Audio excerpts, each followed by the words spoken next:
Harrison, and starring Harry McNaughton as Higgins.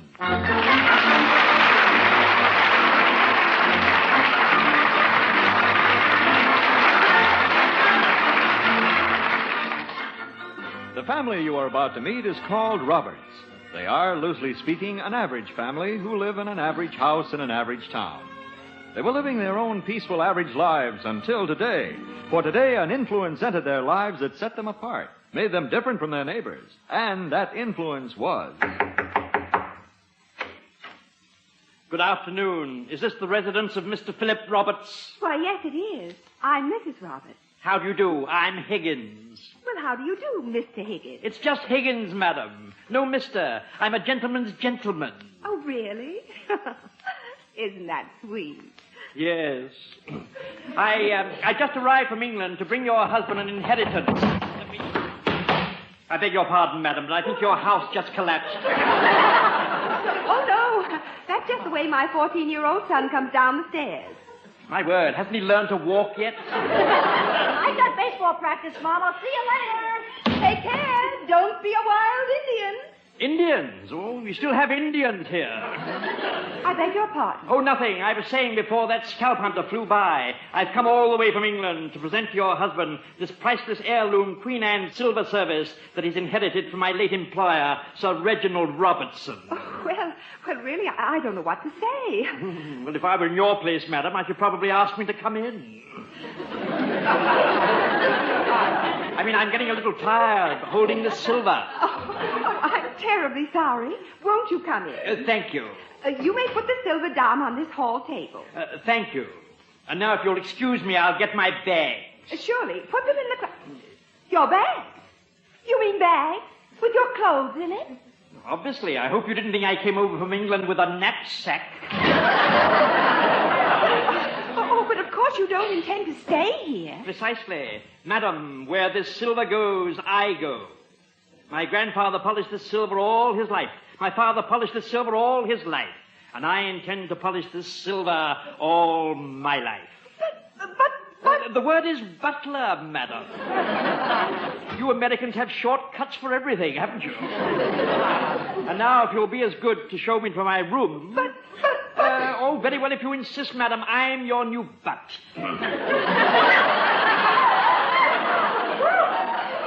Higgins, madam. Mr. Higgins. There's no mister. It's just Higgins, madam.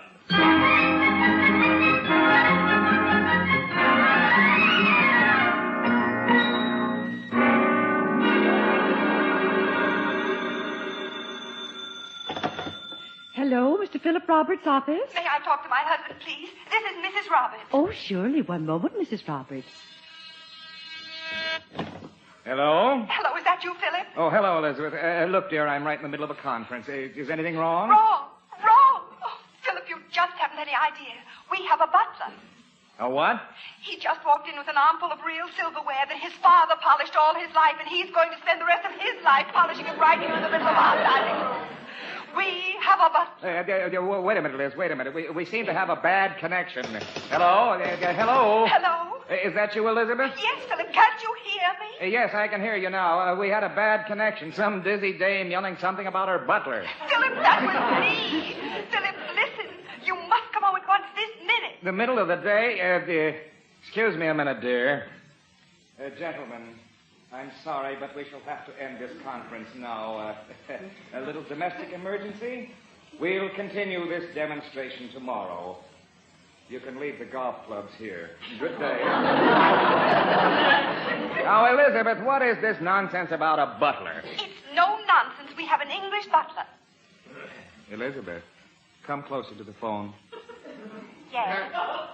Now you can tell me, dear. It won't matter. Tell you what, dear? You haven't been in the liquor closet, have you? Philip. Well, really, of all the things to say, I never in my life heard of anything. Liz, wait a minute. I was only joking. Philip, this is no joke. He's upstairs in the guest room right now, unpacking. Good. Let him stay there. But he can't stay there. My Aunt Millie is coming, and that's her room. See what I mean? Philip. Elizabeth, I have a great idea. When Aunt Millie comes, don't say a word to her. Let her barge right up to the guest room as she usually does, and let her bump smack into this butler. And then what?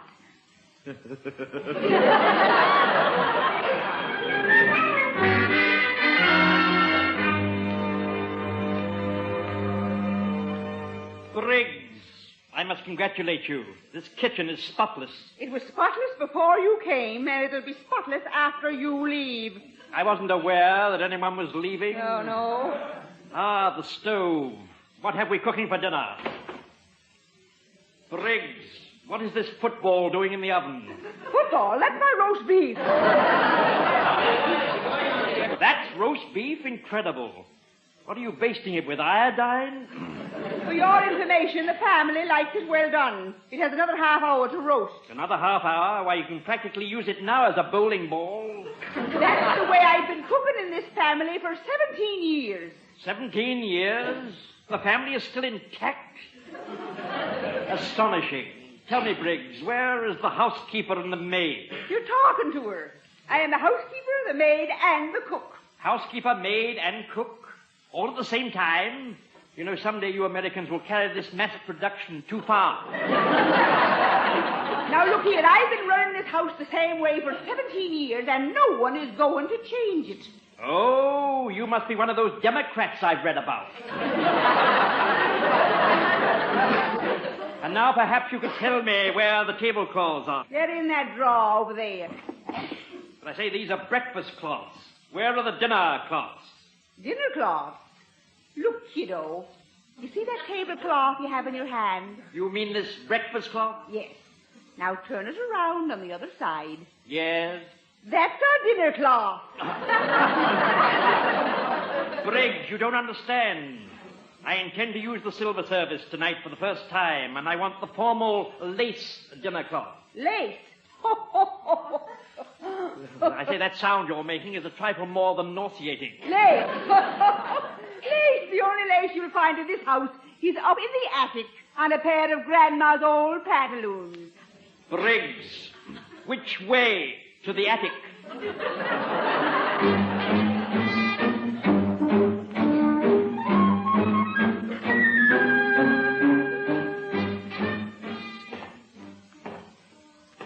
Pardon me. Yes?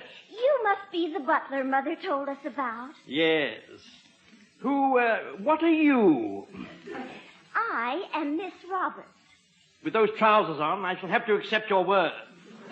These are not trousers. These are dungarees. Yeah. I beg your pardon? Dungarees. You know what the sailors wear. Don't the girls in England wear dungarees? Not only do the young ladies in England not wear dungarees, but they do not know any sailors to get them from.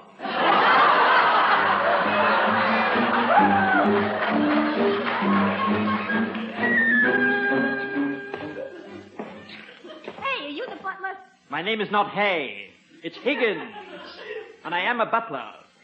Whom do I have the honor of addressing? I'm Tommy Roberts. Oh, yes, of course, the Indian, yes. From the look of your clothes, you must have been ambushed. I've just come back from baseball practice. I would suggest that you get out of those things and get ready for dinner. Change my clothes? Why? Who's going to be there? I shall be there. I shall draw your bath and be back later to dress you. Dress me? Dress me? Oh, it's moments like these that make one realize the danger of overpopulation.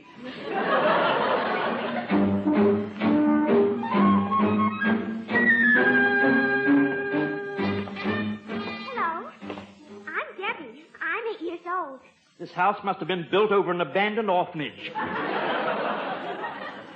Tell me, Miss Debbie, how many of you Robertses are there in the family? Well, I have an older sister and an older brother, and I'm the youngest. Oh, I forgot. My father and mother are older, too. How odd. Well, that's because they were born before I was. Logical. I'm going to be an actress and go on the stage when I grow up. My dear Miss Deborah, I assume that Debbie is the diminutive of Deborah? You mean Debbie's my nickname? Fine little mind. That's what I mean, yes. Is it? It's what? Little angel, listen carefully. Is your name not Deborah? Yes, it is not Deborah. It's silly. I shall make it extremely simple. When you were born, what were you called? A little girl. Oh, I say, this conversation is wreaking havoc on my blood pressure. And now, Miss Deborah, with your permission, I should like to withdraw. You have my permission. Thank you. I have met the enemy, and they are definitely not mine.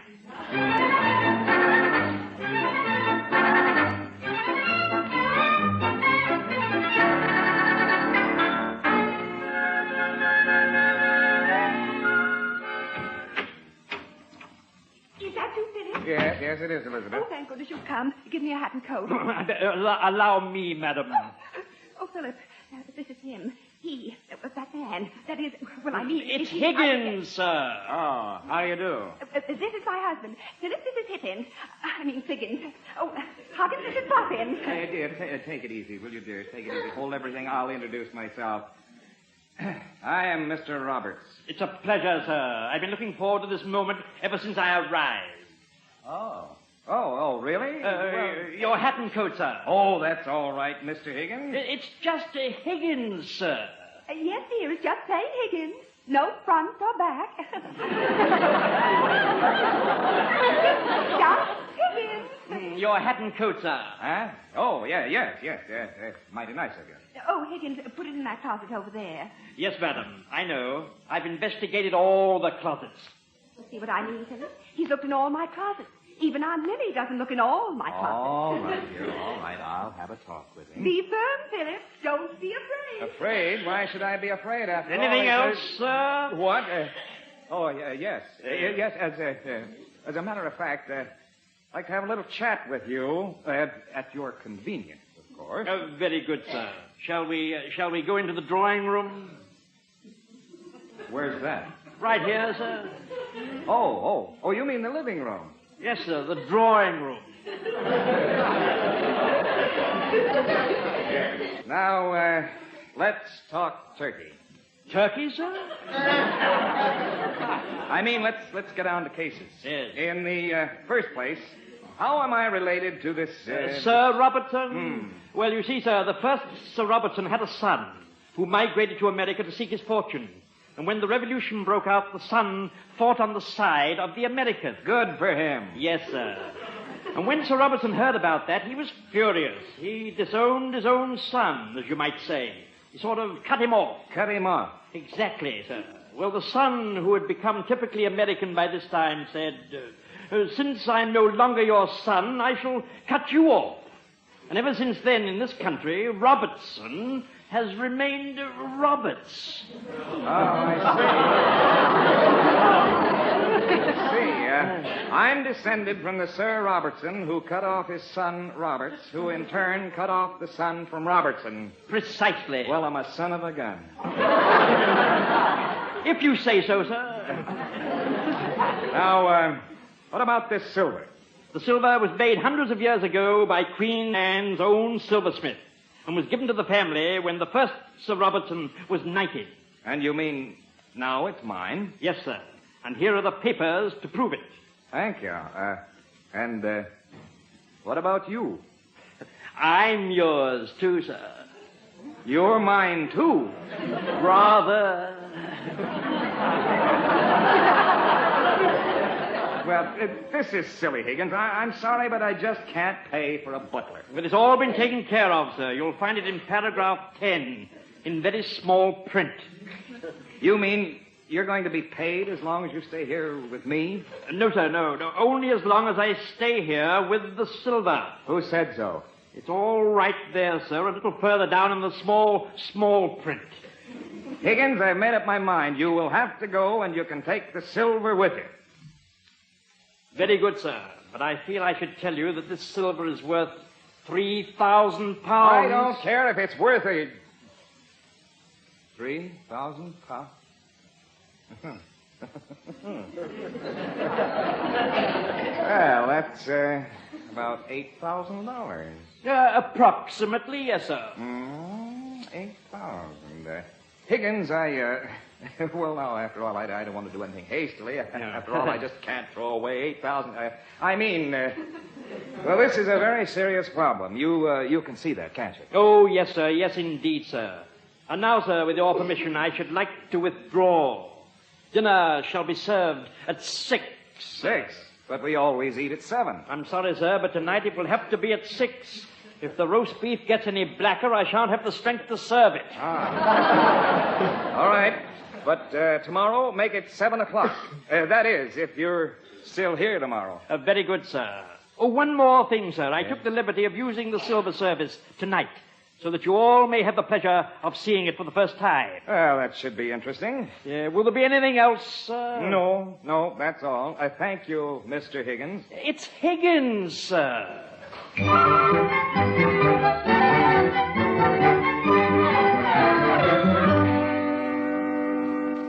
Let's see. Here it is. Paragraph 10. All monies to be paid for the service of the last of the Higgins family shall be provided by the last of the Robertson family to wit... What? Oh. Where have you been? I've been looking for you all over the house. I've just been reading this will. A remarkable document. I can't understand a word of it. Never mind the will. Philip, did you or did you not ask him to leave? Yes. Is he? No. What? Well, not exactly no. You see, I told him we'd talk it over and let him know. Philip, there is nothing to talk over. He must go. What am I going to do with a man around the house all day? Oh, he's not really a man. He's an Englishman. I mean, he's a butler. Philip, you didn't tell me. I did, dear, I did. But there are other considerations. Do you realize that he goes... The silver has to go with him? I don't care. I have my own silver. But this silver's worth at least $10,000. I don't care if it... How much? At least $10,000. $10,000 for a silver service? Must be made of gold. Yes. So you see, dear, that's just one of the considerations that we have to think about. Hello, Dad. Oh, hello, dear. Did you come to see our butler? Well, dear... Isn't he just scrumptious? Oh, can you just possibly imagine how all the girls will just die of envy now that they know we have a butler? Just a minute.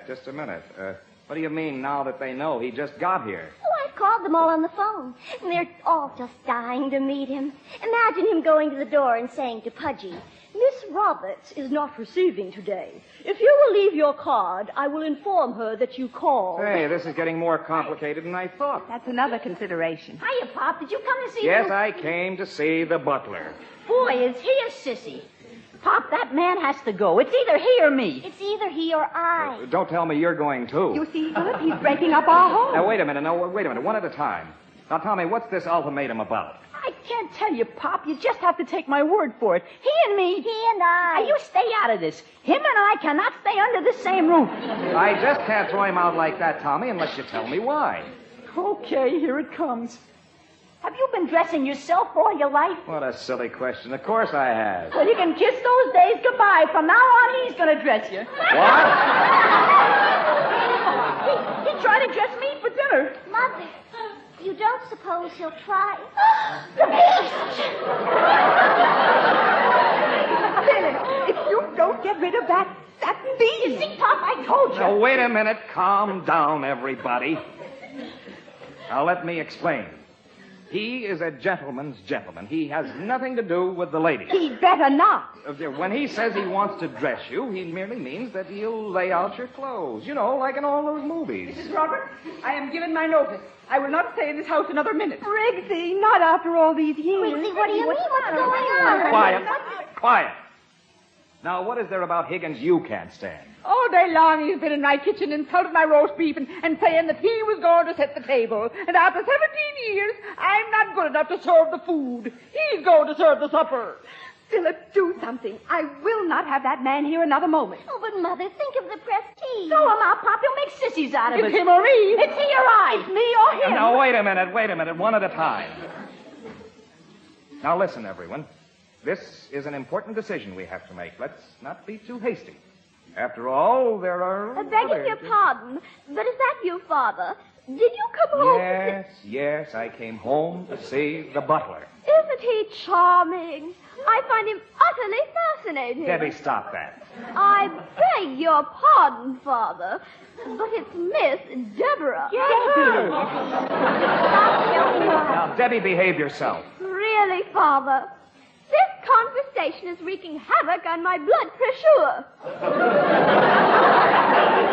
What? She got that from Higgins. Debbie, you're spoiling it. It's Miss Deborah. Well, this is the last straw. I'm going to get rid of that man if I have to throw him out myself. Boy, Father, you don't know what Dinner is served. Higgins? Sir? Nothing. Shall we all dine?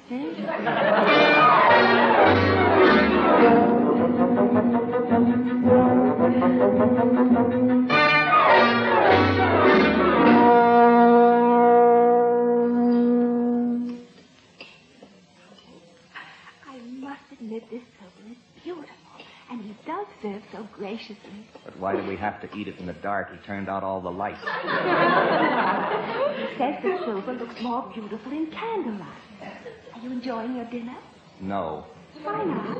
I'm a funny guy. I like to see what I'm eating. Father, I'll never forget the expression on your face when you started to eat your soup and it turned out to be gravy. Very funny. Why is everyone talking in whispers? I'm not. Master Thomas, more potatoes? No, thanks. You were saying, Tom? Nothing at all. Miss Deborah, will there be something else? No, thank you, Higgins. Everything has just been zilly.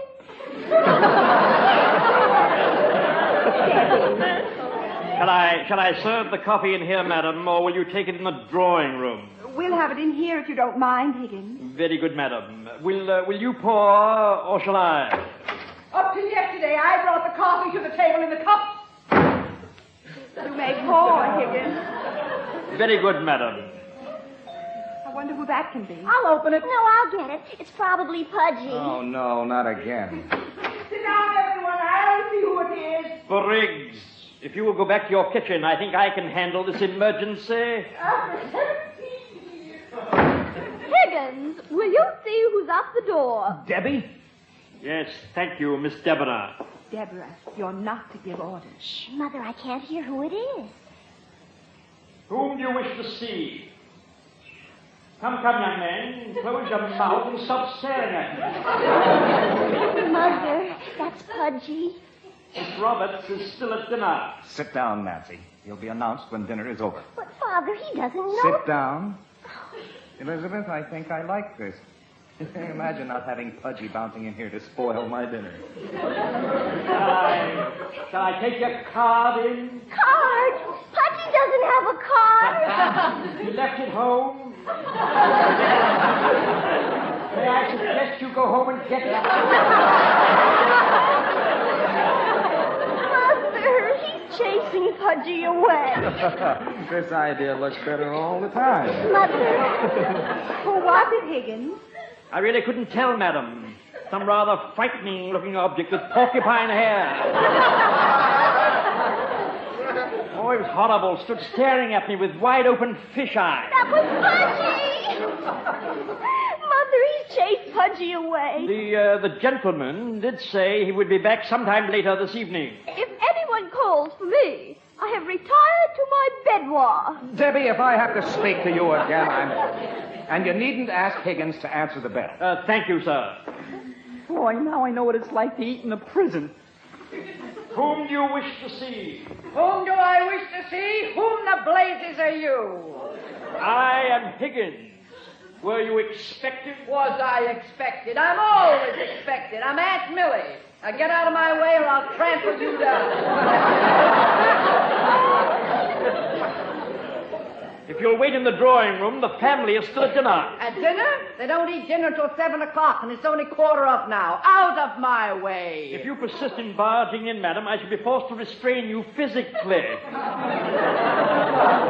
dare lay a hand on me. What's going on out here anyway, huh? Philip, get this overdressed baboon out of my way. Well, Aunt Millie, how nice of you to drop in. Millie, how sweet of you to visit. Do come in. Shall I set another place, madam? Yes, if you please, Higgins. What's the meaning of this? I've never been so insulted in my life. Imagine keeping me out of my own great niece's house. Here, sit down, Aunt Millie, and I'll tell you all about it. Now, see here, Philip, have you been holding out on me? Since when can you afford a butler? Oh, he came with the silver service. What silver service? The only silver service in this family is the one I was going to will you. Well, we don't need it now. We have some, thank you, from my side of the family. See here, Philip. Why I won't have you doing this to me? Taking your pardon, Aunt Millie, you take coffee? What do you mean, coffee? I take the whole dinner. I'm sorry, Aunt Millie, dinner has been served. Philip? Sorry, Aunt Millie, but you heard the man. But, Philip, you have a rule in this house that dinner is at 7 o'clock, and it's only 7:15. Well, you see, Aunt Millie, Higgins is used to serving dinner at 6. Well, of all the nerve. Philip, you seem to forget that your family is mentioned in my will. Aunt Millie, I think one will a day is enough. That's how we got Higgins and this silver you see before you, worth at least $15,000. Cream, Aunt Millie? Don't you Aunt Millie me, you stuffed shirt. Philip, this is all a frame-up. Elizabeth. Yes, Aunt Millie. Where did you get this lace tablecloth? I don't know. Higgins got it. This looks familiar. I thought so. Great land of Goshen, you're eating on my grandmother's bloomers.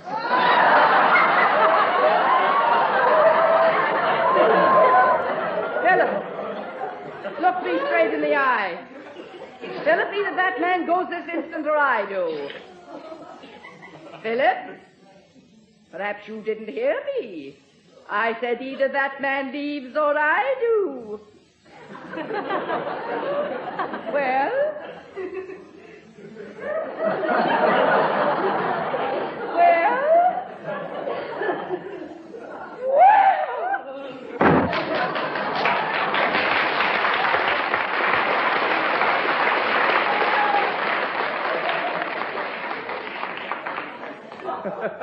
Higgins, come here. I want to shake your hand. Very good, sir.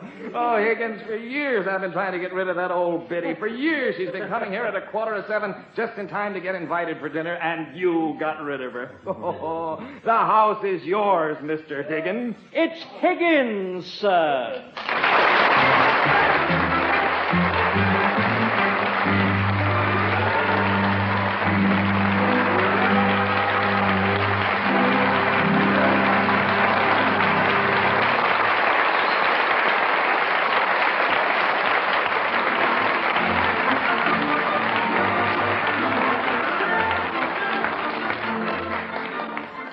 This has been It's Higgins, Sir, the first in a new comedy series starring Harry McNaughton with Vinton Hayworth and Peggy Allenby as Mr. and Mrs. Roberts.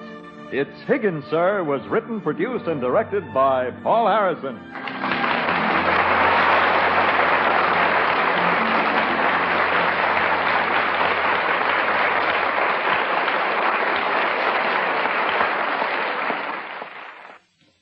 The preceding program was transcribed. Join Jack Pearl next on NBC.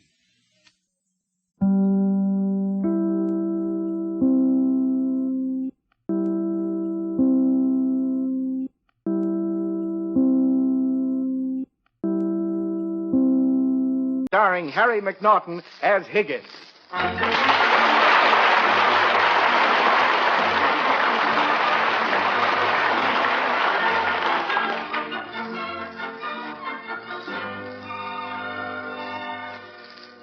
I bequeath my entire Queen Anne silver service to Philip Roberts, that the silver service and Higgins shall be inseparable, and that both must be kept by Philip Roberts or neither.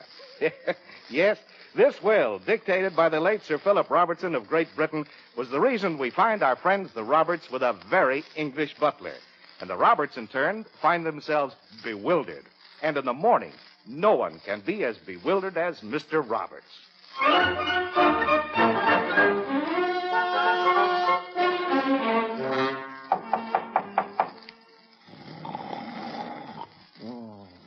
Philip, wake up. Philip, wake up. There's someone at the bedroom door.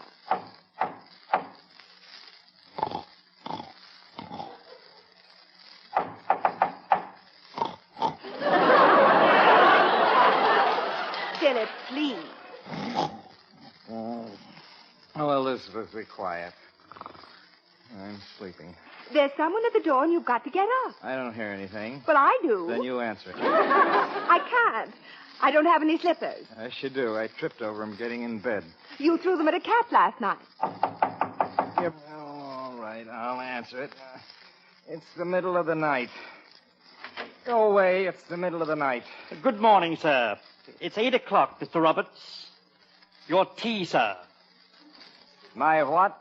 If you'll open your eyes, sir, it's tea. Your before breakfast tea, sir. I never drink before breakfast tea before breakfast. Bring the tea in, Phil. It might be nice to have tea before we get out of bed. Very good, madam. Shall I bring the tray in? Oh, no, oh, you can't come in here. She's barefooted. I'll take the tray in. Very good, sir. Be careful, sir. Don't be silly. I'm as steady as a rock. Undoubtedly, yes. But wouldn't it be easier if you opened your eyes, sir? Never mind. Just turn me around and aim me. If you say so, sir. Breakfast will be served at 8:30. What a lovely idea, having tea in bed. Put the tray right there, dear. That's right. Now I'll pour. Do you realize I've been deprived of a half hour's sleep? Here, try your tea, dear. It might make you feel better. Tea? Make me feel better? I can't even keep my eyes open. I wonder how it is as an eye wash. Stop grumbling and try it. All right. Just to please you, It's boiling hot. Your eyes are open now, dear. Well, now I've had my whole breakfast. Tea and boiled tongue.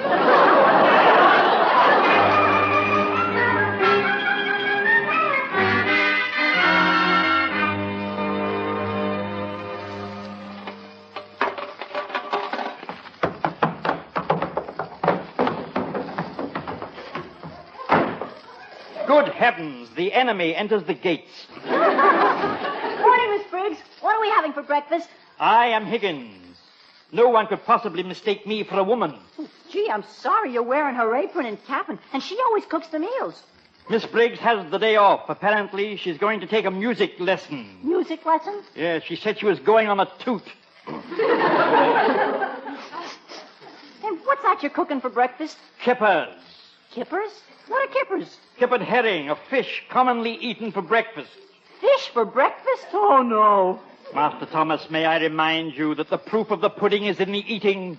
You're making that old fish into a pudding? Master Thomas, I am very familiar with the Roberts family tree. I, for one, would not want to be the first to tie the family sapling into a pretzel. Boy, the way that stuff smells. It's just like the time Pop had a campfire going and I stuck an old sneaker in it. Young man, I understand you're a Boy Scout. I suggest you retire from the kitchen unless you hold a merit badge for handling dynamite. Okay, I'll go. But what I'm smelling, I ain't he? Good morning, Tommy. Good morning, Briggsy. Oh, no. Must I go through this again? Oh, pardon me. I'm dreadfully sorry, Higgins. Oh, it's quite all right, Miss Deborah. What's that you're cooking? You know, it smells just like the time Tommy... I know. It reminds you of sneakers in a campfire. How did you know? Oh, we cook sneakers in England all the time. Oh. What are you cooking? Kippers. Kippers? Oh, yes, of course, kippers. Kippers, yes. I just love them with plenty of jam. Excuse me. Kippers with jam, revolting. Good morning, Briggsy.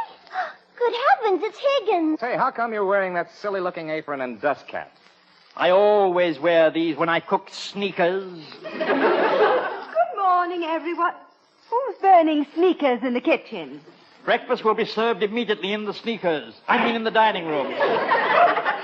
All right, Higgins. Come on, everyone. Yes, come on. Now whose Higgins. feet Sit you down. step on? Quiet. Mother, look at the sideboard. All the food's over there. Yeah, nothing on the table. Oh, I understand. How very English of Higgins. What? He's serving breakfast buffet style. You mean we all gotta eat standing up? This is too much. First he wakes me up a half an hour early, then he burns my tongue, and now I've got to eat standing up. I'll serve you, dear. Now you just sit right there and relax. Oh, my. These things look delicious. There you are, dear. All right. That's the sugar and cream. Sugar and cream. Certainly, I've been using them for years. I don't eat my cereal dry. Philip, you better open your eyes. Don't be silly. My eyes are open. What is this right here on my plate? Kippered herring, dear. Kippered herring?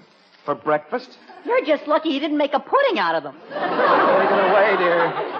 Far, far away. Yes, I better. But there are lots of other nice things. I wonder how they do taste with jam. Here you are, Philip. Try this. Don't they smell delicious?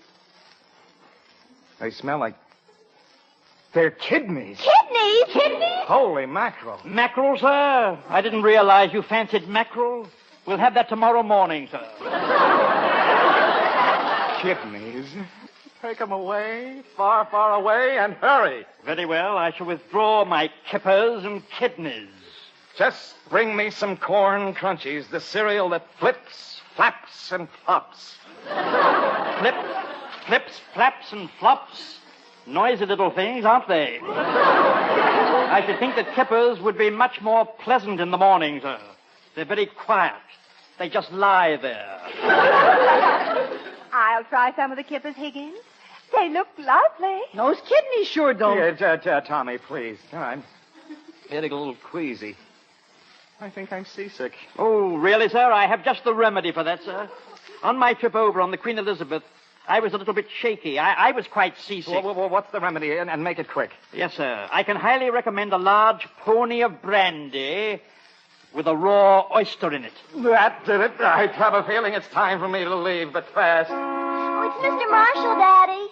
Shall I answer the door, sir? No. It's quite all right, Higgins. He drives me to work. This week, that is. I drove him last week. I see, sir. Your hat and coat, sir. Thank you, Higgins, for everything. You're entirely welcome, sir. Goodbye, dear. Bye. See you later. Where's my briefcase? Higgins carried it out to the car. Oh, no. That's the last straw. I didn't want Ed to see Higgins. Oh. Right. Morning, Phil. Have I got another customer this morning? Morning, Ed. This is. Hi, buddy. My name's Marshall. Mine is Higgins, sir. Well, hop in, Higgins. I'm late. No, Ed. You don't understand. Higgins can't go with us. He's my... Phil's always like this in the morning. Hop in, Higgins. Thank you, sir. But I'm Higgins, the butler. Oh. Goodbye, Mr. Roberts. Butler? Well, it's a long story. Butler? Do, re, mi, fa, sol, la, di, da, da. Now, there's no need to make an issue of this. It's all very simple. I had a very, very distant relative in England who left me the butler along with the silver service. Never mind the excuses, Phil, old boy. I've known you a long time. Tell me, does he tie your shoelaces for you? No, I can do that for myself. Oh, you great, big, strong boy. He even carried your briefcase to the car. Oh, brother, no wonder you can't play golf. Say, maybe you could get Higgins to carry you around the course piggyback. See what I mean? I play a pretty good game of golf. Sure. Have you ever beat me? Well, you've been pretty lucky. I'd come close, but I... See what I mean? I exercise. I take care of myself. Physical condition, that's a ticket. Why, Philsy, you won't believe this, but I brush my own teeth. And your poor son, Tommy. Now he won't have a chance at all. Now, you listen, Ed. Tommy's all boy, and don't you forget it. He's strong and tough, and he can take care of himself. Sure. Then how come my Eddie can chin himself more times than Tommy? Well, Eddie can get his chin over the bar easier. What does that have to do with it? Well, it's just easier. With a receding chin like your Eddie's. Oh, yeah? Well, what about that wrestling match Eddie won? Said Tommy was a pushover. Okay, you win. Say, I'm still hungry. Let's stop somewhere for a cup of coffee and a donut. Go, eh? please. Please don't mention food to me. What do you mean? You're always ready to eat, anytime. Well, this morning my breakfast was...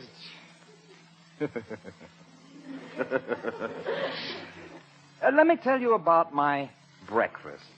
The butler, eh? I suppose he can whip up quite a meal. Higgins is a jewel. He served us a real English breakfast. First there was a lovely steaming platter of kippered herring. Kippered herring? Mm. Fish? For breakfast? What an aroma, Ed. Like sneakers. I mean, what a lovely smell of smoked fish permeated the entire house. I'm not sure I want to hear about Oh, it. but I insist. Now, after the kippers came the real pièce de résistance. A platter heaped with kidneys. Kidneys? Mm. Oh, Phil. Kidneys a la Sir Robertson, covered with a rich brown sauce. You ought to try them with jam. Debbie does. Oh, what an aroma. Phil, please. What I especially liked was the finishing touch. A large pony of brandy with a great big raw oyster floating in it. You drive?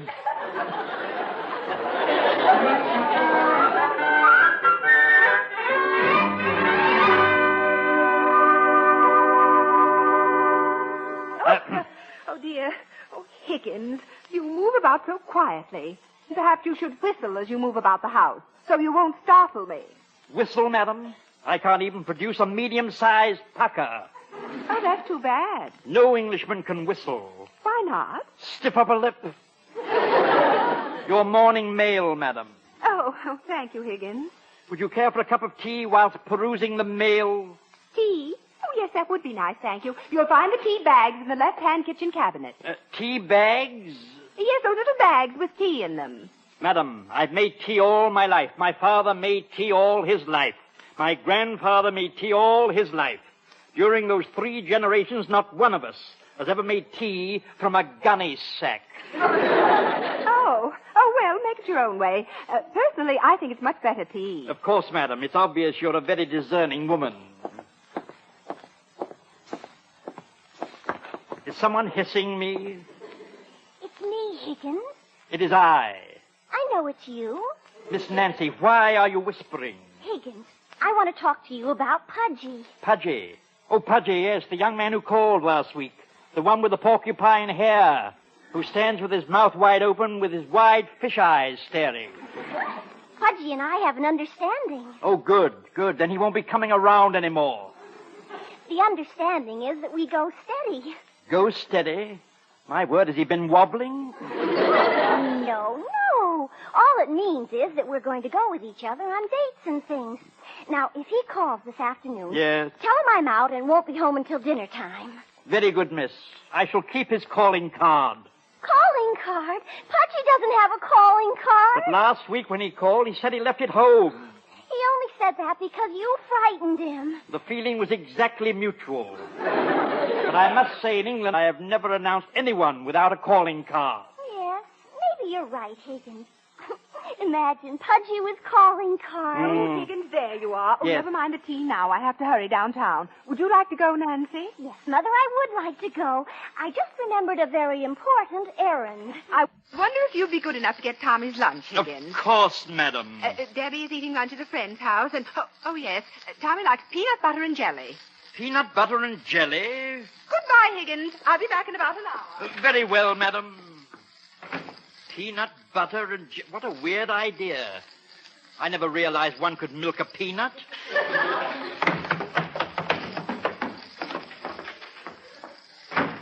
Master Thomas, one thing is certain. You'll never be a sneak thief. Hey, what's for lunch? You are to have peanut butter and jelly. Could you show me where the ingredients are? Oh, sure. Peanut butter, jelly, bread, milk. Oh, jeepers.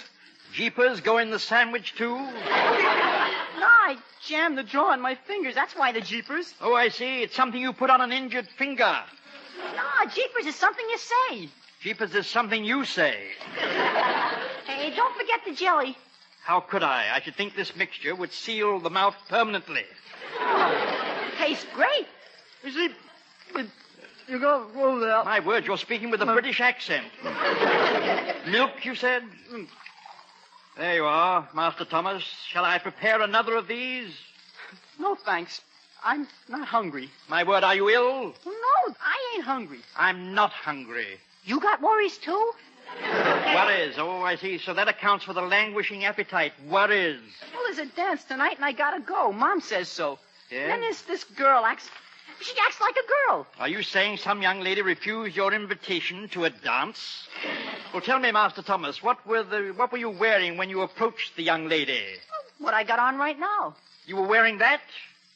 That perspiration shirt? What's wrong with my sweatshirt? Oh, it's devastating. Has it ever been washed? Sure. Last November when I had the measles. Mom sneaked it out of the room while I was delirious. She was a cad, wasn't she? Master Thomas, are you serious about wanting this particular young lady to attend the dance with you? Yeah, I guess so. In that case, I have reason to believe I can be of some service to you. If you'll follow my advice, I believe she'll agree to go with you. You could do that? Boy. We'll start with the hair, then a bath, then fresh clothes. Perhaps you'll memorize a bit of Byron. Poetry simply slays them. Poetry? Me? I said there was only one way. When I'm through with you, you'll be a perfect gentleman. Jeepers, a gentleman. Can I wear my sweatshirt? Absolutely not. You may, however, keep it as a sentimental souvenir. Stand it up in the corner over there.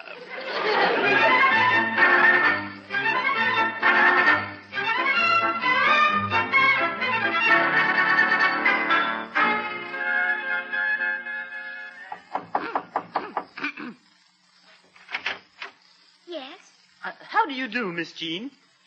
Well, gee whiz, who are you? I am Master Thomas Roberts. Tommy, what happened to you? Nothing. I'm just dressed up and I got a haircut. My butler gave it to me. Your butler? Oh, gee whiz. May I come in, Miss Jean? Oh, sure. Miss Jean. Oh, jeepers. Do sit down, Tommy. Thank you. Lovely day. Yes, indeed. Quite lovely. It is? I realize I'm quite bold, but you look positively ravishing. Especially the way your sweatshirt hangs down over your jeans. Oh, thank you. You look ravishing, too. Without your sweatshirt. I called to ask if you'd care to attend the dance with me this evening. Or are you otherwise engaged? Me? Go with you? Oh, boy, sure. You're going to go with me? Oh, boy, I'd be crazy not to. Oh, jeepers. What do I do now?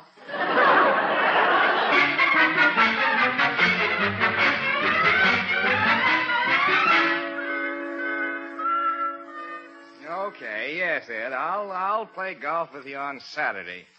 No, you don't need to give me a handicap. See, now, if I lose 18 holes, 17 holes, we'll do... It's me, Daddy. And, Nancy, what are you doing down here? Daddy, I've got a very serious problem to discuss with you. It's actually a matter of life and death. Life and death? Oh, this is serious. Yes, if you don't give me the money, I'll just die. I'll simply die. Money? Now, just how serious is your problem in dollars? I need $1.98. You call that serious? $1.98? Only $1.98. $1.98. Now, see here, Nancy, you can't afford to have such high-priced problems. Daddy, am I your own flesh and blood or some stranger you never saw before? Goodbye, stranger. Oh. All right, Nancy, here you are, honey. No questions asked. Is it Pudgy again? Now, that isn't fair. I haven't paid Pudgy's way into the movies in 3 weeks. You mean you've been going to the movies with Pudgy and he's been paying for it? Yes, in a way. In what way? He got a job as an usher.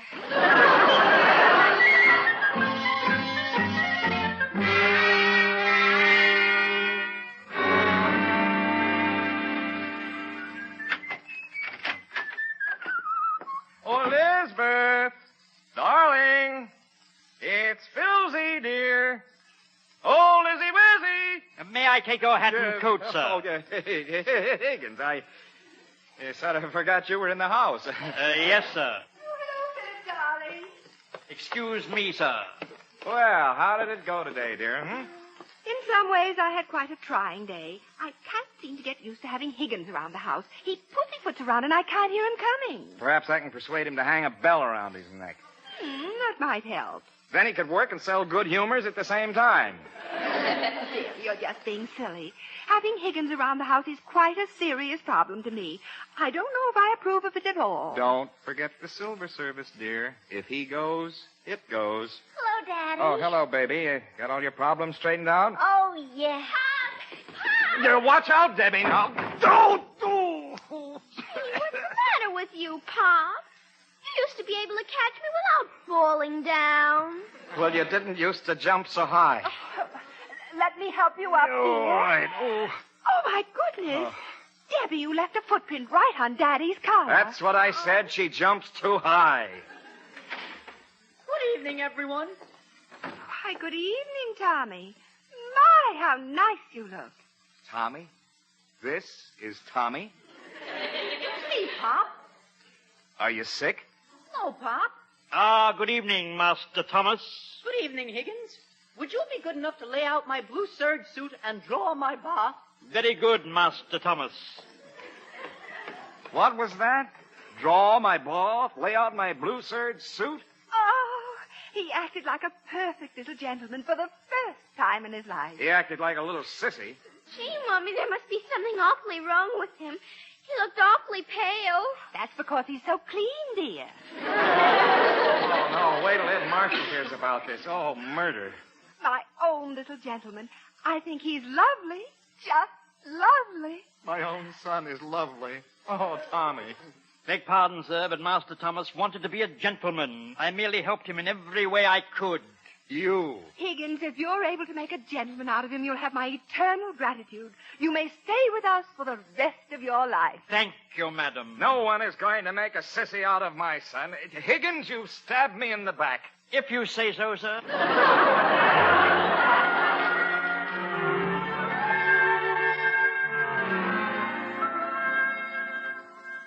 Another baked potato, sir? No, thank you. But you might fill my water glass again. I'm considering drowning myself. I'll have another baked potato, if you please, Higgins. Certainly, Master Thomas. If you please. Whom are you taking to the dance tonight, Tommy? Jean Marshall. Jean Marshall? Oh, no, not Ed's daughter. Oh, no, Ed will be sure to know. He'll see you for himself. Oh, Higgins. Yes, Miss Nancy. That will be Pudgy. I mean, Mr. Mervyn Armentrout. He called. Left this card. I didn't hear him. Oh, how very nice. Now he has a calling card. Excuse me. Pudgy has calling cards? Of course. All gentlemen have calling cards. Pudgy with calling cards? What's happening to my little world? Good evening, sir. Oh, yes, you're the young gentleman who called last week. This time I have your card. It reads Mervyn Armentrout, formerly known as Pudgy. That's you, isn't it? Now, see here, young man, close your mouth and stop staring at me with those fish eyes. Oh, I say, Mr. Armentrout, come back here. Oh, dear, Higgins has done it again. He's frightened Pudgy away. Oh, Miss Nancy, I'm terribly sorry, but the young man seems to have done it again. Say, Higgins, come here. You're quite familiar with calling cards, aren't you? How much would you say a couple of dozen cards would cost? Couple of dozen cards, sir? Oh, I'd say, let's see now. 3 shillings and 6pence, couple of pounds. $1.98, sir, net. That figures.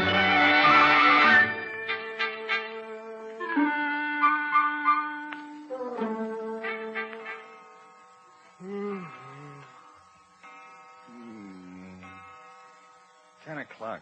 Oh, boy. Who's there? It's me, Pop. Why are you sneaking upstairs? Oh. Oh, my, your face, your suit, your eye. I didn't want Mom to know I was in a fight.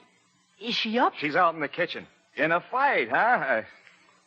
Naturally, you lost. I did not. I won. Huh? Eddie Marshall's in a mess. You whipped Eddie Marshall? Yeah, he's got 2 shiners, a bloody nose, a big bruise on his chin, and his brand new 2-piece suit is now an 8-piece suit. Oh, it's lovely, lovely. What's that under your torn shirt? Oh, this. Well, that's my old sweatshirt. I wore it underneath. Well, tell me how you whipped Eddie, son. Well, he kind of got smart, so I put up my hands like this. Wait a minute. I'll kneel down so you can show me. Okay. So I threw the left hook, the one you taught me. And that laid him out. I knew it would. Oh, no, it was the right mystery corkscrew punch that Higgins showed me. Higgins? I thought he was making a gentleman out of you. Oh, yeah, but he said even in England, a kid what's a gentleman should know how to fight. A mystery corkscrew punch, huh? Come on, show it to me now. Okay, put him up. Yeah. Now, first I throw the left hook. Yeah. And then the mystery right. Oh. How is that, Pop? Oh, Pop, don't just lie there smiling at me. Get up. Hey, sir, very good punch. I'm proud of your son. You won't tell Mom. Oh, I should say not. This is just between us men. Good night, son. Good night, Pop. Yeah. Who was that, Philip? Tommy. He just came in, went right to bed, pretty tired, I guess. You know, first dance and all that. Well, isn't that amazing? That's the first time he's ever come in that quietly and well-behaved. Higgins has done a fine job with that boy. Yes, he certainly has. I'll go right up and kiss him goodnight. Higgins might be a little shocked. I meant Tommy. Oh, well, don't turn on the light, dear. Tommy was pretty tired. Just sneak in the dark. I'll do just that. Oh, what a sweet thought. Yes, you have no idea. Is there anything further before I retire, sir? Higgins, I've maligned you, and I apologize. As you wish, sir. Furthermore, I'm very happy with you.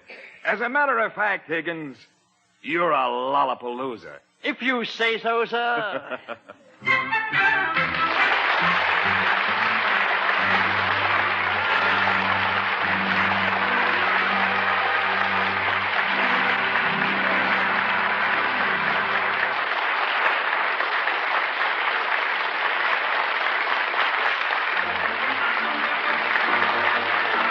This has been It's Higgins, Sir, the second in a new comedy series starring Harry McNaughton with Vinton Hayworth and Peggy Allenby as Mr. and Mrs. Roberts.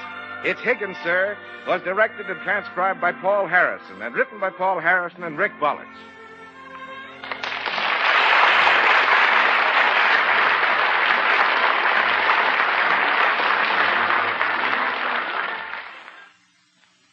It's Higgins, Sir, came to you from our Radio City studios in New York. Join Jack Pearl and Mimi Benzel next on NBC.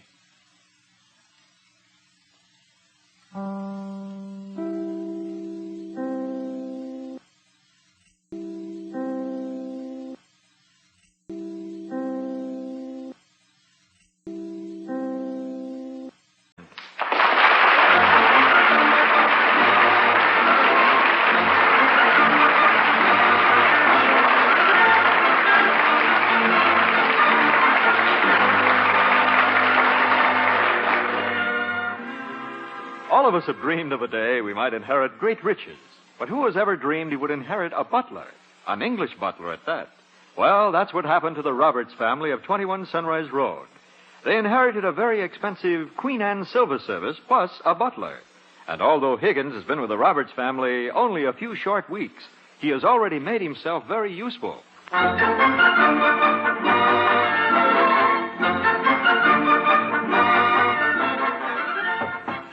Who is it?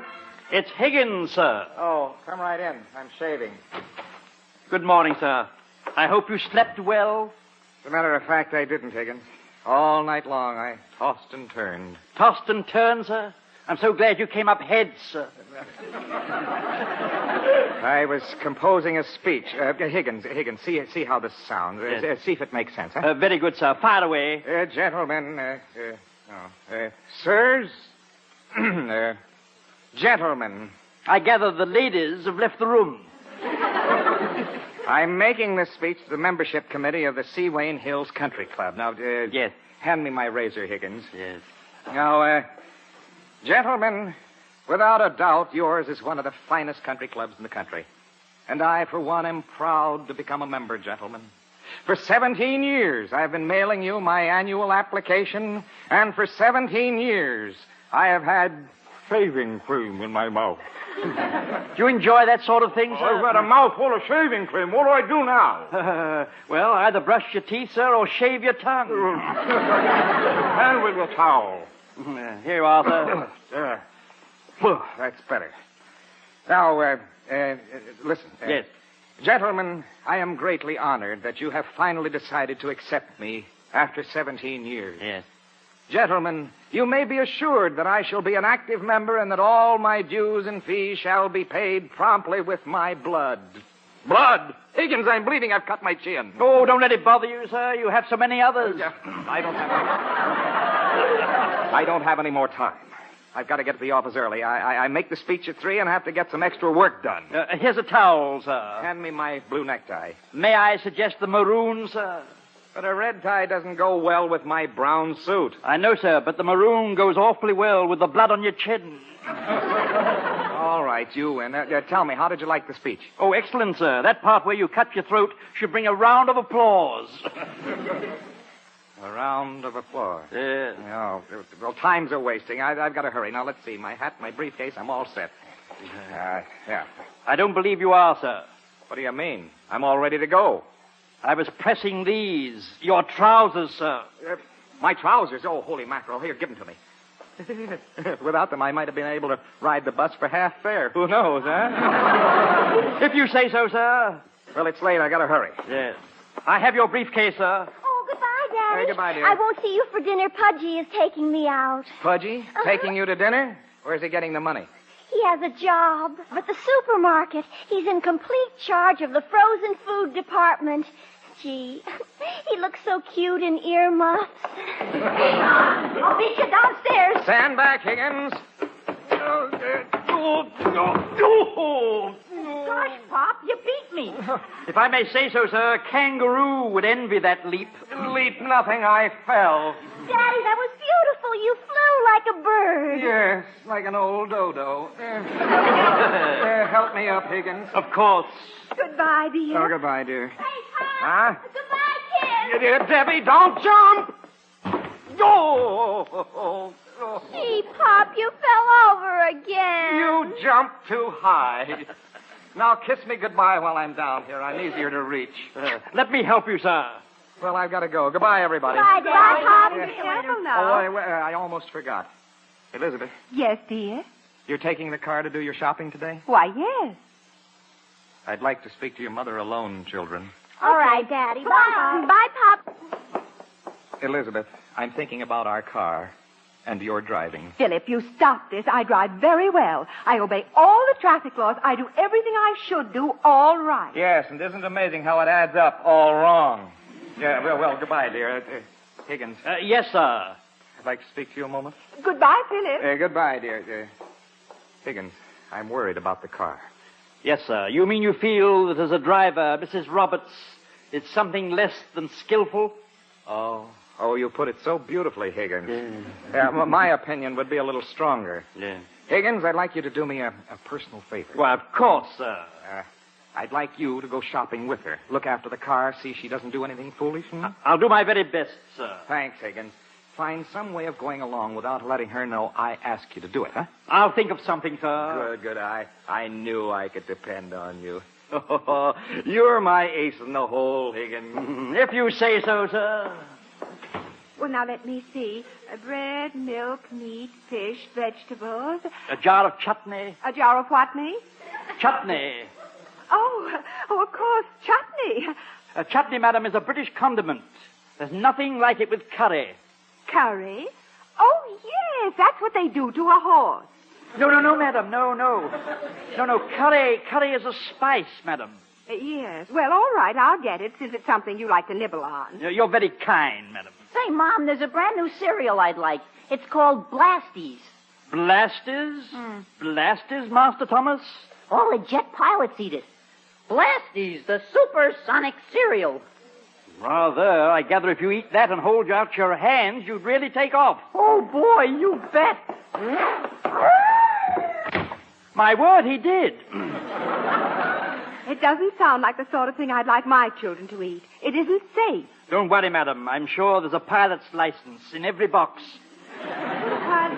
Well, I think that's all now. I do hope I haven't forgotten anything. I'm sure you haven't, madam. Oh, you're wrong, Higgins. I always forget something. Really? Ordinarily, I add canned cherries to the list for just that purpose. For what purpose? To forget. I forget canned cherries more easily than anything else. If you say so, madam. Begging your pardon, but I thought I'd accompany you. You? Go shopping with me? Oh, now, honestly, Higgins, I couldn't go to the grocery store with you. Madam, are you ashamed of me? Oh, no, Higgins, I wouldn't be ashamed of you. I'd be proud. Why, you look wonderful in your derby and your black coat and your striped trousers and your wing collar. I'd be... The other women in the store would stare. You think they'd be rather jealous, madam? Yes, I think they would be. Madam, when you buy an exceptionally daring hat and wear it for the first time, do the women stare? Oh, they certainly do. Madam, think of me in a brand new Easter bonnet.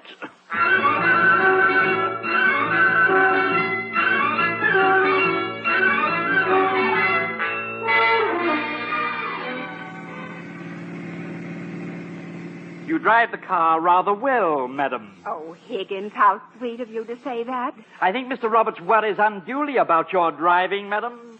I imagine American driving is quite a change for you, Higgins. You do it differently in England, don't you? Oh, quite, madam, quite, yes. You see, in England, the right side is the left side.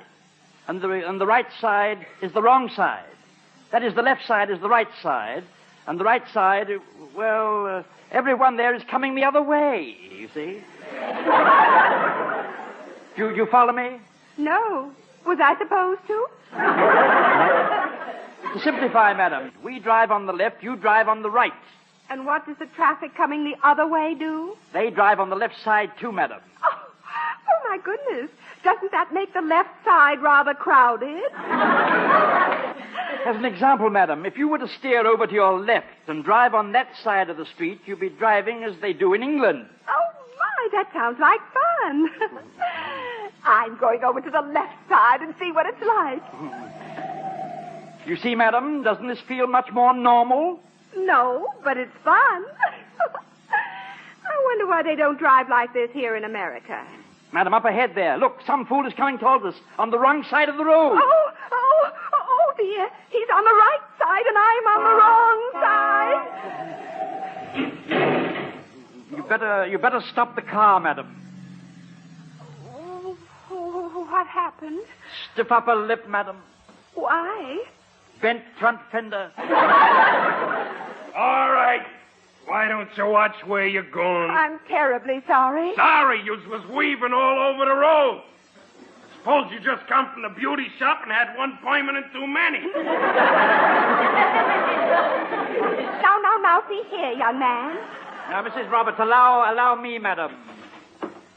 If you please, sir, address any further remarks you have to me. Oh, so you're butting in, huh? Okay, put 'em up. A pleasure. Hey, just a minute. Derby, striped pants, black coat, wing color. Also underwear? Oh, I can't hit a guy on the way to his wedding. I'm not going to a wedding. No, huh? No. A funeral? No. No funeral. Oh, a politician, huh? Put him up! I'm not a politician. I, sir, am a butler. A butler? A real honest-to-goodness butler? I've never heard of any counterfeit butlers. Gee, we shouldn't be fighting. Well, you and me is in the same racket. Racket? Racket? tennis, anyone? No. The same business. You're a butler, I'm a chauffeur. I work for Mrs. Prescott. My name's Grogan. And I am employed by Mr. and Mrs. Roberts. I'm Higgins. Hiya. Does that suffice for the amenities? Yes. The what? The amenities, the niceties, the protocol, the effluvia, the superfluities, the exigencies, the amenities, the protocol. No. Don't go around again. I give up. Let's just forget the whole thing, huh, Pally? I shall see. Mrs. Roberts, are you prepared to forget this man's lack of driving skill? Oh, yes, Higgins, let's go home. You know, you're very fortunate, Grogan. Mrs. Roberts has decided not to prosecute. Prosecute? Yes, she's ready to forget the damage you've done to our car. Oh, gee. Thanks a lot, Mrs. Roberts. Thanks a lot. Goodbye, Grogan. Real nice guy. Yes, I was pretty lucky. Guess it was nice to forget what I did to her car. I gotta be more careful.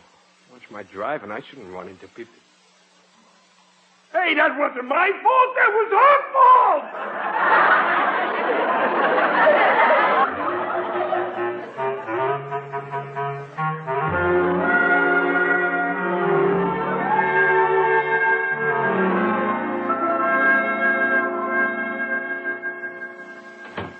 Grogan, is that you? Yes, ma'am. I saw the back of the car as you drove into the garage. What idiotic sort of accident did you have this time? It wasn't my fault. Oh, naturally not. It never is. You men drivers are all alike. If I could, I'd hire a woman chauffeur tomorrow. They ran into me. I was minding my own business. They? Who was in the other car? A man and a woman. Oh, that explains it. The man was driving. No, the woman was driving. Oh, undoubtedly the man forced her to change places with them after the accident. No, Mrs. Prescott, the woman was driving on the wrong side of the street and she ran into me. What were you doing on the wrong side of the street? I was on the right side. See, I caught you in a lie already. Oh, if you were on the right side and she hit you, she must have been on the right side of the street. But she was... Oh, I wish I was born with brains instead of good looks. Oh, the stories you tell about your accidents. Why, this is worse than the car that jumped out at you from behind a tree. I never said a car jumped at me. I said the tree did. Oh, Oh, now, really? Oh, I suppose these people will sue us now. What were their names? Mrs. Roberts, I guess, and Higgins. Robert? Hmm. Robert? Yeah. Oh, Robert! Yeah. Oh, yes, they'll sue. He's an attorney, the one who never quite got to the top. Miss Higgins with her was their butler. Butler? Yeah. Oh, Mrs. Roberts had a butler with her? Yeah, a real English butler. A butler? Yeah. Oh, well, the Roberts. Yeah. Oh, yes, indeed. I know them, of course. And Mr. Roberts is a very successful attorney. But it wasn't my fault. Oh, I just hope I can keep them from suing us. Oh, I'd love to know them socially. They must be fascinating people. And did you say this Higgins was an English butler? Yeah, he was wearing a derby. But it wasn't my fault. And striped pants. It wasn't my fault, Mrs. Preston. I must look them up right away. It wasn't my fault. The Roberts sound simply divine. It wasn't my fault, Mrs. Preston. It was her fault. It wasn't my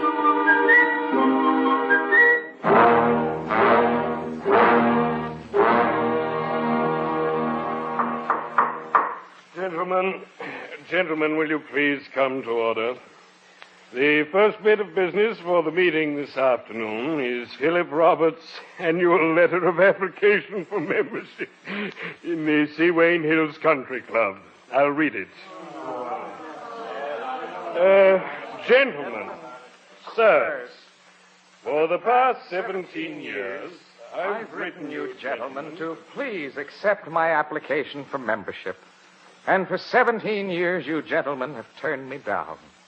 Gentlemen, there seems to be a slight misunderstanding. I've come to a very important conclusion concerning this misunderstanding. Make up your minds. Either you want me or you don't. Don't think I'm coming to you on bended knee because there's some blood on the paper.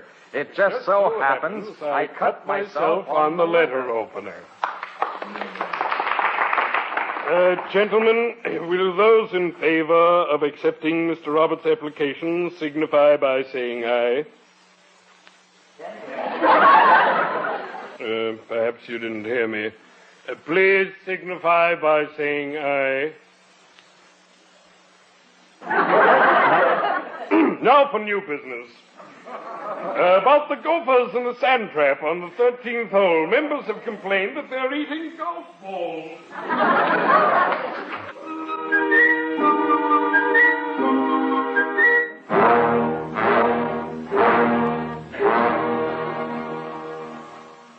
Are you feeling better now, Mrs. Roberts? Yes, thank you, Higgins. Oh, dear, what am I going to do? Philip always knows the minute I have an accident. Even if he's not there, madam? Yes, he gets a twinge or something like that. Oh, yes, rather like a woman's intuition. And Mrs. Prescott, why, she's the social leader of this town. Of all the cars in the world, I had to run into hers. Circumstances force you to take pot luck, madam. Philip may have to pay for their car. Why, they might even sue us. I'd better answer this. It might be Mrs. Prescott. If I don't talk to her, she might call Philip. Hello? Hello, dear. Oh, Philip! Oh, Philip, dear, it's you. Why did you call? I'm not sure. About an hour ago, I suddenly had the most peculiar feeling.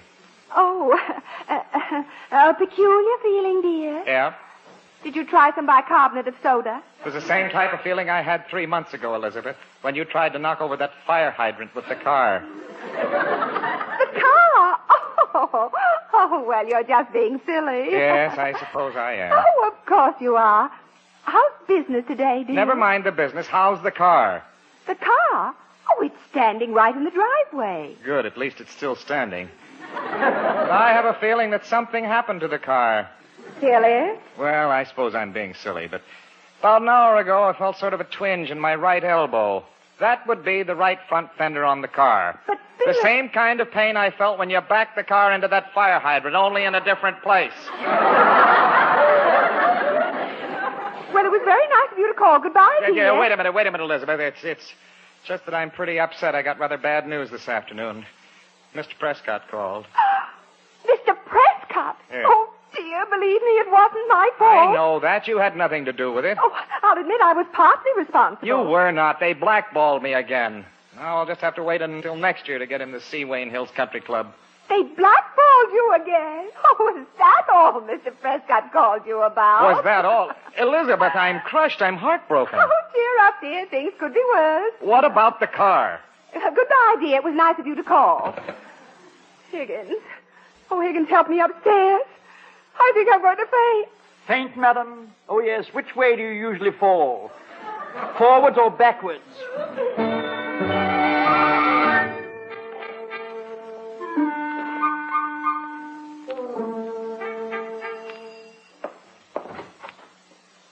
Good afternoon. Good afternoon. I'm Mrs. Prescott. Mrs. Fillmore Prescott? Oh, yes, quite. I wonder if I could see Mrs. Roberts now. I'm afraid that's impossible. Her condition is very delicate. I'm sure you heard about the accident. Oh, yes, naturally I did hear. Yes, I'm certain of one thing, though, Higgins. It was completely Grogan's fault. Oh, you're certain of that, madam? Absolutely. Oh, men drivers are all alike. Oh, your attitude is refreshing, madam. I want to see Mrs. Roberts and try to make the whole sad experience up to her. Well, perhaps if you called again later in the day, Mrs. Prescott. All right. And you tell the poor dear that I'm going to do everything I can to make her feel better. Higgins, I was wondering, yes. Are you, are you happy here, Higgins? What have you in mind, madam? Oh, nothing, and I mean in particular. I just wondered if you were happy, working here with the Roberts. Madam, I'm in constant ecstasy. Oh, you British, you're so very, very loyal. Well, we'll talk about it again another time. Good day. Good day, madam. Oh, I feel much better now, Higgins. I do too, madam. Who was that at the door? Mrs. Prescott, madam. Oh, Higgins, I'm feeling faint again. Mrs. Roberts, I have the feeling that you have suddenly become very desirable in Mrs. Prescott's eyes. But why? Why should she suddenly want to know us? I wouldn't have the remotest idea, madam. But you do have an ace in the hole. What's that? Me, madam.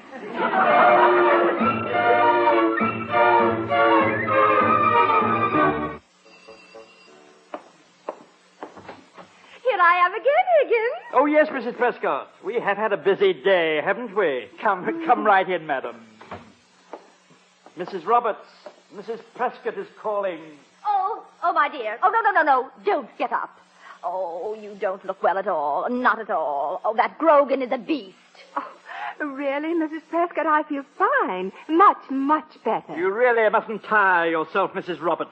Oh, my dear, I've been meaning to call on you, you know. Yes, ever since you and dear Mr. Roberts moved into town. But it kept slipping my mind, and I kept saying I must call on that dear Mrs. Roberts.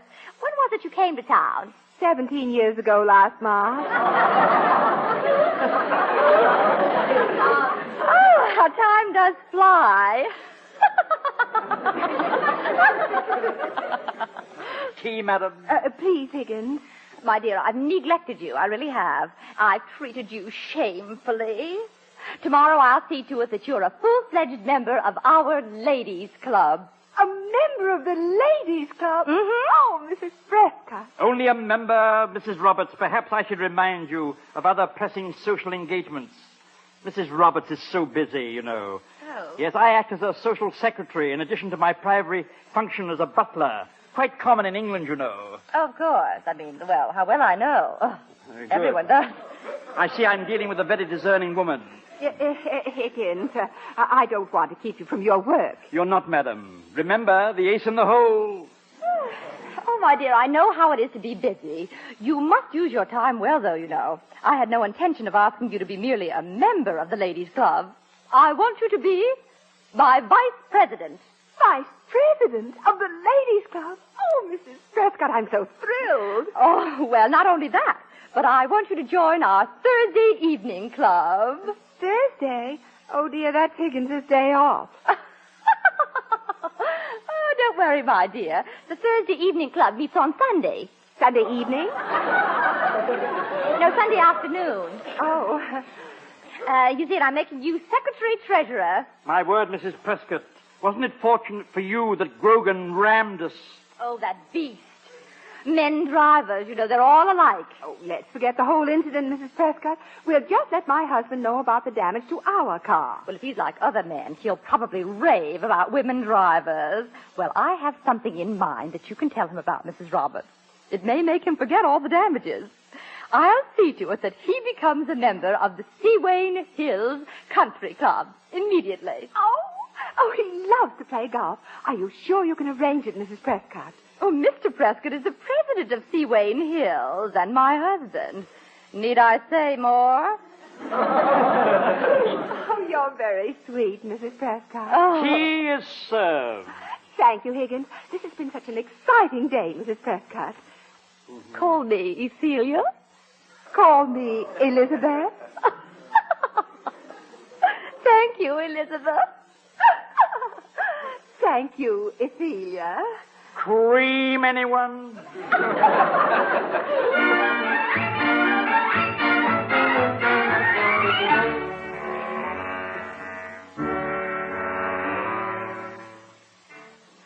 Oh, what an afternoon.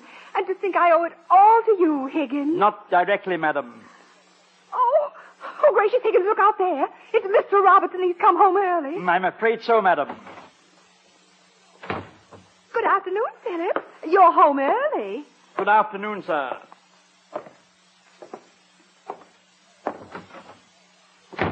Oh, he went right out to look at the car. Oh, my finger! Oh, Higgins, he saw the fender.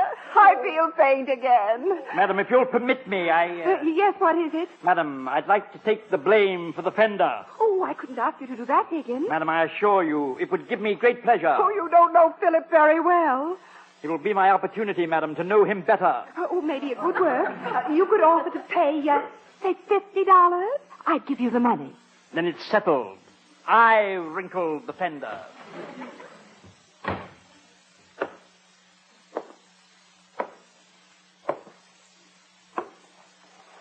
Higgins? Yes, Mr. Roberts. Go away. I wish to be alone with Mrs. Roberts. I'd like Higgins to stay. My dear, my own sweet wife, why did our sovereign state ever issue a license to you? Didn't they know that an ignition key in your hand becomes a lethal weapon? Philip, dear. Don't try to explain. Your accidents always have a unique quality. Remember the fire hydrant? 8 experts sent out by the insurance company all swore the damage to the rear of the car was caused by a maniac with a sledgehammer. I beg pardon, sir. Higgins, you keep out of this. When you see me in this condition, don't try to stop me. Just take cover. But I insist upon speaking, sir. Look in my eyes, Higgins. What do you see? They're bloodshot, sir. Exactly. Now stand back.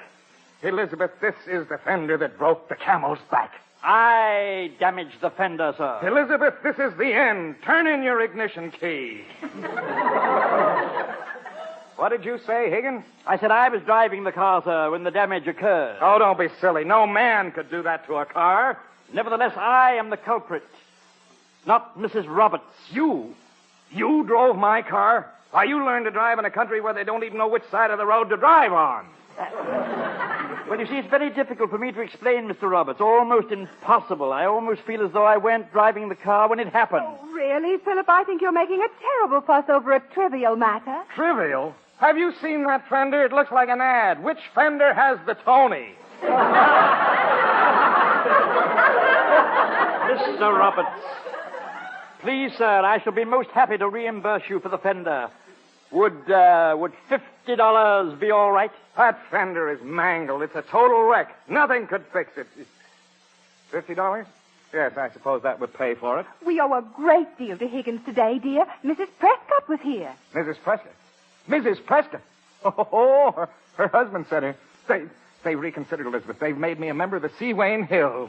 That's right, dear. You'll be a member by morning. I knew my letter would do the trick. Your letter? Who could refuse an application written in blood? If you say so, sir.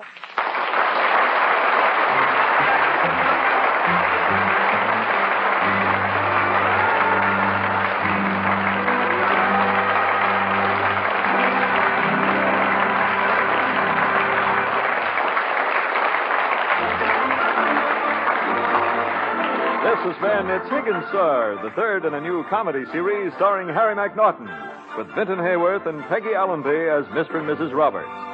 It's Higgins, Sir was directed and transcribed by Paul Harrison and written by Rick Bullard. This is Lionel Rico speaking. Join Jack Pearl and Mimi Benzel tonight on NBC.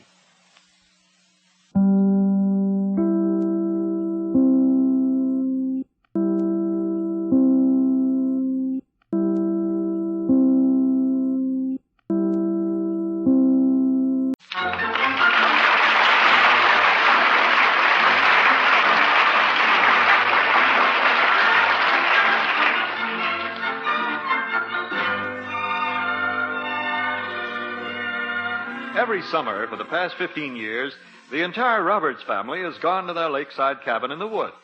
And now on this long, hot summer afternoon, the magic words have been spoken again. Oh, boy, Lake Platatuki. Yes, Mr. Roberts' vacation starts tomorrow, and the family leaves for the cooling breezes of their summer home called The Roberts Nest. But, of course, this year, something new has accidentally been added to the Roberts family. Higgins, the butler. Me? Go to the woods? Yes, Higgins objects. But what about Mr. Roberts? I've gone to the blasted cabin every year for 15 years. This year, I'm going to rest and play golf at home. Yes, summer vacation is a little more complicated this year. Mother, could we get some mosquito stuff that smells nice this year? When I had it on last year, the only place the boys would take me was fishing. Yes, Operation Vacation is in full swing today. D-Day -1.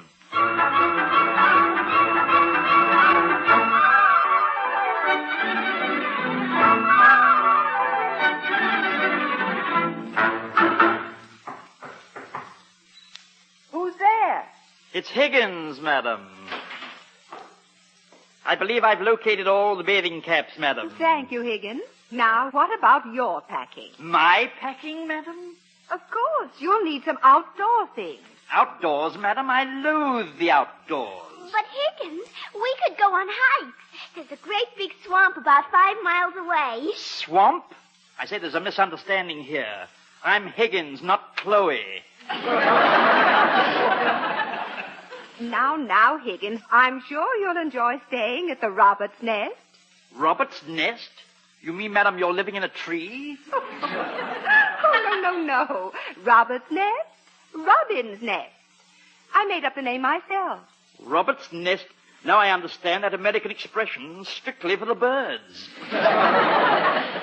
Robert's Nest, nestled on the wooded shores of Lake Platatuki, deep in the mountains of Loon County. Lake Platatuki? Well, sure. It's an Indian name.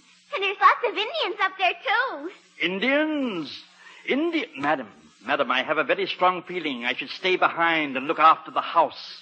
Yet, Higgins, you don't need to be afraid of them. All they do is run an old souvenir stand. Yeah. They sell baskets and blankets and old dried-up scalps. Yeah, scalps?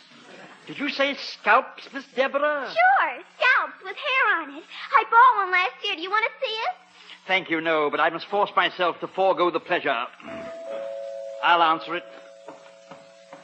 Scalps. Over here, the only safe head is a bald head. Oh, it's you, Mr. Roberts. Yeah, sorry to ring, Higgins, but I forgot my key.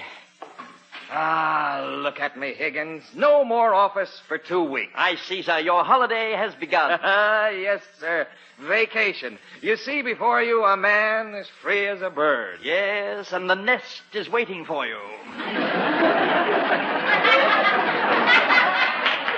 What nest? The nest on Lake Platatuki, land of the swarming savages. Oh, that. Higgins, come closer. Yes, sir. If I play my cards right, I'm not going. Not going? Sir, would you mind if I played cards with you? Higgins, I've gone up there for 15 years. I've come home dead, tired, covered with poison ivy, eaten alive by mosquitoes, chased up trees by snakes, bruised. I'm telling you, Higgins, I come back from there a physical and mental wreck. The cabin in the woods sounds idyllic. Yes. Well, I'm going right up and speak to Mrs. Roberts. Just leave everything to me. Very good, sir.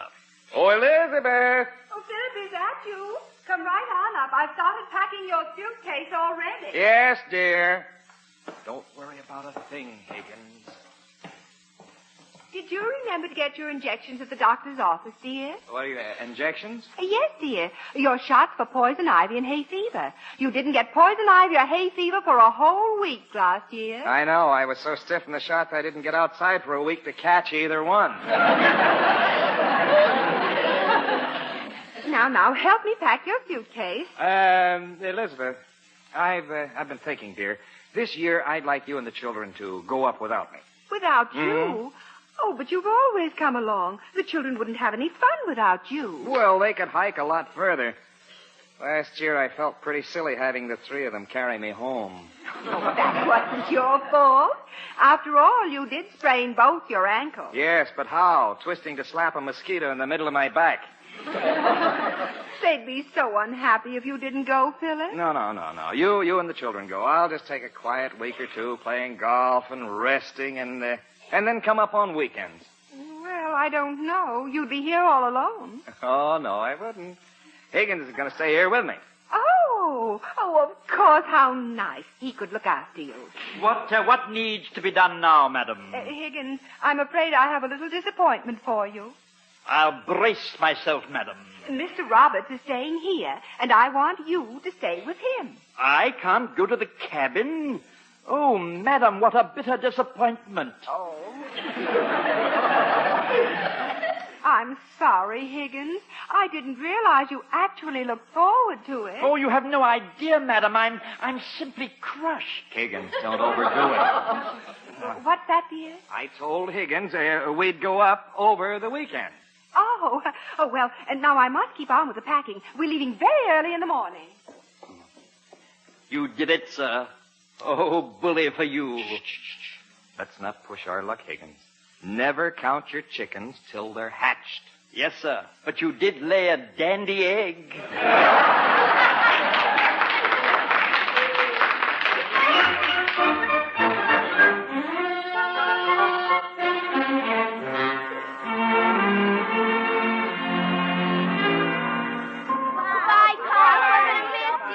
Goodbye, dear. Higgins and I'll be up for the weekend. I'll take good care of Mr. Roberts, Higgins. You may depend upon me, madam. Yes, he'll take care of it. And now drive carefully now.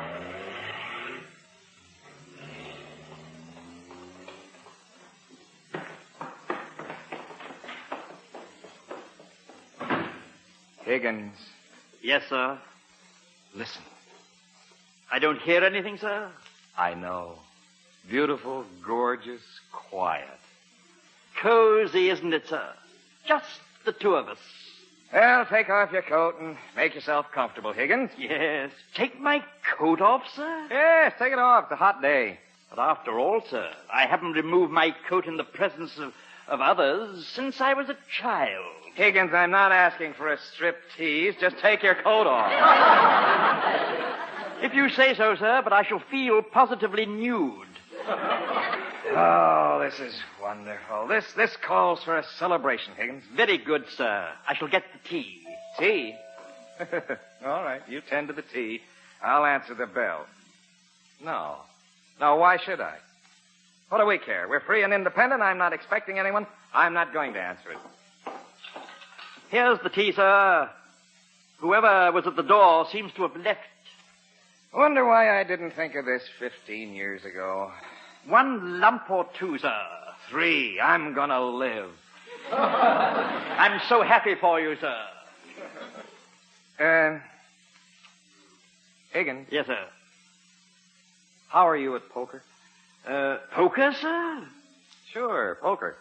Are you referring to part of a fireplace? No, Higgins. It's a card game. Poker. A card game? Oh, I see. You hit each other. I'm going to enjoy playing poker with you, Higgins. I hope I warrant your high opinion, sir. I called a few of the boys in the office this morning. I've got a nice little poker session all set up for tonight. Oh, I see, there goes that bell. Sounds like a fire alarm. Oh, let it ring. Here, have a cigar. But, Mr. Roberts, I don't smoke. Oh, have one anyway. They seem very nice. Darn good cigars. With one of these, you can really relax. You're right, sir. I can feel myself letting go already. I wouldn't smoke too fast. Strong, you know. Oh, I like it. Yes, well, have fun while you can. The phone. Would you answer it, sir? I'm feeling much too relaxed. Interesting shade of green you're turning. Oh, let the phone ring.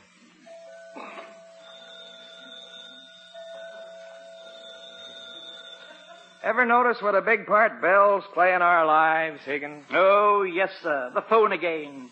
I wonder for whom the bells toll. Oh, Higgins. Sorry, sir. It's this cigar. It seems to be making me lose my sense of balance. Oh, Higgins, what a peachy smoke ring you just blew. I did? I wasn't aware of it, sir. Look, you did it again. 2 small round smoke rings side by side. They probably came out of my eyes, sir. The fireman is back, sir. He seems to have brought an axe with him. Sounds like a big bad wolf. Well, this piggy's house is made of stone. Pour me some more tea, Higgins. Yes, sir. I say, my word, now they're trying to come in through the windows. Hey, Higgins, look at that horrible face staring at us through the window. That's no face, sir. It's your Aunt Millie, sir. Hey, Philip, open the door! Aunt Millie. Oh, Higgins, we're trapped like rats. We could run for it, sir. It's no use. She can run faster than either one of us. Open up before I break the door down! Hello, Aunt Millie. Was that you who was knocking? No, it was the big bad wolf. And what are you 2 little piggies up to? Well, Aunt Millie, Sitting around in your shirt sleeves, smoking cigars. Uh-huh. I these teacups. Tea! Madam, what did you expect? Aviation gasoline? Well, I never. Philip, why didn't you answer the door? I couldn't hear it. Tommy's turtles were sneezing. I sent a telegram, I phoned, I came out twice. Well, if I'd known it was you, Aunt Millie. My apartment's being redecorated, and I wired to tell you I was coming to stay here for a few days. I knew you'd be at the cabin. Say, why haven't you and your whatchamacallit gone? Madam, I am a butler. Well, nobody's perfect. Well, we couldn't leave with the family, Aunt Millie. I had some business to attend to. Very important. Well, are you leaving or staying? Are you leaving? I'm staying. We're leaving. We're leaving the house to you. Your coat, Mr. Roberts. Thank you, Higgins. Shall I carry in your bags, madam? I can carry them myself. I'm no weakling. I can see that, madam. I'll bring them in. The idea not answering the phone. Higgins, let's get out of here. To the cabin, sir. It's Poison Ivy or Aunt Millie. Now take your pick. I don't know what poison ivy is, but without hesitation I take my choice. Which way? To the woods.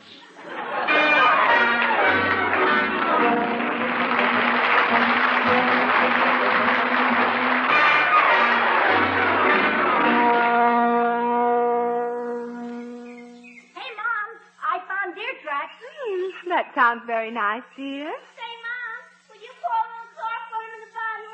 I want to fix this rhinoceros beetle for my collection. Certainly, dear. Oh, it's a lovely beetle. Are they rare? Not around here, boy. Say, Mother, how does my bathing suit look? Oh, let me see it, dear. Go put it on. Mother, it is on. All of it, dear? Mother. Well, I certainly hope it doesn't shrink. Here, Mom. Look down the road. A couple of men walking. Goodness. I wonder who they are. Hey, I'll get Pop's gun. They might be bums. Oh, boy. I get to shoot one. It looks like Higgins and Father. Oh, boy, it's Pop. I'll bet you to him, Debbie. Bet you don't. It's Pop and Higgins. Yeah. Hey, Pop. Hiya, Pop. Don't jump, Debbie. I'm too tired to fall down. Oh, hello, Tommy. Hello, sweetheart. Let me carry your suitcase, Pop. I'll carry yours, Higgins. Oh, thank you, Tommy. They're quite heavy. Oh, don't be a fool, Higgins. Your knees are caving in. Oh, yes, sir. They've been that way for years, sir. Hello there. Now let me do the talking, Higgins. Very good, sir. Oh, you two look worn out. What happened, sir? Well, my dear, the loneliness was too much for us. We just couldn't stand the thought of being away from you for 2 whole weeks. Oh, darling, how sweet. I suppose the house did seem pretty barren. As a matter of fact, madam, it almost seemed haunted. Yes, the things just got worse and worse. So Higgins packed, and here we are. We came up on the train. The milk train? Why, that stops every mile or two. Yes, madam. I understand milk is a necessity. But why do the cows have to spread it around so? Yes. I was wrong, Elizabeth. I should have come up with you and the children. Take a big breath of that wonderful air, Higgins. I say, I've swallowed something. Hey, Pop, he took a deep breath and got a whole lungful of gnats. Gnats? Yeah, the little tiny bugs. They won't hurt you. My word, for one horrible moment I thought the air was alive. But why did you walk from the village? Wasn't Mordecai there to drive you up? Oh, yes, he was there, but Minerva wouldn't start. Mordecai cranked and cranked. And the silly car just stood there and sneered. Hey, Pop, I found deer tracks this morning. You want to follow them? No, Daddy, let's go swimming. You want to help me catch some rhinoceros beetles, Higgins? Well, I'd like to go for a ride in the boat, and you row so well, Philip. I'll get the fishing stuff. We can fish. Wait a minute. Shouldn't we all just lie down? I need some of those big mosquitoes on the lake for my collection. A boat ride would be nice. I could take a sunbath and get a good start on my tan. Come on, Higgins. We'll dig the worms. Dig worms, Master Thomas? Well, sure, for bait. You put the worm on the hook, and the fish tries to eat it. I see. Doesn't that sort of treatment make the worm rather cynical?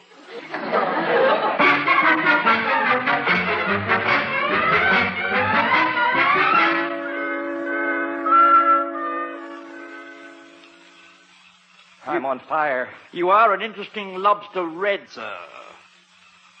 Higgins, Yes, sir. how's my back? Blistered, sir. Mosquito. Mosquito? Yes, they carry harpoons. That one seems to have lighted on your back, sir. We'll kill him. Slap him. If you say so, sir. Oh, my sunburn!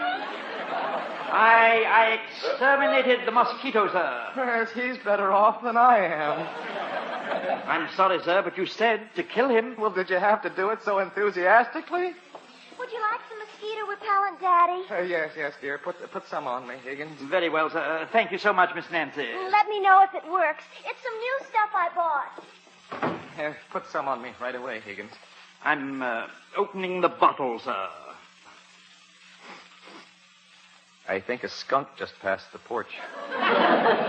Here we are, sir. I'll start with your back. Oh, Higgins, that feels so nice and cool. Could that skunk have returned, sir? It's on the porch with us. It's you, sir. What? The mosquito repellent. Oh, no, and it's all over me. No wonder the mosquitoes won't bite when you wear this. You turn their stomachs.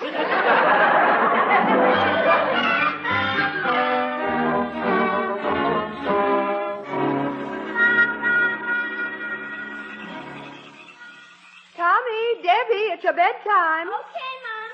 I just caught a June bug. Tommy, are you going to sleep in your tent? Yup, it's all fixed. I got my hunting knife and my flashlight. Where am I going to sleep? In the bedroom with Nancy. Higgins, you'll have the attic room. The attic room, madam, but some of my things are still in your room. Oh, that's all right. You can leave them there for tonight. Well, I'm going to bed. I'm simply worn out. Well, I'll sit up with Higgins for a while, dear. Good night, Pop. Good night, dear. Good night, Higgins. Pleasant dreams, Miss Deborah. Good night, all.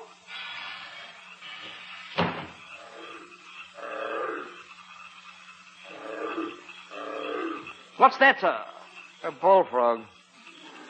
Thank goodness. I thought it was a new breed of mosquito.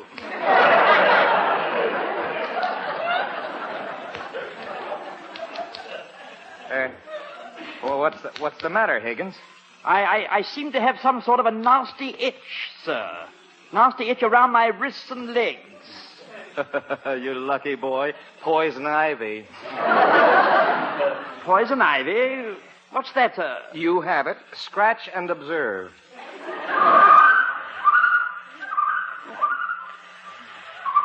Oh, what's that, sir? That's a loon. That's obvious, sir. Why doesn't somebody catch him and lock him up? No, Higgins. A loon is a bird, a water bird. He's fishing. He's fishing. My word, who digs his worms? Do you have firearms about you, sir? A gun? Yeah. Oh, I think there's a shotgun around someplace. Sir, what time of night would the Indians come? That is, if they came. Indians? The Platatuki tribe, sir. Oh, they come every Saturday. Regularly, sir? What goal? Sure, they collect the garbage. The Platatukis keep pigs. Oh, forgive me, sir, but you see, I had visions of being scalped.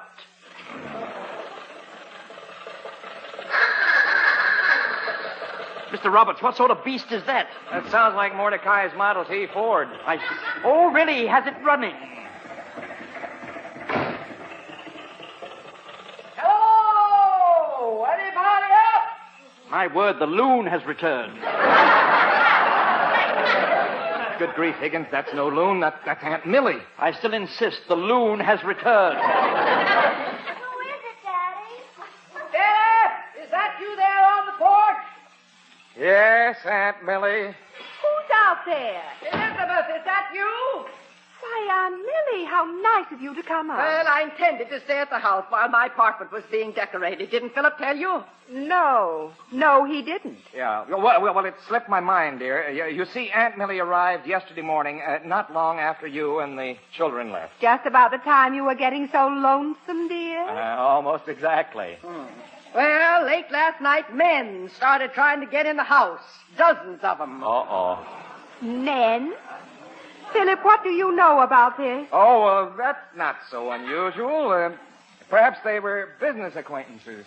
Well, I wouldn't give much for the type of business these wolves had in mind. One of them even said I was a doll. That crazy Joe Reynolds. Yes, and another thing. How'd they know I was your aunt?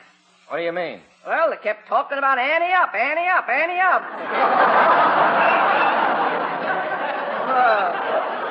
I'll tell you, I absolutely refuse. I just simply refuse to stay there another minute, so I came up here. Now, Elizabeth, is it all right? Oh, of course, Aunt Millie. You go right to our room. Philip and I'll move into the attic room. Madam, may I remind you that I'm already in the attic. If I go any higher, I'll be in a tree. Higgins, you'll have to sleep in the pup tent with Tommy. Good night, Higgins. Good night, sir. You know, I have a feeling those men thought I was giving some sort of party. Now, where would they get an idea like that?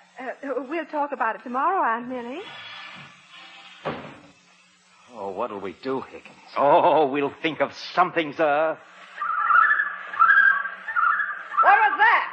A loon, Aunt Millie. Tell the old fool to shut up.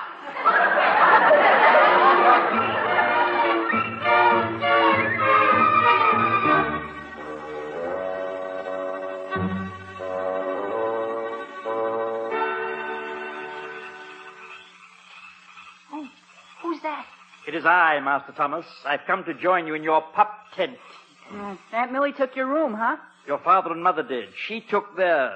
Well, when you come into the tent, you gotta get down on your hands and knees. Yes? This is like getting two frankfurters in one bun. You're making it. Oh, I say, my word. What's that? It's cold. Maybe my flashlight. Yeah, does your flashlight wiggle? Gosh, it sounds like a snake. A snake? A snake? What am I supposed to do now? Charm it?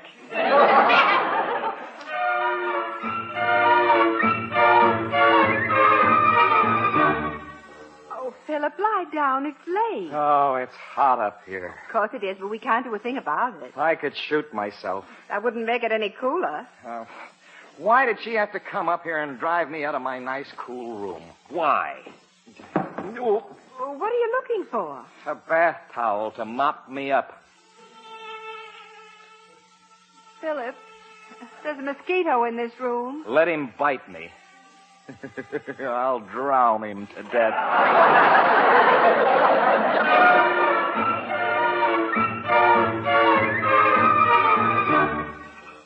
Hey, Higgins, I can't sleep. You're shaking.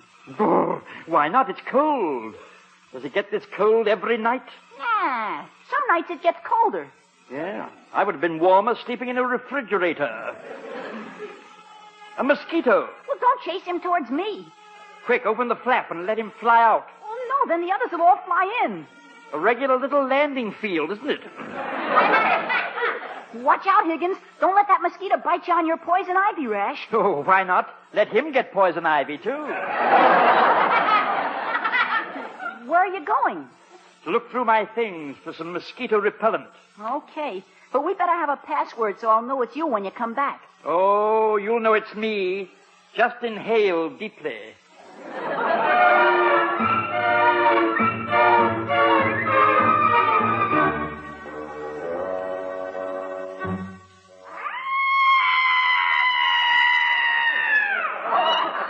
Oh, my goodness, Philip, what was that? It sounded like the Queen Elizabeth making port. Open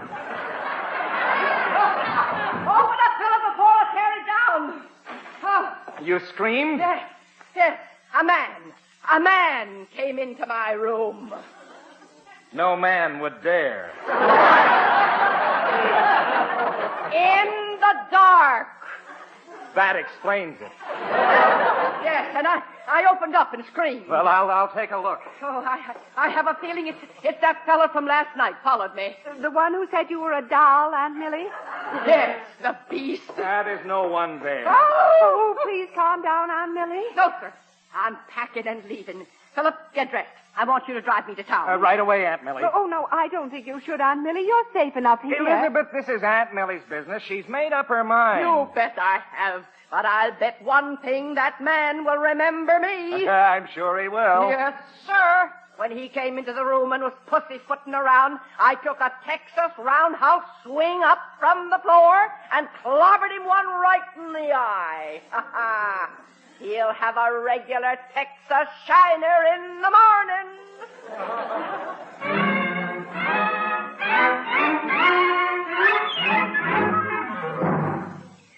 Morning, Mom. What's for breakfast? Bacon and eggs. Is Higgins up yet? He was getting up when I left. No, Nancy. Oh. I'm sorry, Dad, but if you want this on your sunburn, you'll just have to stand the pain. Oh, all right, dear, all right. That's enough, thank you. You'd better go help your mother with the breakfast. All right.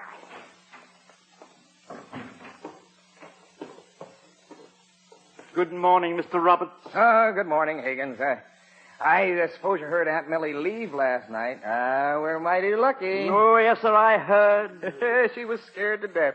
Said some man sneaked into her room and... Yes, sir. Higgins, turn around and listen to me. Yes, sir. Oh, Higgins. Yes, sir. What a gorgeous shiner, a regular Texas sunset. If you say so, sir.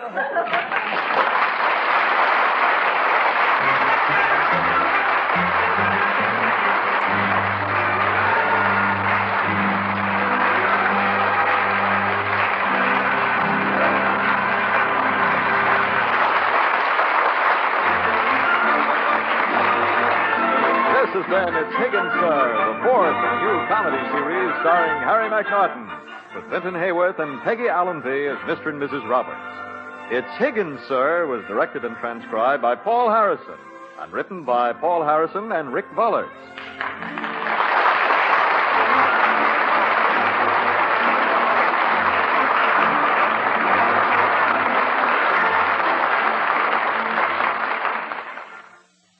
Join Jack Pearl and Mimi Benzel tonight on NBC.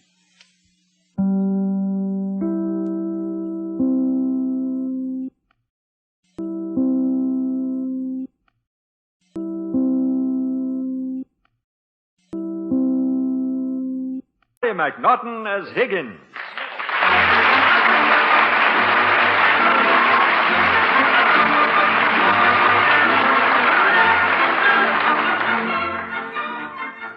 The first ray of the morning sun is peeping over the far shore of Lake Patatuki. It glides over the glistening white beach in front of the Roberts cabin. Finally, it arrives at the shaded window of the bedroom. It hesitates, then finds a crack where the shade doesn't quite meet the windowsill. It shoots happily into the dark bedroom of the sleeping Mr. and Mrs. Roberts. It runs over the floor to the foot of their bed, runs quickly up the bed, over the rumpled blanket, to the chin of Mr. Roberts. Up over the chin, across his nose, and right in his eye. What was that? Who hit me?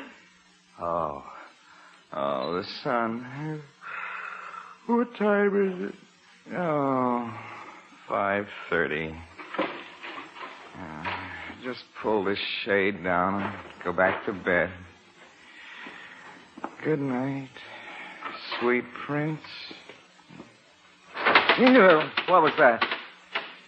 Oh, the shade. Any more of that and I'll be awake. Hey, Debbie, the sun's up. Look. Come on, hurry. Today's the day we eat lunch in the woods. Quiet! You'll wake up Mother and Daddy. Oh, what's the use? Please, Philip. You're waking me up. I'm waking you up.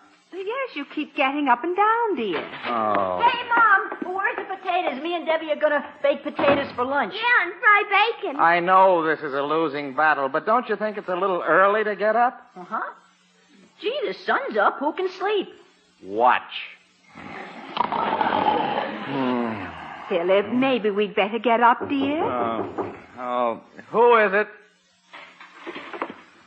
It's Higgins, sir. Are you up, too? Yes, sir.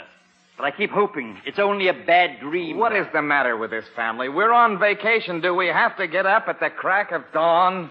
If you'll pardon me, sir, but it seems that today the dawn came up like thunder. Yes. Well, I suppose we'll have to make the best of it. Then we are going to stay awake, sir. With the greatest of difficulty.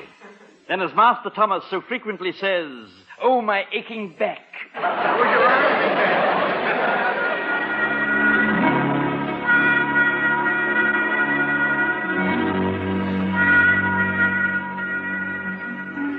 Coffee. I say more coffee, Mr. Roberts. Philip. Mother, Daddy's asleep. Amazing. Imagine being able to sleep with that bowl of cereal popping and cracking in his face. Gee, he's asleep and still chewing. Philip, dear. Philip. Oh, yes.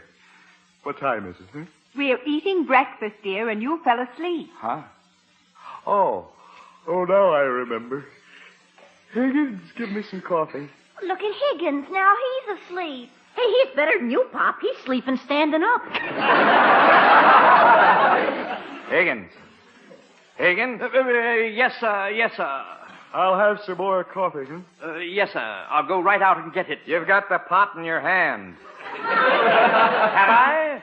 Oh, so I have. Oh, I say, what foresight. Here you are, sir.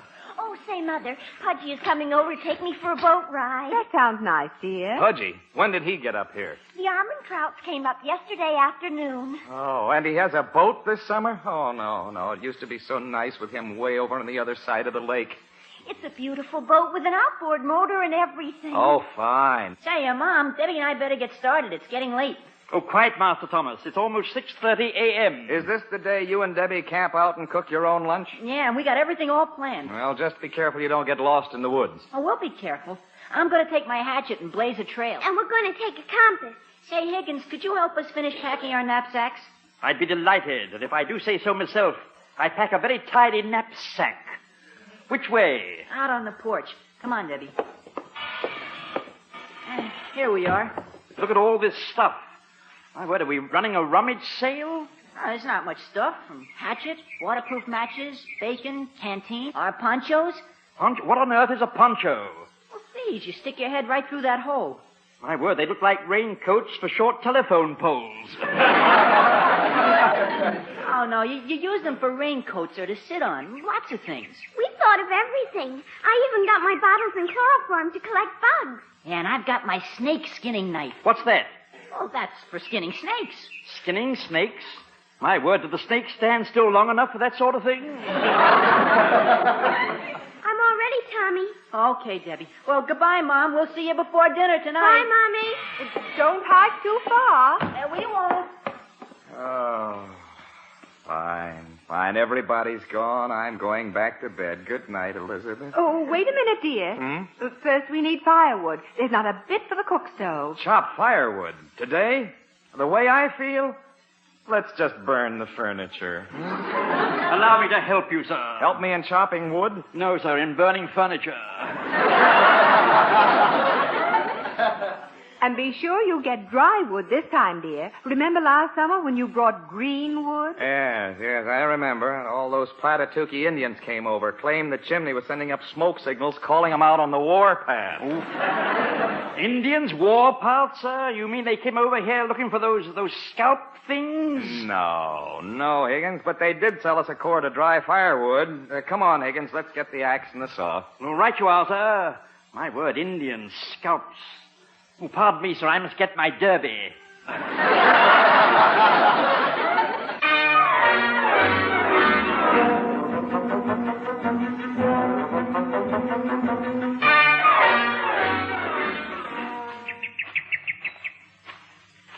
I beg your pardon, sir, but just what type of tree are we looking for, sir? We've passed literally thousands of them. Oh, they were all alive. I want a dead one. They make better firewood. There's a good one. Ah, yes. Why, say, that seems to be quite dead. Yes. Look, a vulture is pecking at it. That is a red-headed woodpecker. Yes, this tree looks fine. Now I'll make my first cut right here and make the tree fall in that direction. It won't break any young trees that way. Oh, I say, you're awfully clever, sir. Fancy knowing which way a tree will fall.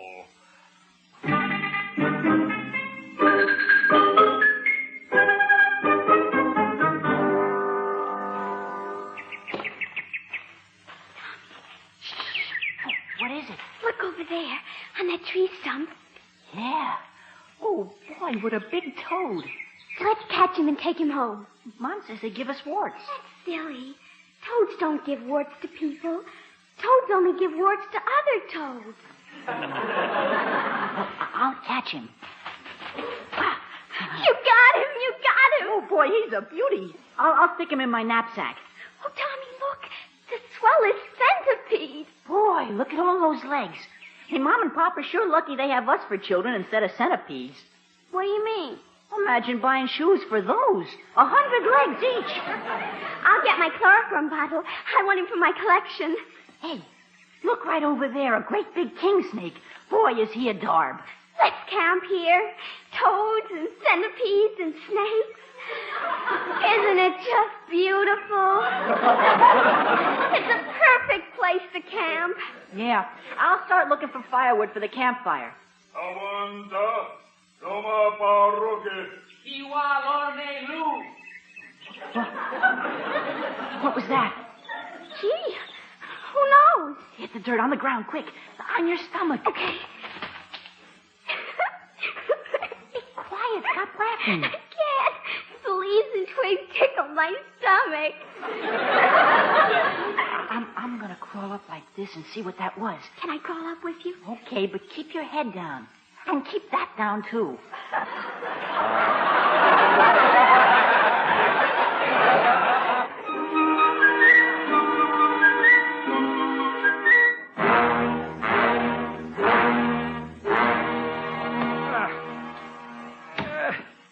Well, the tree's just about ready to fall. Now, Higgins, you stay right over there, where it's safe. Over here, sir? That's right. The tree will fall in the opposite direction from where you are. I have absolute confidence in you, Mr. Robert. Well, there it goes. Starting down, sir? Yeah, that did it. I'll get over there next to you. Sir? Yes? The tree. Is it possible for it to lean this way before it falls the other way? Probably an optical illusion. It can't fall this way. I have absolute confidence in you, Mr. Roberts. Higgins, it is falling this way. I'll stand my ground, sir. Come on, Higgins. Don't have so much confidence in me.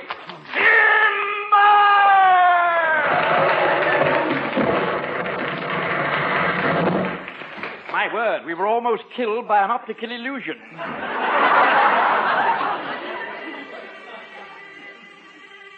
Higgins. Yes, sir. Do you hear anything? I hear a little humming sound, sir. I think it's a ringing in our ears from the crash of the tree. Oh, perhaps. sure, that's it. Mr. Roberts. Yes? That buzzing sound is not a ringing in our ears. Huh? Oh. No. Oh, bees. Bees in that tree. It was hollow. Yes, sir. Let's get out of here. Yes, sir. Ouch! One of them stabbed me. Out of my way! Oh! Oh!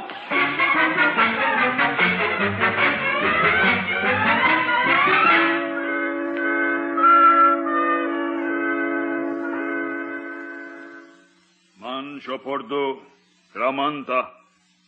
Look, Pop, I don't remember that stuff. Surgeon Lazy. Forget language of his people. Forget he is a Platatuki. Forget he Indian. That's another thing, Pop. Don't call me Sturgeon. Your name is Kramanta. All right, Pop, and in English that's Sturgeon, but at college everybody called me Joe. I like to be called Joe. I, your father, Chief Sunfish. Your name Sturgeon. Okay, Pop, Sturgeon it is. But I sure get sick of those caviar jokes. How's the fire coming? Your father make good fire. Maybe. But from all that smoke I see, somebody stuck in some green wood. Never mind fire. Son could learn much of old Indian way. This year I make you true Indian. What's that? Maybe fox. Curious fox. We set old Indian snare for him. It's 2 foxes, Pop. You let go of me. Come on. You let go of him. Oh, children. They sneak up close. We do not hear. Me feel like cigar store Indian. Hiya, Chief Sunfish. We were sneaking up on you the way the Indians used to do. Oh, you know old Indian ways? He sure does. Tommy's a swell scout. Better'n Daniel Boone. Daniel Boone. Do not mention his name. He's sworn enemy of Platatuki tribe. Oh, gee whiz, Daniel Boone is dead. Good. Always say he come to bad end. Dad needs someone like you around, Tommy. He gets pretty mad at me for not being more interested in being an Indian. Oh, we'll teach you. Me and Tommy read some books about the Platatuki Indians. Okay, Debbie, I'll drop around and you and Tommy can give me all the dope. My son is college man. He have diploma. He learn very slow. Took 4 years. Don't worry, Chief Sunfish. Surgeon will know all about Indians when we're through. Good. Hey, look at your campfire. It's going out. Gee, some dope stuck green wood in it. Who did that? Like you say, some dope. Gee, a campfire and real Indians. Say, let's find some red Platatuki clay and paint our faces and do a war dance. Oh, little squaw smart. Want Indian things, huh? Say, here's some of that red clay, the kind the Platukis used to use. Oh, yeah. That called maroba. And here's a swell log. Listen. The drum call. Sturgeon, the old days return to this misty eyes. The young children please me. Let us dance together once again as red men. Oh, Pop, how square can you get? You,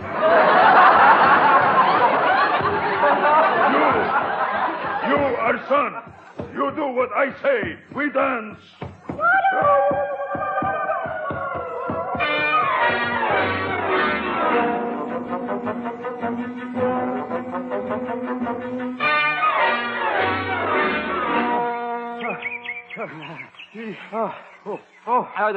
Are the bees still following us here, Higgins? I don't think so, sir. I haven't been bitten in the last 200 yards. Well, we got to get some mud on these bee stings. Yes. I say with this dew, sir, it's red, but cool and moist. Oh, yeah. Oh, Higgins, that feels wonderful on my face. Oh, mine too, sir. It's delightful. Higgins, do you look silly? Like a plate full of melted strawberry ice cream. Really, sir? I sound delicious. Yes, you know, I think I recognize this part of the woods. The cabin is that way. No, it's that way. I believe it's that way, sir. No, it's that way. Higgins. Sir? We're lost. Lost, sir? But that's impossible. I have absolute confidence in you, sir. Yes. Well, to be perfectly frank, I know exactly where we are. It's just I don't know what's happened to the cabin. Well, there you are, sir. You see, cabins are so unreliable. Oh, I've got it. A tree, Higgins. A tree with moss on it. Find me a tree with moss on it. Tree with moss, yes. That's about it. Tree with... Oh, here's a dandy, sir. Oh, good. Let me see it. Oh, it's a crackerjack. Has moss all around it. No, that one won't help. I need one with moss on only one side. That will tell the direction. What direction, sir? Huh? The direction. Oh, yes. North? No, south. West, sir? East? Shall we go around again, sir?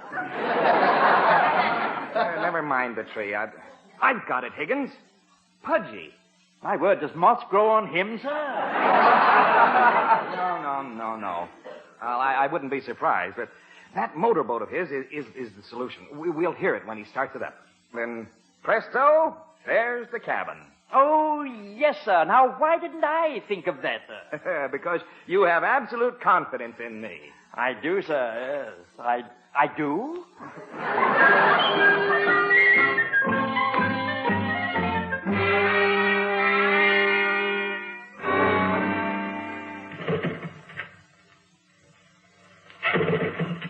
You think it'll start now, Pudgy? Gee, I wanted to get an early start and work on my tan.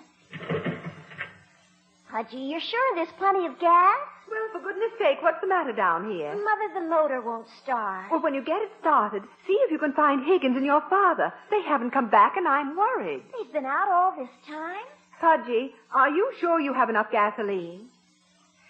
Pudgy, don't just stand there with your mouth open. Say something.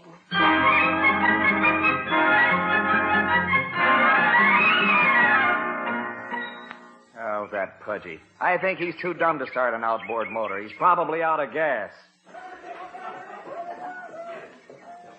Mr. Roberts. Mr. Roberts, did you hear something, sir? Yes. What was it? Could that be from the cabin, sir? I hope. Oh, no, don't be silly. The children are camping in the woods.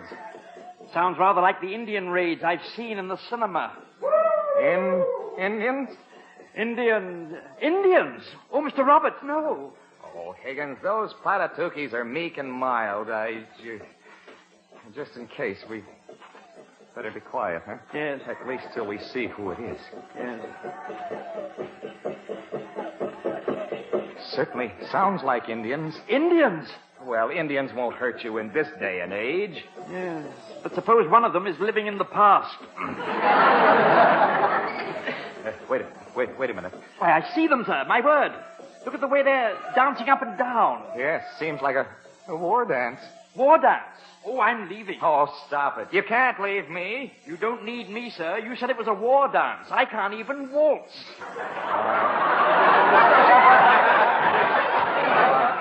I see what you mean. We'll just leave quiet. Yes, sir, yes. Watch out for snakes, Higgins. Oh, don't worry, sir. My feet aren't even touching the ground.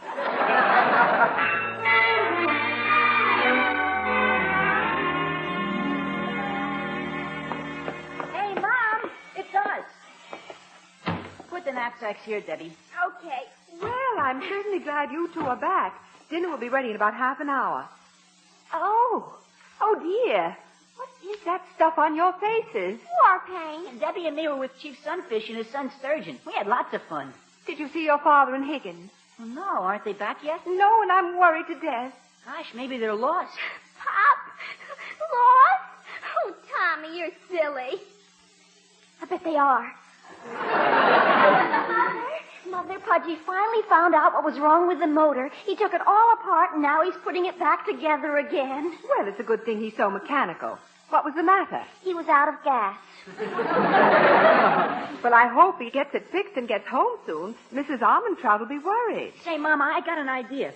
Chief Sunfish and Sturgeon are camped about a mile away, and if Pop and Higgins are lost, maybe they can help find them. But that's a fine idea. They're Indians. They'll know just how to find them. I'll go right now and ask them. I'll see you soon. Gee, I wonder where Pop and Higgins are.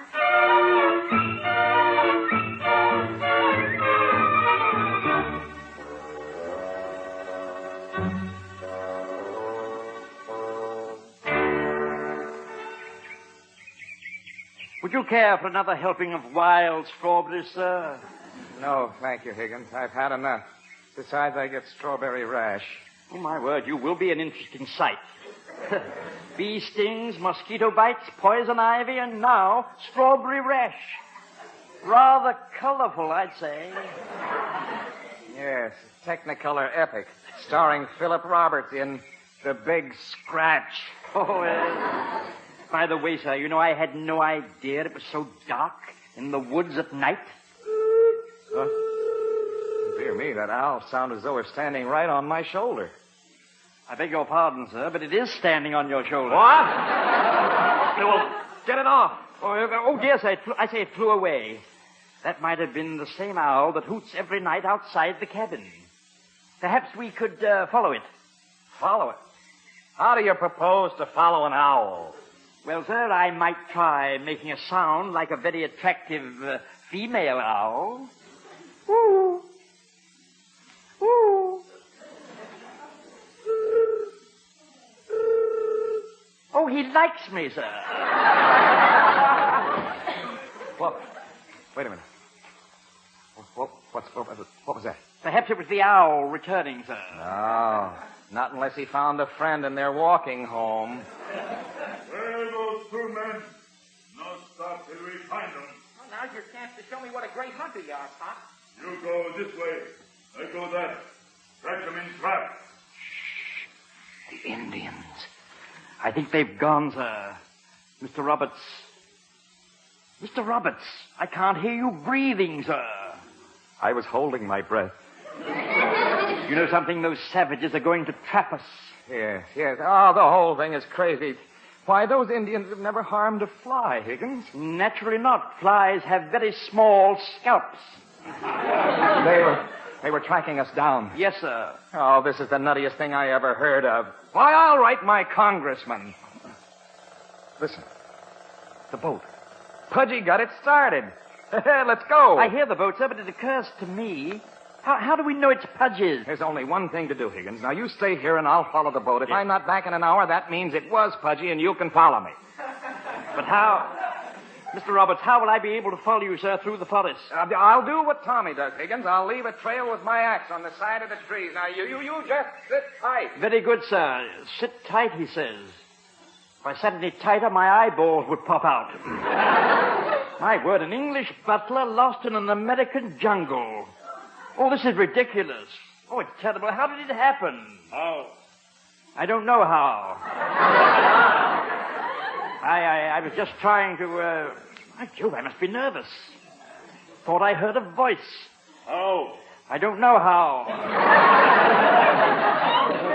Oh, there I go again. Oh, of course, I know what it is. It's the owl coming back from his walk. How? That's strange. I thought owls went who? Owls go who? I go how? Well, of course. Indians. Me, Chief Sunfish. Ratatugi tribe. What tribe you? Tribe? Oh, yes, well, of course, it's tribe, yes. Oh, of course, it's a tribe, yes. What you name? Name? Name, oh, yes, name. Roberts. What? Me no hear. Speak larger. Speak larger? Extraordinary. My name is Roberts. Mr. Roberts. My name is Mr. Roberts.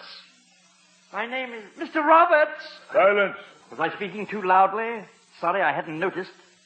You have strange accent. Wear strange clothes. Where are you from? Inquisitive soul, aren't you? Well, I came from a land far away across the sea. Across the sea? Yes. From the land of many hills? From the land of one hill, Churchill.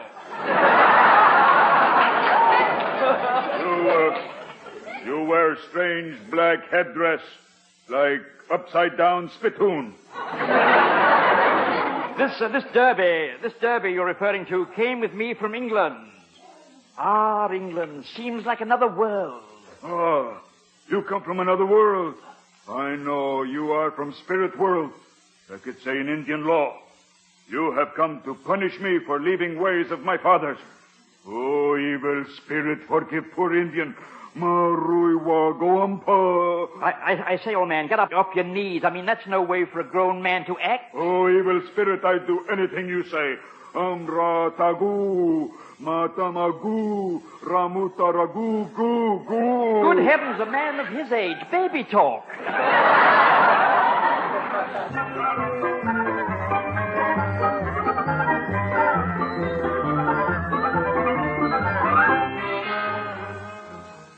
Now, Philip, really, Indians on the war Well, path. I tell you, Elizabeth, they had on war paint and they were doing war dances. If Higgins doesn't get here soon, I'd better call the state militia. I barely escaped with my life. Indians, Pop? Yes, Tommy. I'm glad you and Debbie are safe. Those Platitookies are up to no good. Well, that must have been Chief Sunfish. Debbie and I talked him into showing us the old war dances. What? Sure. And I painted everyone with war paint.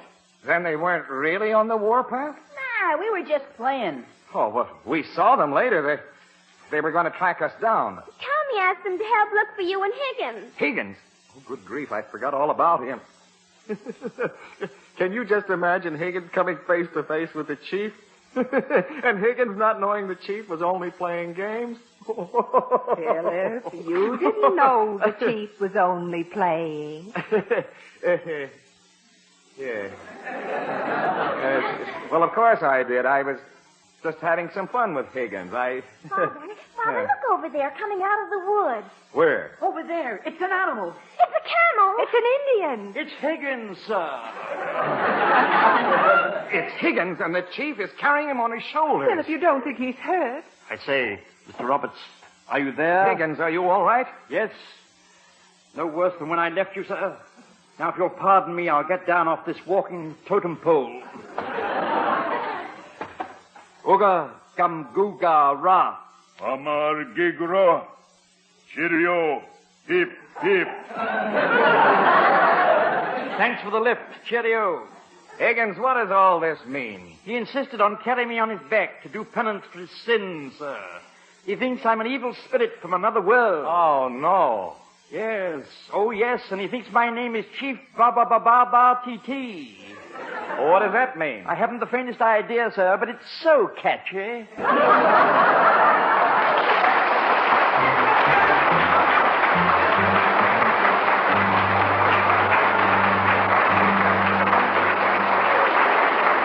This has been It's Higgins, Sir, a new comedy series starring Harry McNaughton with Vera Ellen, Charles Neville, Norma Jane Marlowe, Ethel Owen, and Bob Hay. It's Higgins, Sir was directed and transcribed by Paul Harrison and written by Paul Harrison and Rick Bullard.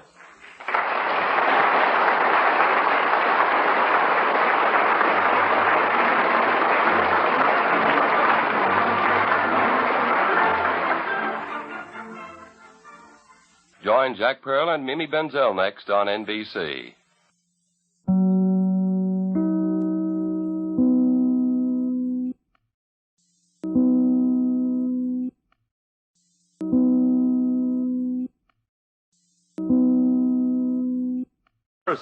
And starring Harry McNaughton as Higgins.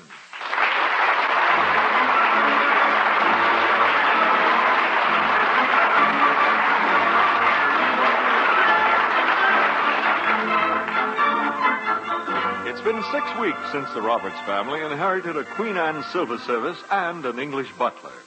The many peculiarities of American life have been a constant stumbling block to Higgins. All the big and little things that make life in America so different from life in Great Britain have kept him in constant turmoil. On this particular morning, Higgins is about to meet another one of those differences. Right now, a hobo is headed for the Roberts house to ask for a handout. He's about a block away. Boy, Higgins, that silver sure shines when you get through polishing it. Master Thomas, old silver is rather like a woman. Lots of attention, careful handling, and good polishing now and again makes it last longer. Come on, Tommy. We'd better get going or we'll be late for the ball game. Ball game? I was under the impression your father had given you some work to do. You mean mowing the lawn? Weeding the flower beds? Precisely. You know, in England, a father would not be as gentle as your father. Discipline is very rigid. Discipline? What's that? Well, you know, Debbie. Discipline is when we don't get to play baseball. Let me explain. Discipline is the keystone in building of character. You both want character, don't you? Gosh, no. Who wants to be a character? Hey, look, Higgins, we'll do our jobs, but the ball game is important because we promised to be there. You see, I'm pitching today. And I'm catching. Please, Tommy, don't throw any knuckleballs. Well, gee whiz, why not? It's my best pitch. Why can't I throw knuckleballs? They hit me in the knuckles. Don't worry about our work, Higgins. We'll do it later. Yeah, the grass won't grow much during the ball game. Knuckleball? What on earth is a knuckleball? A ball with knuckles on it? A knuckle with a ball on it? Oh, this is silly. Good morning, sir. Good morning. Is the lady of the house in? Mr. and Mrs. Roberts are both out. I'm Higgins. Excuse me, I didn't mean to interrupt the wedding. The wedding? Yes, that suit. There's no wedding. This suit I wear all the time, sir. I'm a butler. Oh, I see. Oh, you're an English butler. My accent should make it obvious that I'm not from Dixie. My word, sir. Look at your clothes. Have you been in an accident? Oh, what's the matter? Am I bleeding somewhere? Your clothes, sir. They're all tattered and torn. In shreds, as it were. Oh, yes, my clothes. Well, you see, I'm on kind of a walking tour through America. Yeah. These are my walking clothes. I wouldn't dream of wearing my tuxedo. These were made special for me. California casuals. My word, yes, how chic. Yes. Say, don't they have hobos in England? Hobos, sir? What are hobos? Hobos, you know, Knights of the Road. I'm a charter member. Oh, no. No, in England we have nothing like that. If you care to leave your name, I'll tell Mrs. Roberts you called. Oh, my name? Well, my name is Pinky. You see, I'm a friend of the family. Pinky? Yes. Friend of the family, Pinky? I don't recall anyone in the family of Roberts mentioning a friend called Pinky. Were you expected, sir? Oh, yes, I was expected. Don't tell me you didn't get my telegram. Oh, no, we didn't, sir. No, what a shame. The Robertses would have stayed at home to greet you. Well, I'm just as happy they didn't. This way I'll get a chance to have a bite to eat and clean up before they come home. Yes, bite to eat? Mm-hmm. Oh, how rude of me, sir. Come in and sit down, won't you? Oh, thanks, Higgins, thanks. I haven't ate all day. Et? Et. If I knew what that meant, I'd sympathize with you. Well, et. You know, that's the past tense of eat. You see, for the past few days, I've been so tense, I haven't been eating so good. You haven't been eating. How about a bit of turkey, sir? There's nothing like a spot of fowl for a mid-morning snack. Well, okay, bring it out. And don't bother to slice it. I'll sort of browse over the carcass. You know, I admire you so much in your physical life, walking all over America. Ah, the outdoor life, you know. My word, you're quite a sportsman, sir. Oh, yes. And on Sundays, I play polo. Are you sure they don't have hobos in England? No Knights of the Road? No, sir, no, but we do have Knights of the Bath. Ah, please, not while I'm eating. Will you be staying overnight, sir? Well, I wasn't exactly planning on it. I'm sure Mr. Roberts would insist. I'll make up the bed in the spare room. Excuse me, sir. Oh, yeah. I left my catcher's mitt in the kitchen, Tommy. Well, hurry up and get it. Tommy, look! A bum. A real bum? Right there. Sitting in our kitchen. Eating. Gee, are you a real bum, mister? Please. I am a hobo. There's a big difference between a bum and a hobo. What's the difference? Difference? Well, what's the difference between beer and champagne? I don't know. I drink milk. Hey, does Higgins know you're a bum? No, please, hobo.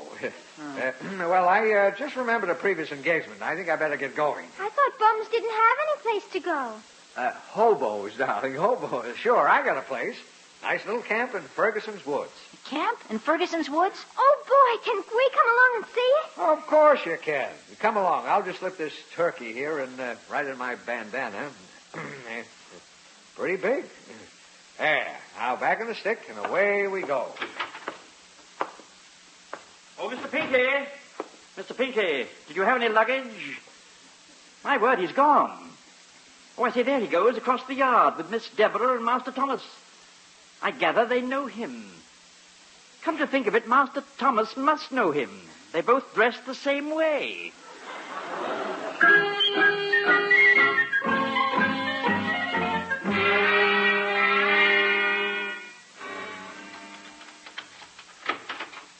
Oh, Higgins, we're home. Yes, madam. Yes, madam. I saw you drive up. Where are Tommy and Debbie? They went off, sir, with someone called Pinky. They went off to play? Then what I said this morning about discipline made no impression on them at all. You went through all that this morning, dear. I'm going through it again. I like the trip. Higgins, before you came to us, the children obeyed me. When I spoke to them, they paid attention. They understood what I said to them. Now, what has caused the change? Could it be, sir, your pronunciation has gotten rather sloppy, sir? I'm not here very much, Higgins. You're the man around the house now. As far as they're concerned, why, I'm just the man who comes to dinner. Oh, I don't know, sir. The fact that you spend the night should start them thinking. Higgins, you said they went with Pinky. Yes. Just who is this Pinky? Why, the gentleman said he was a very old friend of the family. An old friend of mine? Why, I don't know any Pinky. Are you quite sure, sir? He's on a walking tour through America. Wears very old and tattered clothes. Walking tour? Yeah. Old clothes. Mm-hmm. Higgins, did this old friend happen to come to the back door? Yes, sir, he did. Higgins, that man was a bum, a good-for-nothing loafer. You know your friends better than I do, sir. No, Higgins. I mean, this Pinky is no friend of mine. He's a tramp. Tramp? Tramp? Oh, Mr. Roberts, you mean he lied to me? That's right. He tricked you. Why, the cad. I hope he falls off his horse the next time he plays polo.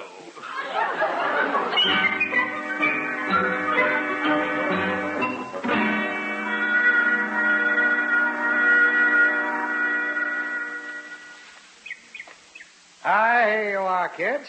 How do you like my little setup? Gee, what a neat camp. Camp? That's for Boy Scouts. This is a jungle. A hobo jungle. Jungle? You mean it's full of lions and tigers? No, just hobos. Gee, Tommy, look, a campfire. Let's toast marshmallows. Boy, living outdoors like this, Pinky, you must have quite a bug collection. I used to have, but some DDT powder fixed me up. Say, what do you do for a living, Pinky? I'm a hobo. Yeah, but what do you do for a living? How do you get money? Money? Who needs money? Look at me. I'm happy, healthy, got all my hair, my stomach can digest anything, and I ain't worked. Not never. Gee. Hey, do other people know about this? Oh, the smart ones do. They become hobos like me. Gosh, nobody makes you work and you don't have to mow the lawn. Or weed any old flower beds. I haven't done any work in 20 years. I'm going to be a bum when I grow up. Me too. A lady bum. Kids, please. Not bums. Hobos. Nature's noblemen. Well, you kids got the right idea, too. All a man's problems are because he works too hard. You gotta relax. That's the motto. Relax. No insomnia, no ulcers, no bald head. You mean working hard to make a living makes a man bald? Sure. You never saw a bald-headed woman, did you?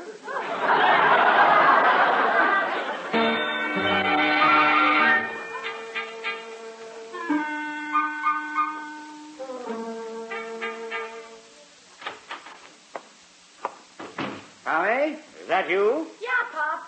Come into the den, please. Sure. Me too, Pop? Yes. Sit down, both of you. Yes, sir. Yes, sir. Now, are we all comfortable? Oh, sure, Pop. Fine. Now, Tommy, what about the grass? I'm going to mow it, and I'm going to weed the flower beds. Yes, but when we had our little chat this morning, you were going to do it right away. Well, Pop, things came up. I talked to you about building character and about discipline. Tommy, don't you want to be a success in life? Don't you want to be respected when you grow up? Think about being a man. Now, what do you want to be when you grow up? A hobo. I want to be a lady hobo. You mean you both want to be bums? Hobos, they're different. Pinky told us all about it. Get out in the yard and go to work. But Pinky said... I don't care what Pinky said. Now, you get out in the yard and do your work. Yes, sir. Come on, Debbie. Yes, sir. Bums. Higgins. You called, Yes. Higgins, that bum you invited into the house and fed has been talking to Tommy and Debbie. Now they want to be bums. Oh, I wouldn't allow that, sir. Well, I don't intend to allow it. I'm going to take things in hand around here. And it's high time, too, sir. Why, I told the children that American fathers were quite lax compared to fathers in England. Oh, are they? Now, what would a father in England do? Well, for one thing, Master Thomas would be packed off to military school this fall. Military school? Yes. What an idea. Higgins, it's a sensational idea. Oh, aren't we lucky you thought of it, sir? Yeah. Now I'm on the right track. Military school discipline. That's the ticket. The old-fashioned father, loved but respected. Ah, my father was like that. Why, every time I think of that, I have to stand up. Out of respect, sir? No, shooting pains where I sit. Oh. Yes, Higgins, the iron hand is just what this family needs. Oh, I admire that fire in your eyes, sir. Yes, and we'll start with you. But I'm too old for military school, sir. Discipline for you, Higgins. Don't feed any more bums in my house. If you say so, sir. My mind is made up. Oh, Elizabeth? I'm in the living room, dear. Elizabeth, I have come to a decision about Tommy. Oh? My mind is made up, so don't try to stop me. Have you found some way to persuade him to mow the lawn, dear? Yes, he's going to military school this fall. Oh, to mow their lawn? Military school? Yes, my dear, that boy needs discipline, and that's where he'll get it. And in the fall, he goes to military school. Now, that's my decision, and it's fine. Philip, you can't mean it. Our little Tommy going to military school? Right, and when I make up my mind, now it stays made up.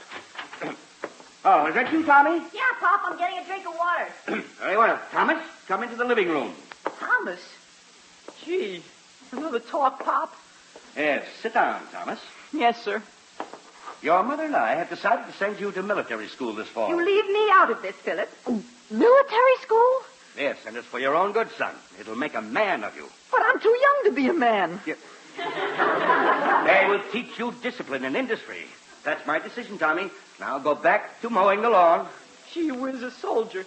Next thing you know, I'll just fade away. Philip, I insist you change your mind about this wild idea. I won't have Tommy going away from home. He's too young. Where are you going? To write a letter to East Point Military Academy about Tommy entering school in the fall. Philip, if you insist on this ridiculous thing, I'll never speak to you again. Don't be silly, darling. How are you going to ask me for money?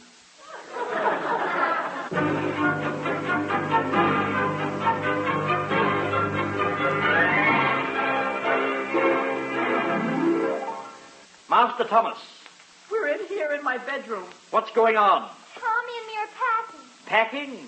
Yes, and you gotta promise not to tell. Promise, Higgins. But I don't know what I'm promising. It's better that way. Promise. Oh, very well, I promise. You're running away. I'm going to tell your father. You promised. You can't tell. Oh, drat. We'll show Mom and Pop. You see, we got bundles and bandanas tied to sticks. Just like Pinky's. Now, we had a talk with him. He told us about Patrick Henry and Thomas Jefferson. Those rebels? He told us about freedom. Yeah, he said I should be free to decide about the military school myself. Pinky said nobody can make an American do anything. So, the revolution is on us again. So we're leaving. Leaving. Say goodbye to Mom and Pop for us. Say goodbye. May I ask where you intend to go? It's the open road for us. Open road. Say goodbye. Bye. Goodbye. If I had any foresight, I'd have sprinkled that turkey I gave to Pinky with arsenic. Is that you, Higgins? Only a shell of my former self, sir. Well, would this shell be good enough to get lunch? I'm starving. It's almost ready, sir. Hey, where are the kids going? I thought I saw them go out just now. Oh, did you, sir? Well, come to think of it, I did. Notice anything else, sir? No, can't say I did. Oh, think hard. You must have noticed something. Well, now, it's silly, of course, but now that you mention it, I thought they were carrying little bandana bundles tied to sticks and, like they were running away. Oh, goody. Running away? Oh, you got it, and I didn't tell you. Higgins, who is responsible for this? This is your fault, Higgins. You and that good-for-nothing bum Pinky you introduced them to. Sorry, I gather I must have pulled the bloomer. Yes, you certainly did. Now, you find that bum and drive him out of town. Now, you go out to the kids and bring them back. Immediately, sir. And as for Pinky, I'll make him wish that freight car he came into town on had been wrecked.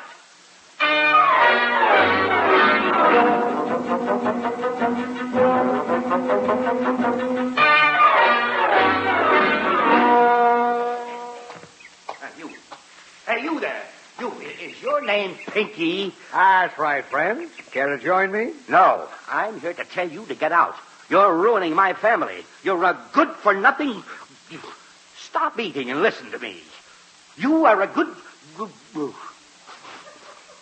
Hey, what's that you're eating? Mulligan stew? Pull up a rock and sit down. You're all excited. No, I'm going to finish what I came here to do. Real Mulligan stew? The very best. Hey, you're pretty tense. Relax. Yeah. No. I came here to... Mulligan stew, huh? Hey.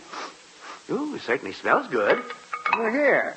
Have a tomato can full. I came here to... Well, very good. Well, that's wonderful. I thought you'd like it. You're in trouble, ain't you? I can tell. Now, you forget your troubles, friend. Believe me, it ain't important. Not important? Nope. Why, you're ruining the relationship between me and my son, Tommy. He's been coming to see you, and he's getting to hate me. Hate you? You're crazy. Why, the kids said you were the greatest. A real swell pop.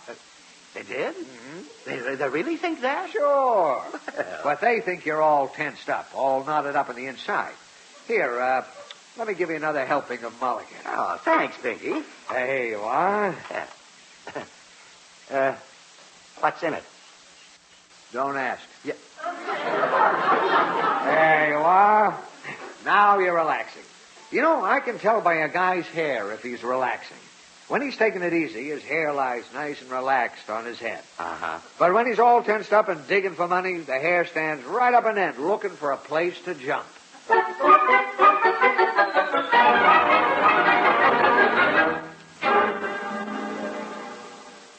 wasn't fair, Higgins. No, you promised not to tell. Oh, I didn't tell. Your father saw you leave. Oh, hello, children. What are those bandanas and sticks? What are you doing with them? They were playing hobo, madam. Oh, how cute. I think that must be fun. Well, hello, everybody. Anybody home? Oh, here you all are. What's the matter around here? Can't anybody smile? I'm smiling, sir. You call that a smile? Look, Higgins, when Tommy was 2 years old, he ate a pickled onion he took out of my martini, and he looked just like that. Sorry, sir. You know, Higgins, you've got to learn to relax. You're all nervous and tense. Oh, I'm not tense, sir. I always stand rigid like this and vibrate a little. Tommy, son, look at me. Yes, sir? Tommy, you don't want to go to that military school, do you? No, Pop. Well, don't go, Tommy. This is a free country. This is the land of liberty. Gee, you talk just like Pinky, Pop. What is a pinky pop? Gee, do you mean I don't have to go, Pop? I can stay here with you and Nancy and Mom and Debbie and Higgins? I'm so glad you included me, even if I am the caboose. Philip, did you really change your mind? There you see before you a new man, a man who knows how to live, to relax and stop worrying. Pinky has the right idea. I made a mistake, my dear, and I'm willing to admit it. That's all right, dear. You were just tired and irritable. Oh, it was more than that. You know, Pinky has the right philosophy. Tommy, Debbie, here's $1 apiece for you. Now go out and have a good time. Boy, oh boy, we got the best Pop in the whole world. Now they're both smiling again. Elizabeth, I'm very sorry for the way I acted. Now, can you ever forgive me? Oh, of course, dear. Everything's fine now. Look, but what are you doing at home? Why aren't you out shopping? Go on shopping. Oh, shopping, dear? Yes. But you usually make such a fuss. Oh, that was the old me. I want you to go downtown right now and shop. The sky is the limit. Buy what you want. Don't worry. Buy anything I want? Anything, my dear. And while you're buying, remember, money isn't everything. It can't buy happiness. Oh, you're so right, sir. But isn't it fun to try? No, that's not for me. Go ahead, Elizabeth. Live a little. Oh, Philip, you're wonderful. You're just wonderful. I'm going downtown right now. Goodbye, dear. I tell you, Higgins, you are looking at the new me. Yes, sir. Whatever happened to the old you? Yeah. You know, Higgins, the whole trick is just to relax. Yes, sir. I'm going into the den and lie down. And relax. Just relax. Oh, this is the life.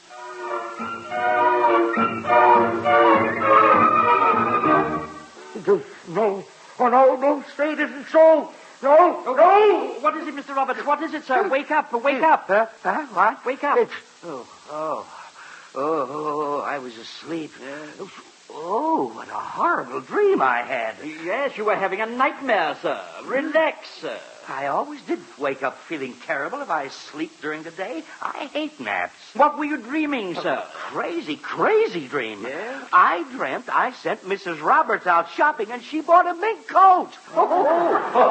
You dreamt that? Yes, imagine a man being a fool enough to do a thing like that. You did send her shopping, sir. Yes. What? Remember, before you fell asleep, you just come from visiting Pinky? Oh, now I remember.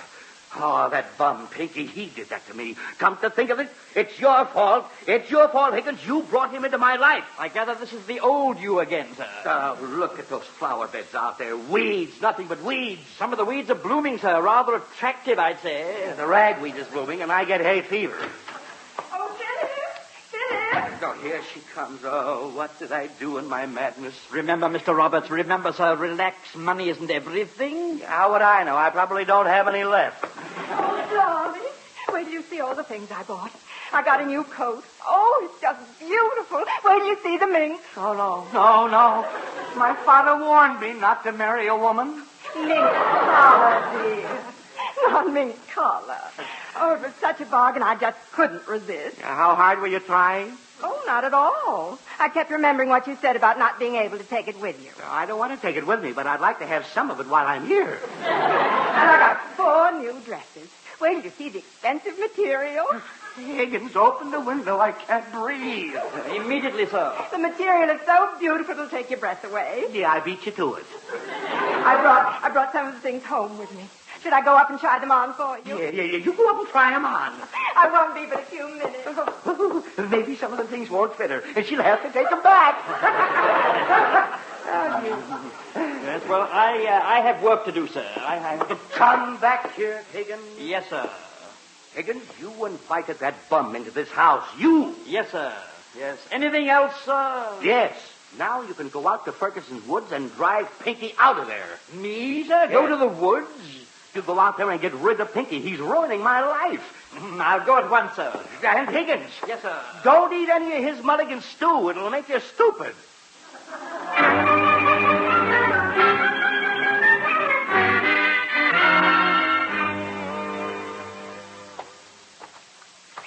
I say, are you there? Anyone at home? Oh, it's you. Hi, pal. My word, you live here? No wonder you have such an undisciplined attitude towards life. Why, you live like an animal. Well, did you ever hear of an animal having ulcers? Or getting bald? I certainly have. The bald eagle. You're all excited. Now, take it easy. Pull up a rock and sit down. In my state of mind, I wouldn't dare pick up a rock. Pinky, you've got to go. Well, I ain't going to get excited. That's life. When you gotta go, you gotta go. What's that revolting-looking mess in that tomato can? Oh, that's mulligan stew, that's all. Oh, yes, mulligan stew. I've heard all about your mulligan stew. Makes you feel stupid. Oh? Smells like... it smells... It's simply delicious. Yeah. Sit down, Higgins. How about a can of stew for you? No. Well, if you insist... Take a small helping. Okay, coming right up. Here. There you are. Mulligan Deluxe. Dig in. Enjoy yourself. Revel in the pleasures of this moment. Please. Oh, I say this mulligan is so good, I can't hear a word you're saying.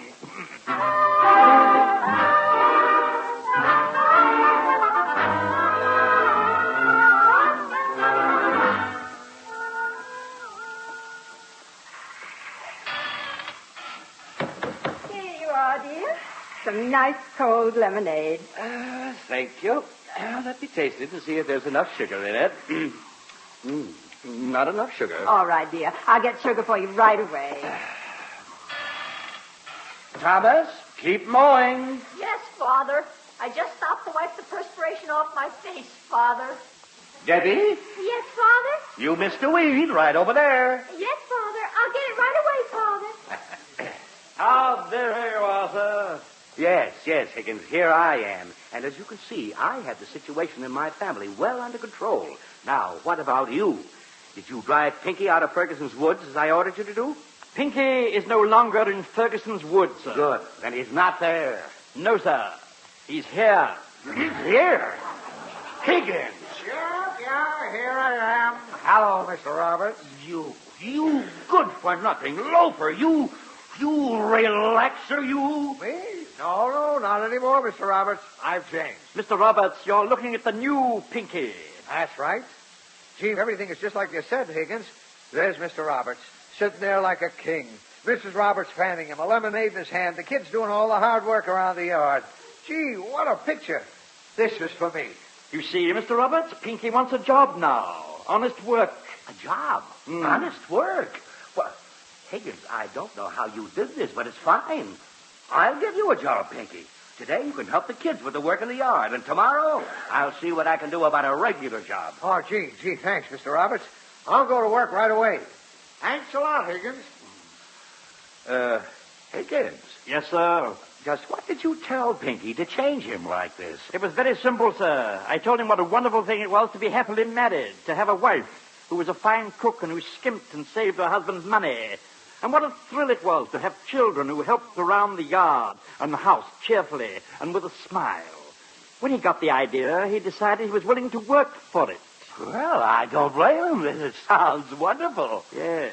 Yeah, but who do you know who has all that? You, sir. Me? You have even more.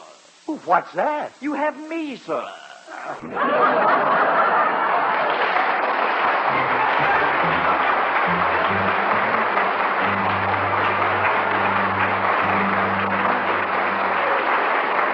This has been It's Higgins, Sir, a new comedy series starring Harry McNaughton, with Vera Ellen, Charles Neville, Norma Jane Marlowe, Ethel Owen, and Bob Hay.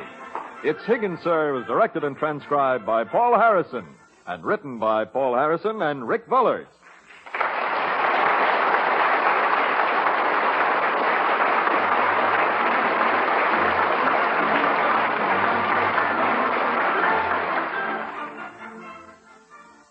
Join Jack Pearl and Mimi Benzel next on NBC.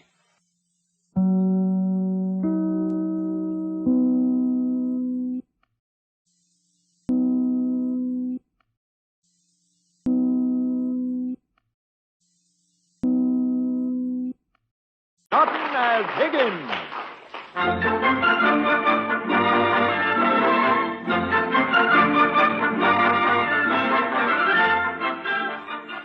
Every summer, the entire Roberts family goes down to Uncle Percy's farm for the weekend of the county fair.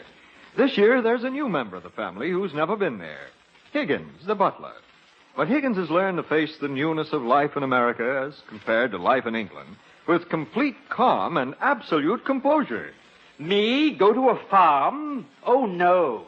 Well, sometimes Higgins isn't as composed and calm as others. But with the children already down on the farm and Mr. Roberts off on a business trip, someone has to go with Mrs. Roberts in the car.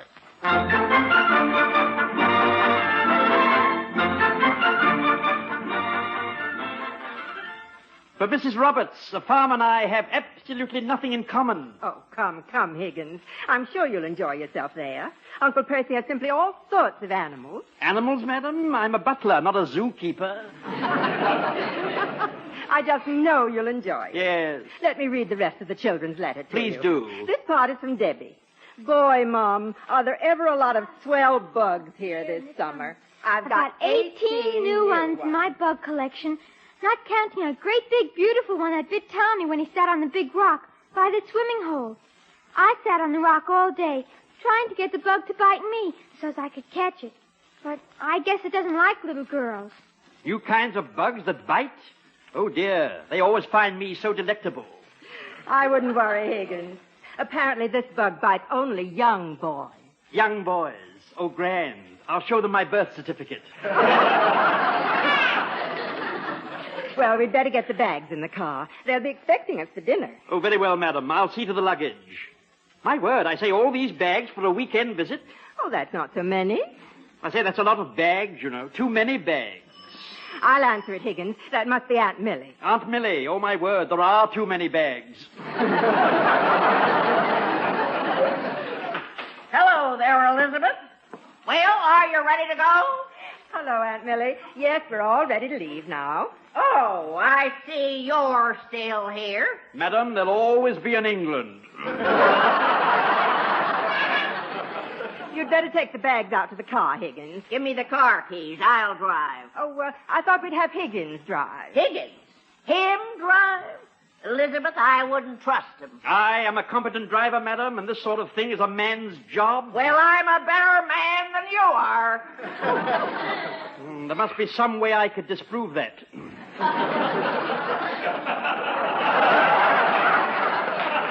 But it escapes me.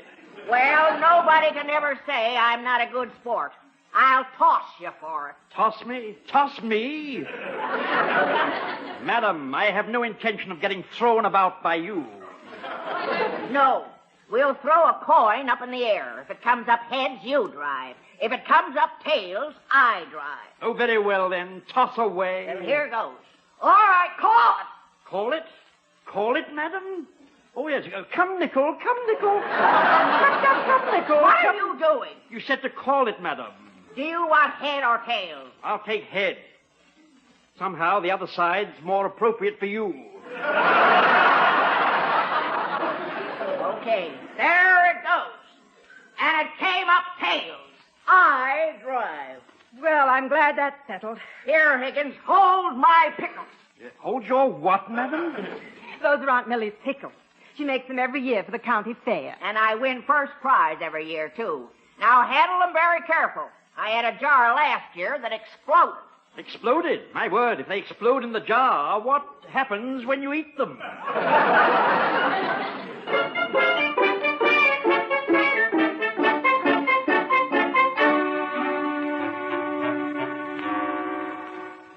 Say, Uncle Percy, Thomas says you don't have ducks this year because they're noisy. Yep. You know how they are, Debbie. Quack, quack, quack all the time. Yep. But ducks are so much fun. Couldn't stand ducks. They reminded me of my sister Millie. You mean the way they go quack, quack all the time? Nope, the way they walk. Oh. Wait, Tommy. Look. There's our car. Yep. Oh, gosh, look, they're driving right down the middle of the road. Look, they're wobbling from one side of the road to the other. Millie's driving. Drives like a duck, too. Hiya, Mom. Hi. Oh, Uncle Percy, it's so good to see you again. Hello, Percy. Things going all right on the farm? Yep. Uncle Percy, this is Higgins, our new butler. Oh, yes, Aunt Millie's brother. You have my condolences, sir. Butler, you said? Yes, Higgins is a butler from England. You come a long way looking for work. No, sir. No, I wasn't looking for work. I brought Mr. and Mrs. Roberts a legacy. A leg of what? I said a legacy. They inherited a very old set of Queen Anne silverware, and I came with it. Oh, yeah, all the way from England. Yeah. Well, I ain't never met no butler before. And I've never met a farmer before, face to face. Kind of scary for both of us, ain't it? You be careful with my prize pickles, Higgins. You better not let anything happen to them. Madam, they are as safe in my hands as they would be in the underground vaults of the Bank of England. She had a jar explode last year. Really? I was picking pickles off the walls for weeks. Very funny, sir. Oh, very funny. Uproariously funny. Well, how come you're not laughing? But I am. I'm literally shaking with merriment. Higgins, my pickles, stop shaking. My word, I can't stop. Oh, that was so funny. Higgins, the pickles, hand them to me. Yes, madam, here you are. Oh. Head for cover. The pickles will be dropping for days. Oh. Look out. Here comes a hunk of watermelon. My word, hit me right in the face. Oh, my word, they are sour. Oh, that was your fault, you low down. Now, Aunt Millie, please. Good for nothing nincompoop. Come on, you. We want to show you the farm. What are we waiting for? Higgins, I could kill you for exploding my pickles. Quick, let's go. Now, look, Aunt Millie, there must be another jar down in the cellar. If I lose that prize, you're going to lose that butler. Come on, Master Thomas and Debbie. Come along. Right behind you, Higgins. You know, when Millie turns bright red like that, it don't pay to hang around and try to be sociable. Gee, Higgins couldn't help it. It was an accident. Yeah. Hey, me and Debbie will show Higgins around, Uncle Percy. And we'll gather the eggs. Yeah, well, now, I wouldn't go around cows dressed like that. You mean my clothes might disturb them? With that derby and those striped pants and that wing collar, you'd curdle their milk. Gee, maybe you should put on some overalls like Uncle Percy's wearing, Higgins. Oh, no, indeed not, Master Thomas. Thank you very much. My grandfather wore these clothes all his life. My father wore these clothes all his life. And I intend to wear these clothes all my life. That's a mighty good wearing suit. Now, if they was to come with 2 pair of pants, I'd get me one like it. Yes. Come on, Higgins, let's go. We'll be careful not to scare anything, Uncle Percy. Yep. Here's the egg basket. We'll get the eggs first. Eggs? Well, sure. Uncle Percy's got 1,000 hens right in here. My word. My word, thousands of chickens. Oh, I say, look at them milling about and jabbering to each other. Oh, you help us, Higgins. Just reach under the hens in the nest and take the eggs out. Reach under the hens with my bare hands? I say, after all, you know. Oh, go ahead, Higgins. We gotta hurry. All right. There. I'm under. I say, there's nothing here. Oh,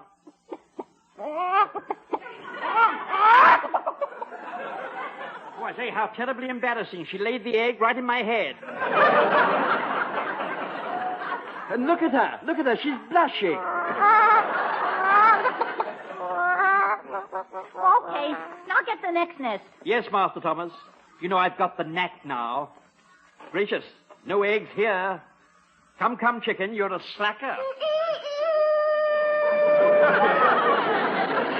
Oh, yes, you're a slacker, all right. Lay that egg instantly. That one's a rooster, Higgins. Well, that's a mighty poor excuse. He's a boy chicken. Uncle Percy keeps the rooster to wake him up in the morning. Wake him up? Fancy that. Imagine that little bird walking all the way over to the house every morning and knowing exactly which room Uncle Percy sleeps in. He stands right here and crows. That's what wakes Uncle Percy. Well, I guess that's all the eggs. No, it isn't. You forgot the eggs from that hen in the barn. The broody one. She hides her eggs to keep us from getting them. She hides her eggs in the barn? She wants to sit on them. Sit on them? What sort of a hobby is that? She wants to hatch them and have a family. And imagine knowing you're a chicken and wanting to bring more chickens into the world. She's up in the hayloft. Hear her? Right up that way, Higgins. This ladder here. This way up. Yeah. There she is over there in the corner. Nothing but hay up here. Oh, be careful where you walk, Higgins. The hay chute is around somewhere. Is that another egg? Right. Oh, over here. Oh. Where did Higgins go? Oh, he was standing right over there. Oh, Debbie, the hay chute. Hurry, maybe Higgins hurt himself. Help! Get me out of here. We're coming, Higgins. There he is. Help me out of here. This cow is trying to eat me. She's only eating the hay. I refuse to depend on her judgment. Come on, Higgins. Now crawl out. My word. Now, where is my derby? Gee, you must have lost it in the hay. It'll be pretty hard to find. But it's my favorite hat. It's custom made by the London Boulder Company. Not here. I don't see it either. Oh, I say, this is simply dreadful. No derby. Why, I've worn a derby constantly for the past 27 years. How embarrassing. I'd rather go without my trousers than without my derby.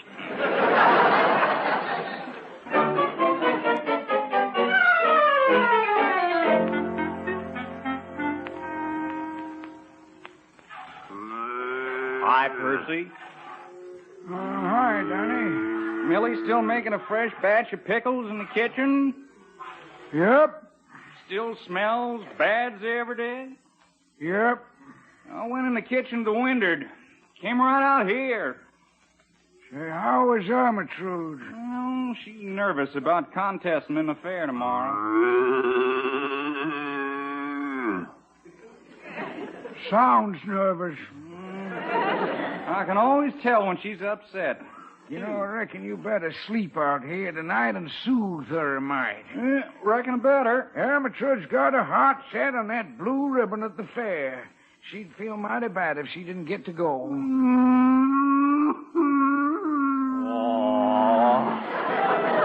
Look there. Looks like she understood you. Appears like a tear rolling down her face. Never could stand seeing a woman cry. I'm going out for a breath of air. I better get me a blanket if I'm going to stay out here all night.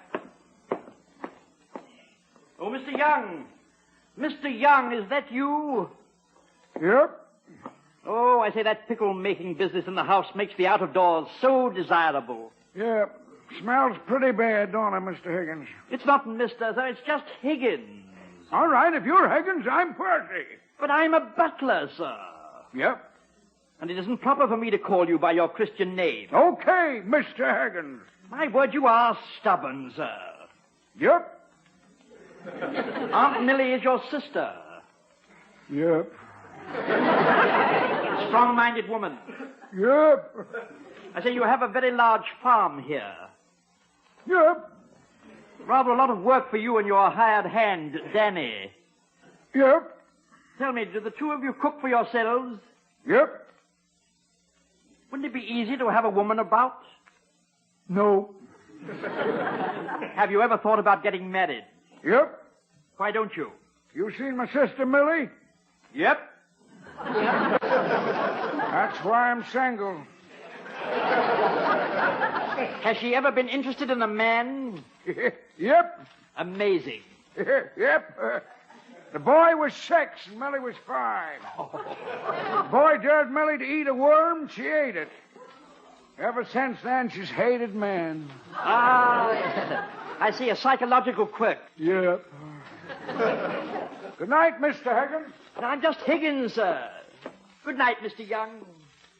Well, I'm going to stay out here until that pickle-making party in the kitchen is all through. Who's that standing there outside the bar?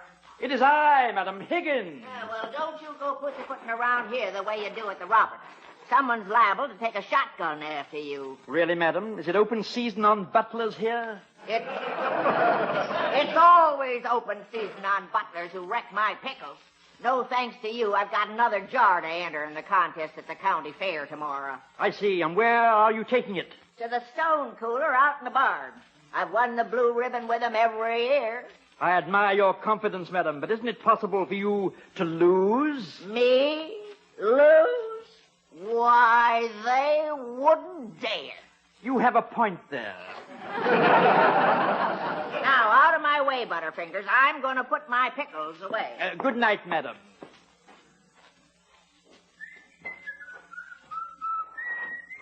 Oh, hello there, Higgins. Oh, yes, Mr. Danny. Gracious, I say you're carrying a blanket. Yeah, going in the barn and spend a little time with the old girl. Old girl? Old girl. Oh, indeed, yes. Yeah, she's always the same way before the county fair. Yeah. She's so anxious to win, she gets all nervous and upset.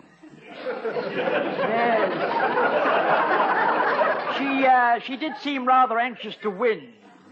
So I'll just spend the night with her out here in the barn.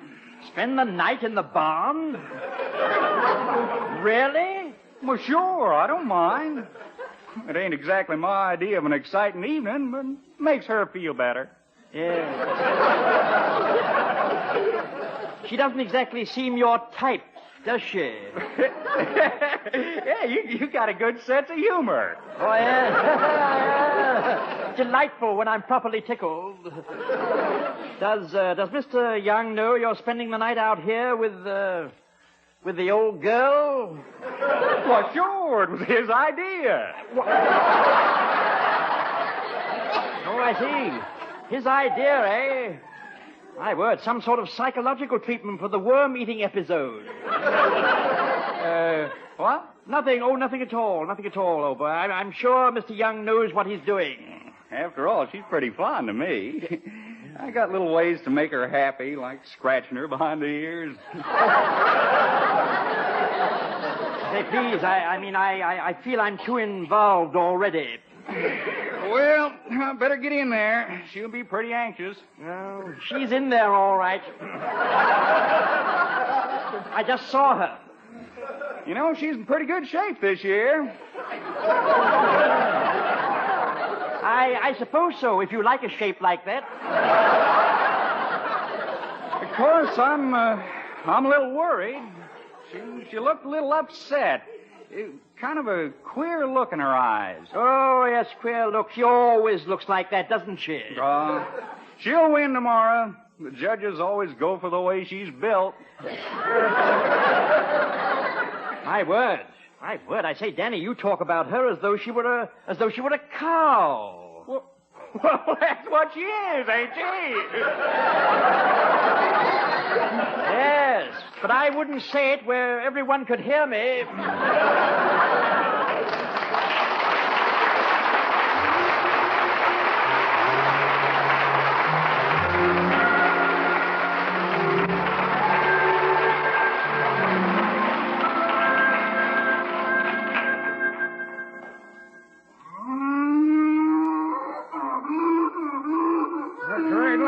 no, sir. That's from out in the barn.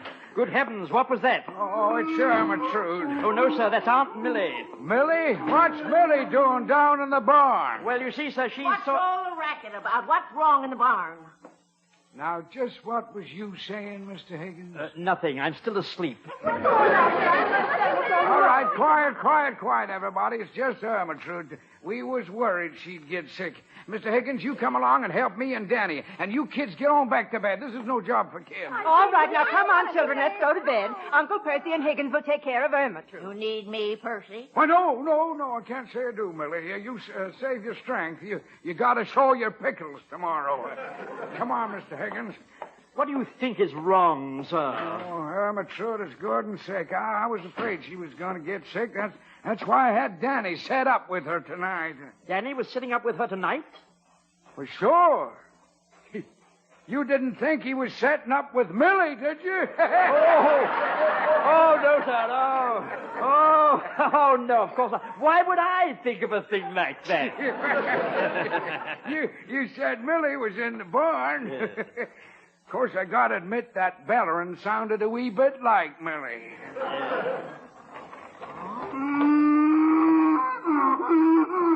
Oh, she's bad off, Percy. Hit her real sudden like. Get the liniment, Danny. Yeah, right away, Percy. You there, Mr. Higgins. Run over to the cooler and bring some milk. Milk from the cooler, yes. Here's the liniment, Percy. Yeah. Now, poor Ermentrude.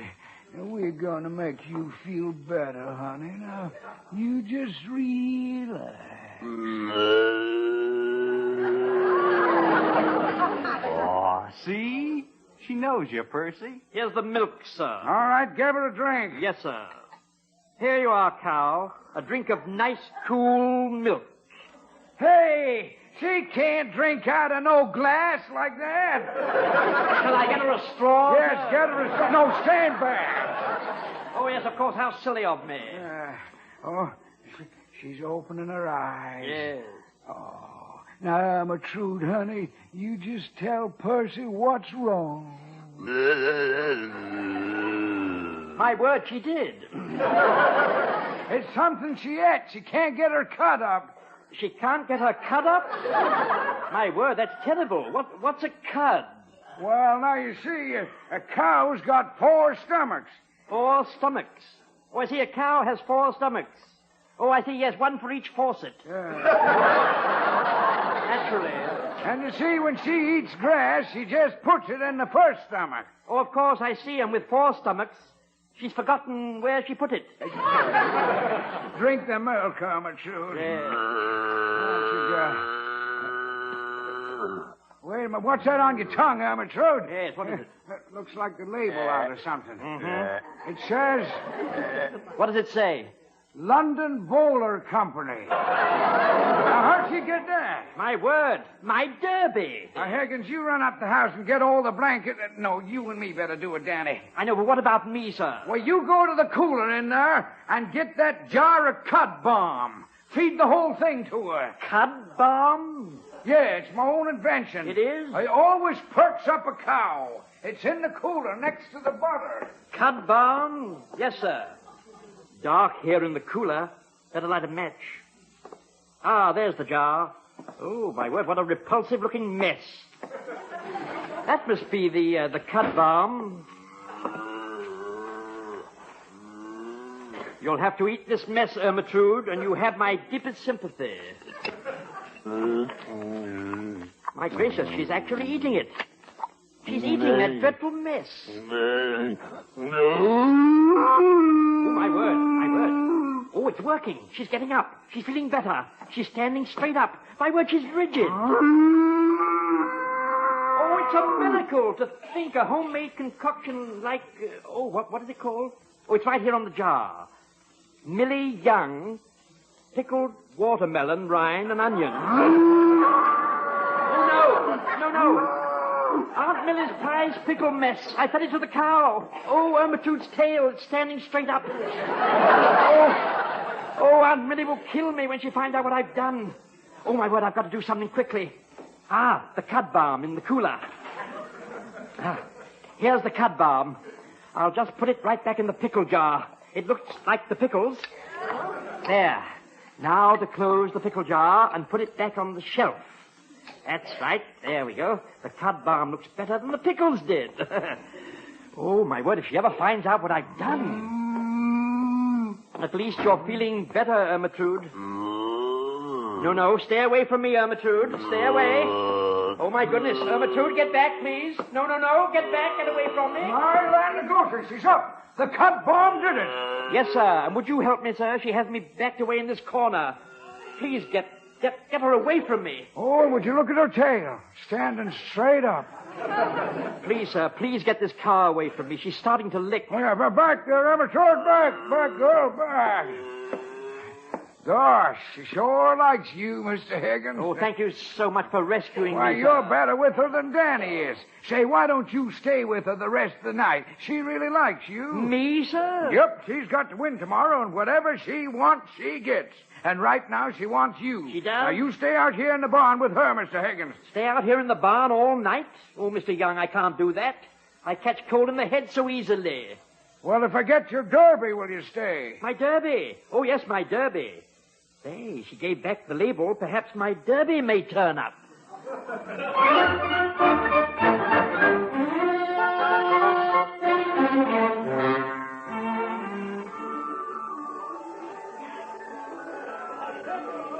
Quiet now, children. I think the judges are going to announce another winner. Didn't Ermentrude look wonderful? And now the final grand prize winner in the AAA class of producing cows. The winner, Ermentrude van Terwilliger, owned by Percy Young. She won! Yep, she did it.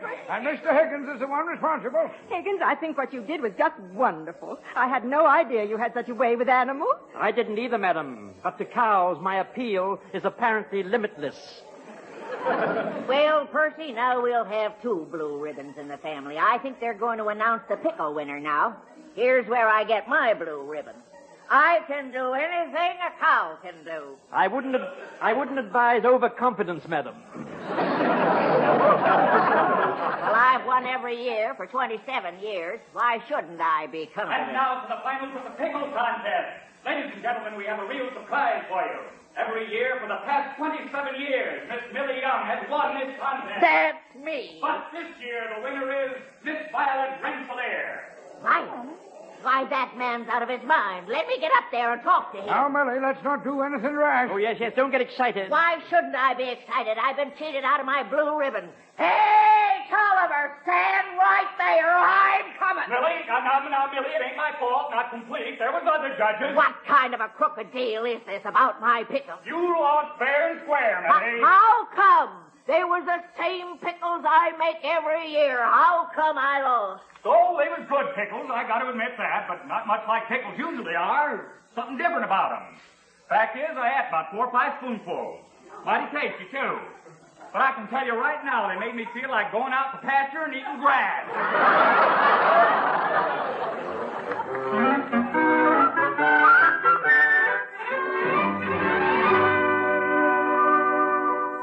I don't understand how I could lose. Someone tampered with my pickles. No one would dare. And just think, Aunt Millie, Ermentrude won.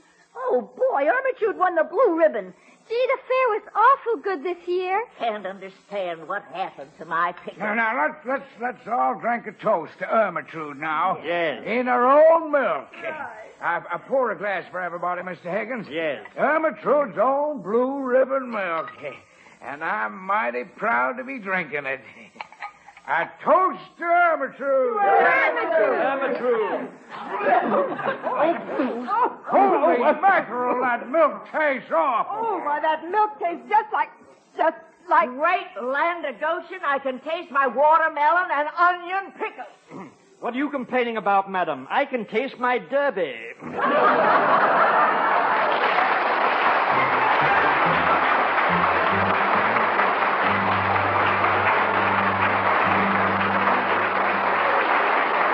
This has been It's Higgins, Sir, a new comedy series starring Harry McNaughton, with Vera Ellen, Charles Neville, Norma Jane Marlowe, Ethel Owen, and Bob Hay. It's Higgins, Sir was directed and transcribed by Paul Harrison and written by Paul Harrison and Rick Bullard.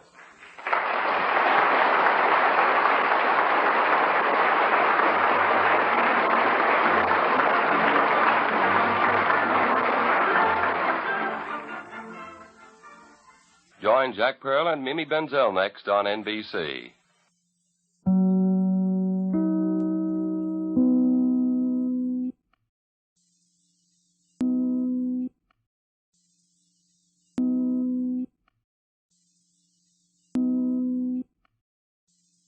And starring Harry McNaughton as Higgins.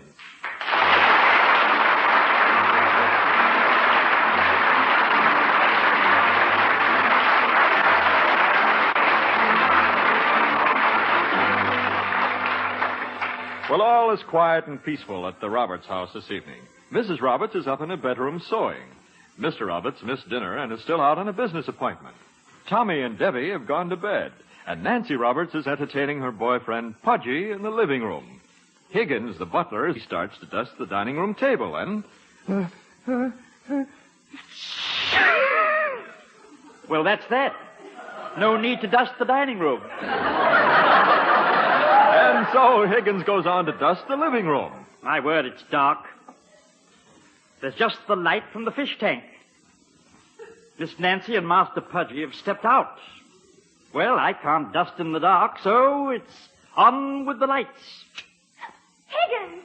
Oh, Miss Nancy, why are you sitting in the dark?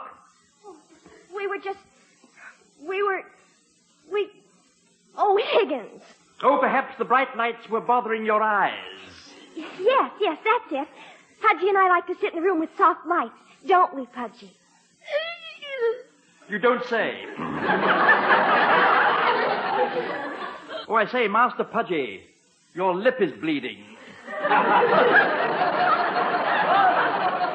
Higgins, that doesn't happen to be blood. Would you please stop disturbing us? Oh, of course, Miss Nancy. Very sorry.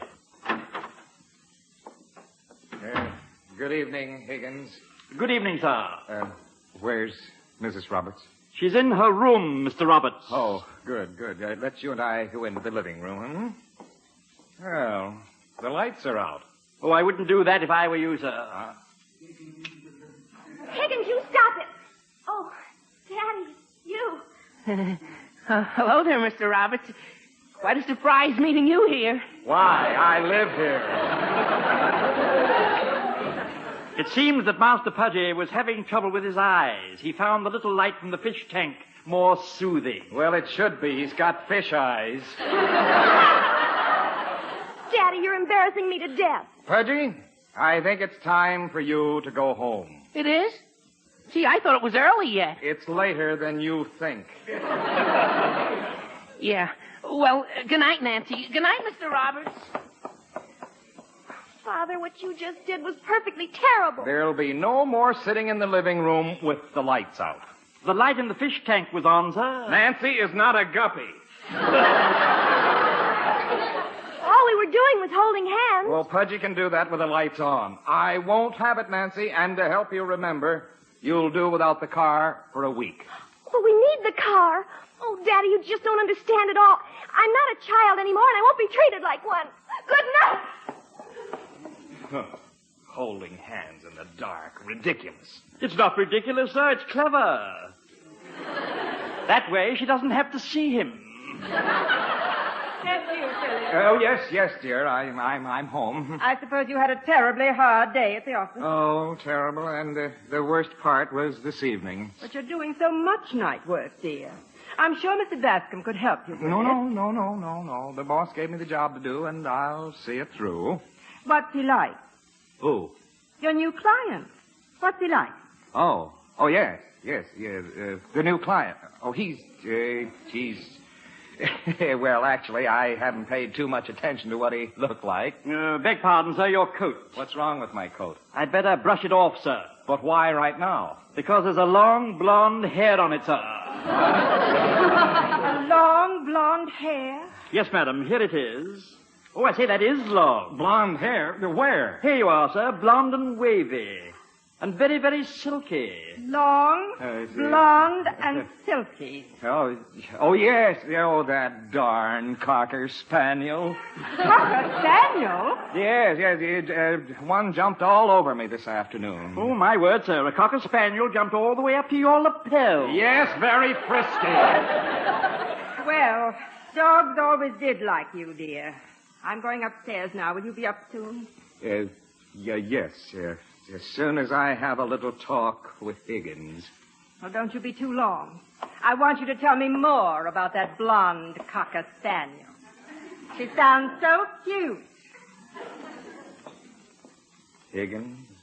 I must dust the living room, sir. Higgins? About the long, silky blonde hair. Oh, yes, sir. What would you like me to do with it? Eat it! And I could kill you for mentioning it. But, sir, I should think you'd be proud of the attraction you obviously have to cocker spaniels. Higgins, this new client is a woman. A very attractive and very aggressive woman. Miss Armbruster is rich, beautiful, and unmarried. Oh, I see. She owns the blonde cocker spaniel. No, she is the blonde cocker spaniel.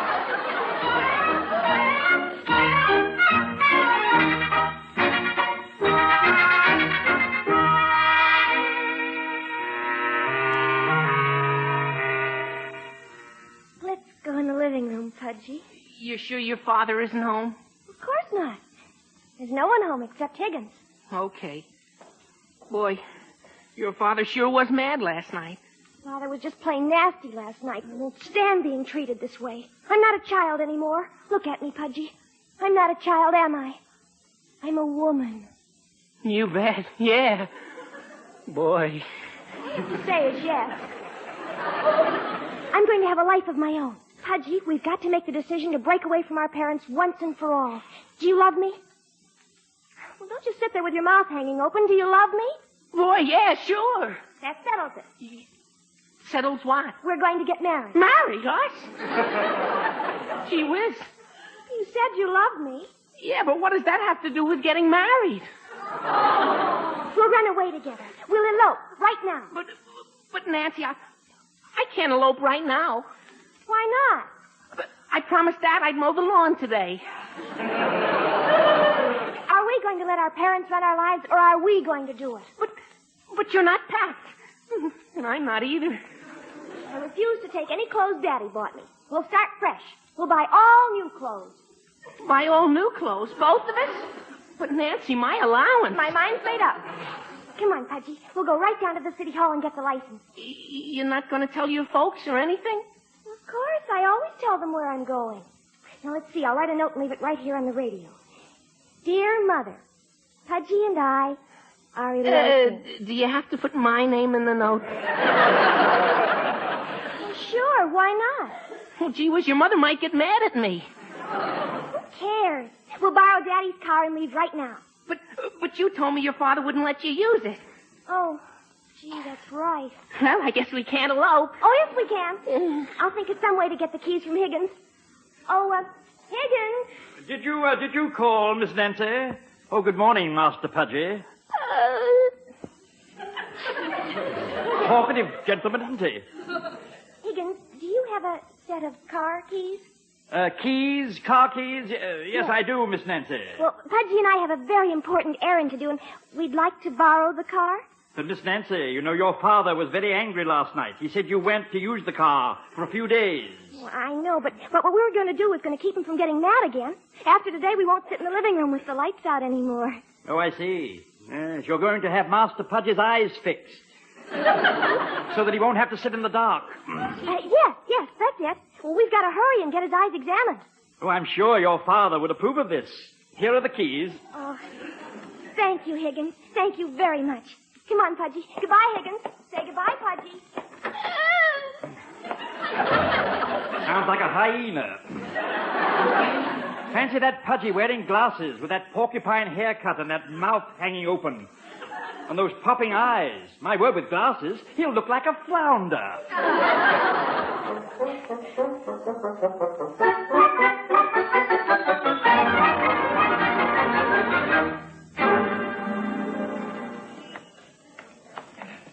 Well, Miss Armbruster, I'm certainly glad we found all the deed records to your property here at the City Hall. Yes. Now we can go for that nice car ride. Really, Miss Armbruster? I've asked you to call me Gloria. I'm just Gloria to you.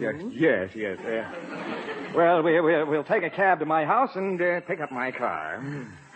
I understand some of my property is right on Lover's Lane. Yes. That's where all the high school kids go. They. I know why they go there, Phil. Yes. Well, better call that cab. Oh, gosh, Mr. Roberts. Oh, Daddy. Nancy, what are you doing with our car? That is Pudgy and I... Let's go, Nancy. Give me the keys. Thank you. Now, who let you have these keys, Oh, Higgins, we borrowed the car for an errand. Well, we'll talk about it later. Miss Armbruster, this is my daughter Nancy and her friend Pudgy. Nancy, why, you darling, you look charming, so young and so terribly attractive. Yes, well, we'll take the car, Nancy. Here you are, Miss Armbruster. Thank you. Goodbye, Nancy. Oh, now we don't have a car. Darn. Yeah, I guess we can't elope now. Nobody ever eloped walking. Pudgy, we aren't going to give up this easy. We're not? No. If we don't have the car, we'll take a cab. A cab? But that's expensive. Gosh, a cab, all new clothes, the license. Getting married is going to cost a lot of money. Gee, maybe I ought to go home and mow the lawn before we elope. What for goodness sake? Pop pays me $1 for mowing the lawn.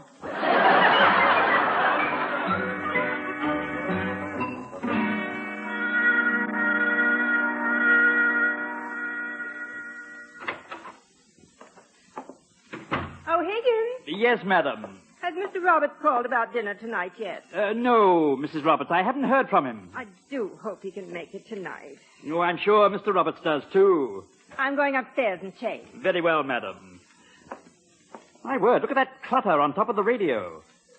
Pencils and papers. Why, this looks like a note. It is a note. It says, let's see here. It says, Dear Mother, Pudgy and I are eloping.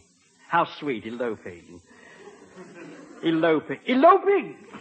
Eloping, and it's my fault. I gave him the car. I said, that's not cricket. Oh, I've got to stop them at once. I shall call the police immediately. Operator, police headquarters. Police headquarters. Hello, are you there? What are you, a wise guy or something? I say, let me talk to the inspector. What kind, Inspector? Street, traffic, elevator, restaurant, water, sewage, safety, fire, school, election, postal tax, or garbage? Oh. You don't understand. None of those. The police inspector. He's in Washington. We'll call him back. This is a very urgent matter. I want you police chaps to stop a car. Stop a car immediately. The license number is 23687. Who are you? I'm Higgins.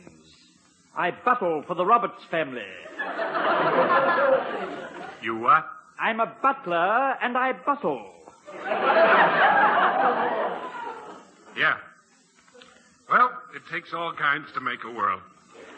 Okay, now why do you want us to stop the car? Well, you'll find a couple in it. You see, they're eloping. And we won't have it. For family and personal reasons, we want them stopped.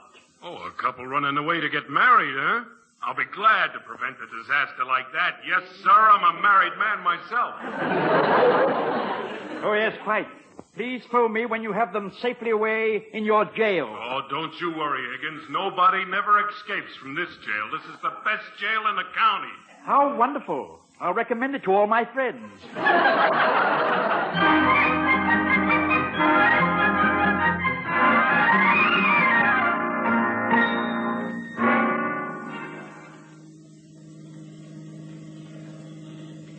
Philip. Yes, Miss Armbruster? Gloria. Yes. Gloria? I think you're the sweetest lawyer I ever met.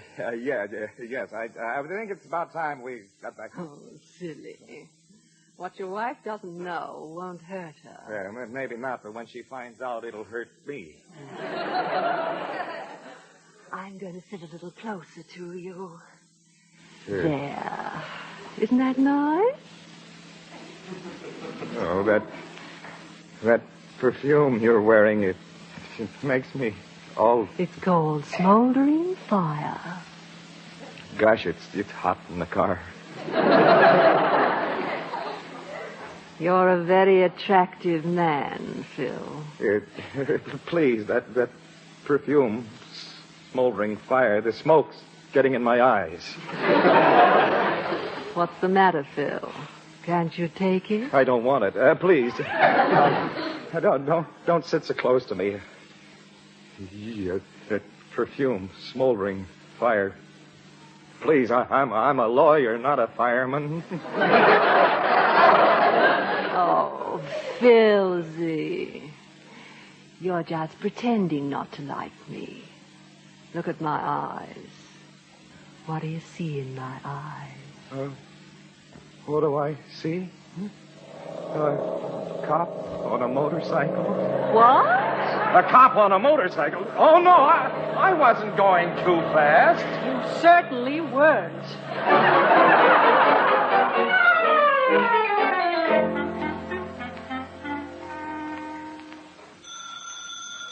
Will you answer the phone, Higgins? Oh, absolutely. I wouldn't dream of letting you answer it, Mrs. Roberts. Hello? Police department calling. Is this Higgins? Yes. Have you caught them? Yeah, they're locked up in a cell right now. The guy put up quite a fight. Oh, fine. Splendid. Wonderful. I'll be right down. Goodbye. Hey, just a minute. Higgins? Who was that on the phone? Oh, my goodness. Why did he run out like that? Hello? Hello, missus. This is the police. Your butler Higgins just run off without finding out where we got the prisoners. Police? Prisoners? Sure, he had us pick them up. Mr. Roberts and some dame he was running away with, eloping. They're at the Green Acres station. Philip? Running away with a woman? My Philip? Oh! Hello? Hey, what's wrong? Huh? She must have fainted.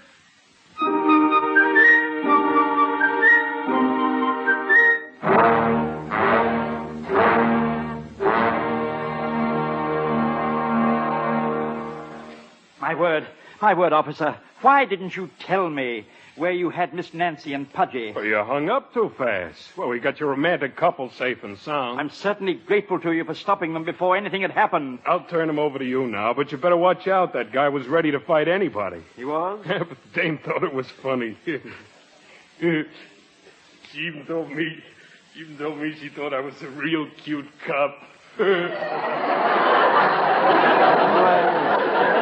A cute cop. Oh, yes, you are, of course, indeed, yes. Nancy said that?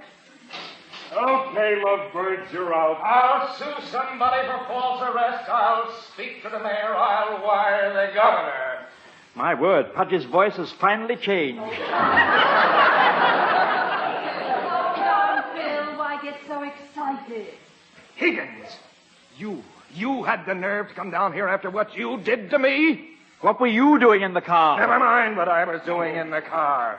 What's the idea of having Miss Armbruster and me arrested? Miss Armbruster? Higgins, don't just repeat my question. Explain what you've done.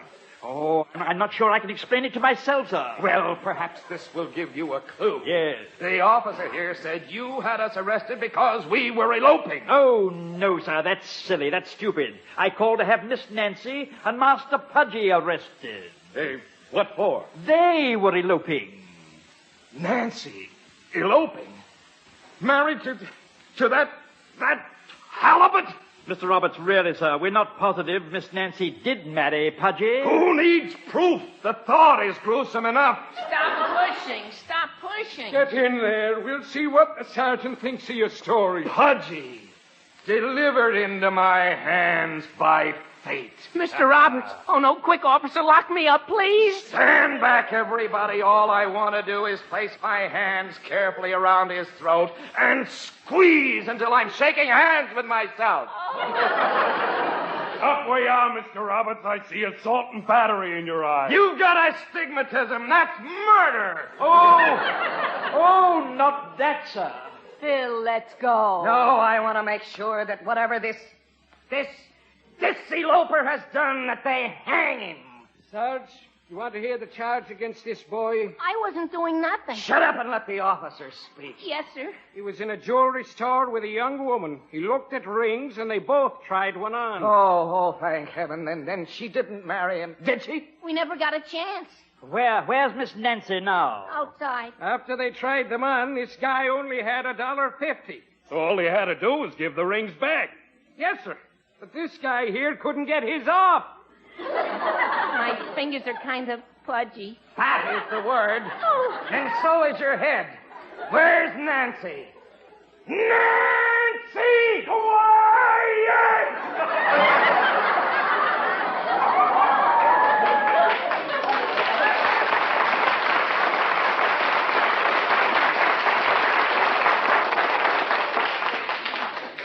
Here I am, Father. So this is what you do when my back is turned.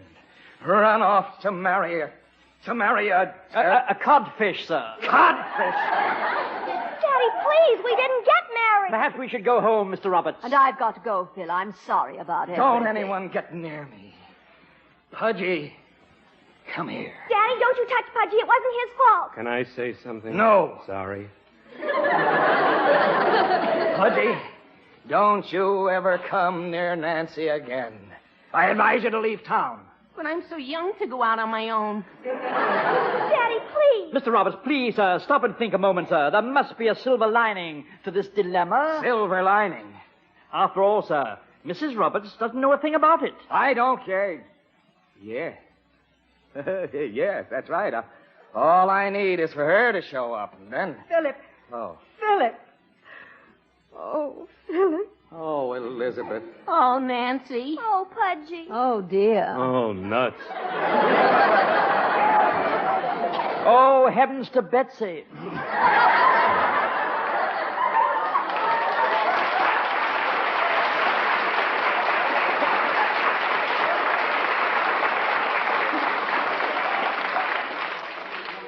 Philip, this woman, is this the blonde cocker spaniel?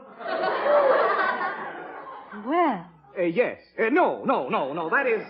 Really, Philip? I had no idea you had such a young mother. Higgins, take Miss Armbruster home in a cab. Oh, thank goodness. And the rest of you in the car. What about me in the ring? I'll guarantee payment on the ring, officer. Better yet, I'll return it with a finger if I need to. Now get in the car, everybody. Well, just don't stand there, Higgins. Take Miss Armbruster home in a cab. Come on, Higgins. Mr. Roberts. Well, what's the matter? She's your client, sir. Go ahead, Higgins. If you say so, sir, but I'm not at all sure how I'll get along with cocker spaniels.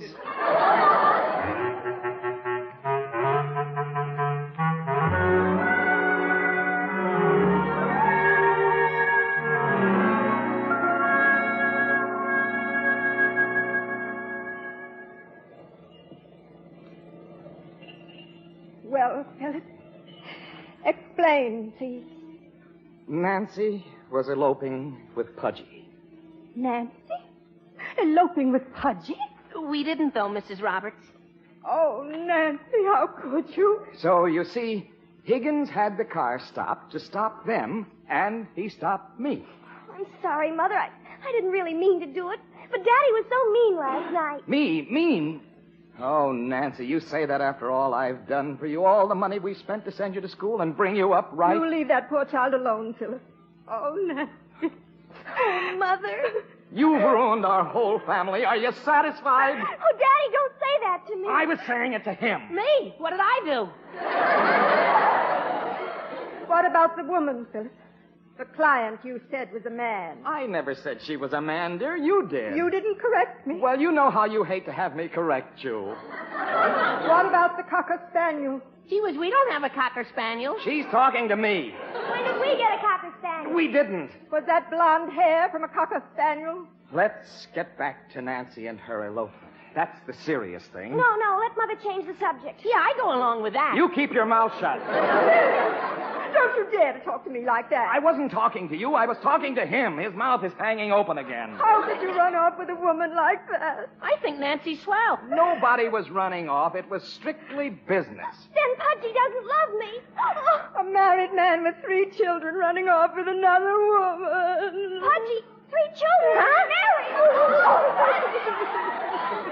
Now stop this crying before I turn you over my knee and spank you. You're not too old for it, you know. Now he wants to beat a poor helpless woman. Beat me?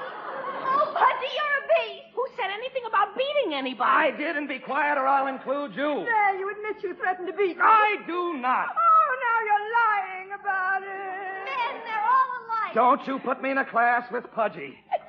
Gee whiz, a fellow doesn't have to put up with being insulted. Tell me the truth. Were you running away? No. Yes. There, you admit it. I did not. They did. Then it's 2 against 1. Nancy, I want to warn you. If you ever try to elope again without my permission, I'll... What about that cocker spaniel? What about this ring on my finger? What about the $1 you borrowed from me, Pudgy? Well, I'm glad to see everything's all straightened out. Any questions? What about want to know about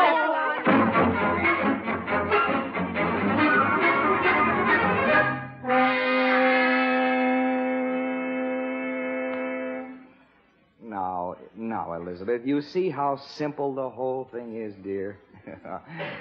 Do you understand now? Perfectly, dear. Everything's all straightened out. That's good. I'm glad you understand the whole mix-up so perfectly. Oh, I do, dear. Now sit down here next to me. Yes, Elizabeth. And everything's forgotten. Yes. Oh, good. Now, what about that blonde cocker spaniel? Oh, no.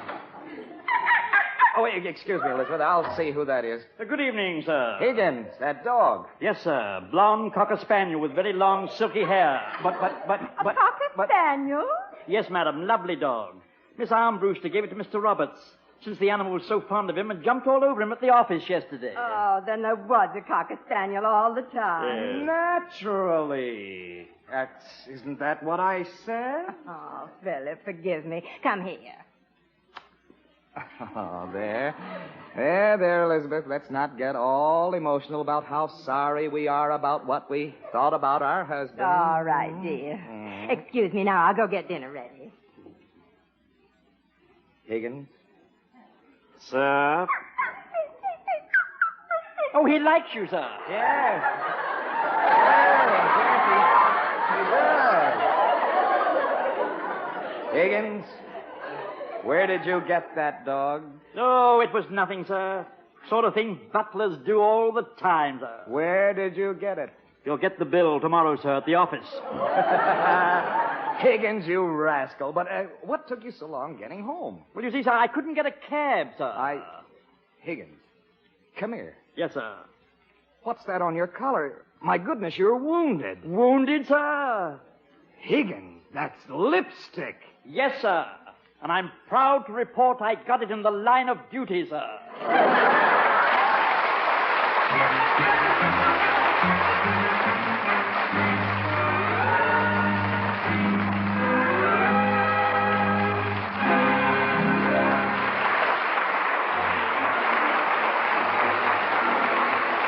This has been It's Higgins, Sir, a new comedy series starring Harry McNaughton, with Vinton Hayworth and Vera Allen as Mr. and Mrs. Roberts.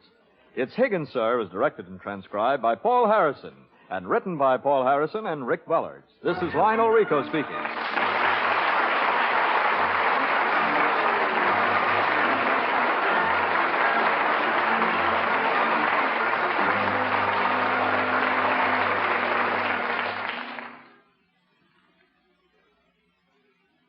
Join Jack Pearl and Mimi Benzel tonight on NBC.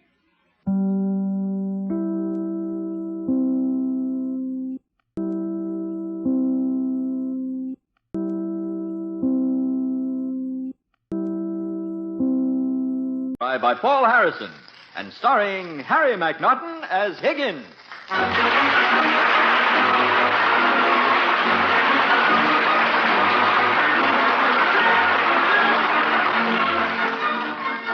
Today is a very special day in the Roberts house. It's Mr. Roberts' birthday, and Higgins the butler got up very early this morning to make some very special preparations. While the rest of the family sleeps, he's downstairs in the living room getting his surprise ready. Yes, Higgins is hard at work, but what's he doing?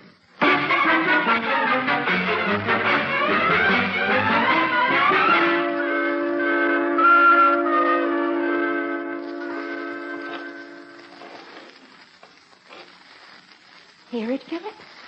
Hear what? There's a burglar downstairs. On my birthday? Oh, nonsense, Elizabeth. No burglar would get up this early to rob a house. Let's go back to bed, What's that? That's what I've been talking about. Where's my shotgun? Right here, the top shelf of the closet. Yeah, put a shell in it. And, there. Now, Be careful, dear. Elizabeth, Yes, dear. I'm too sleepy to shoot burglars. You go down. Now you go ahead, dear. Okay. If I only had my glasses on. All right, put your hands up before I shoot. But, sir, I'm Higgins. Higgins? What are you doing? I almost shot you. Oh, really, sir? Wouldn't you have found that terribly inconvenient? I mean, murder charges and all that sort of thing? Wouldn't you have found it terribly inconvenient? Funerals and coffins and all that sort of thing? I'm very sorry, sir, indeed, but I didn't mean to startle you, sir. Startle me, Higgins. I'm not even awake. What are you doing down here at this hour? Oh, I'm doing something very special, sir. It's your birthday gift, sir. A birthday present for me? Yes, sir. I feel we know each other well enough now, sir, for me to give you this. Oh, well, thank you, Higgins. What is it and where is it, huh? It's a very ancient piece of statuary, sir. It's an heirloom from the old Robertson Castle. It's right there on the mantel, sir. Where? Open your eyes, sir. They're still closed. Yes. Right. Where? It's right there, sir. You let me out of here. I'm having a nightmare. Oh, that horrible, ugly face. Take it away, Higgins. But that's my gift to you, sir. That's a gargoyle. I spent hours cleaning it for your birthday. Oh, it's horrible. Oh, what an ugly face. Those bulging eyes, that tremendous nose, that protruding chin, those great big battered ears. I know what you did. You had somebody make a bust of Aunt Millie. Mr. Roberts, you don't understand, sir. Sir Reginald Robertson, your relative, the one who left you the Queen Anne Silver Service, and me, the gargoyle belonged to him. Philip! Oh, you might as well come down, Elizabeth. It's only Higgins. What's going on down here? What was all that noise, Higgins? Sorry, madam, but I was cleaning up Sir Reginald's ancient gargoyle. You see, he left it to me, but I felt it should belong to the family. So I put it on the mantel. Gargoyle? On the mantel? Yes. Where? Oh! Catch her, Higgins. She's going to faint. Faint? No. With that horrible thing in the room, I wouldn't dare.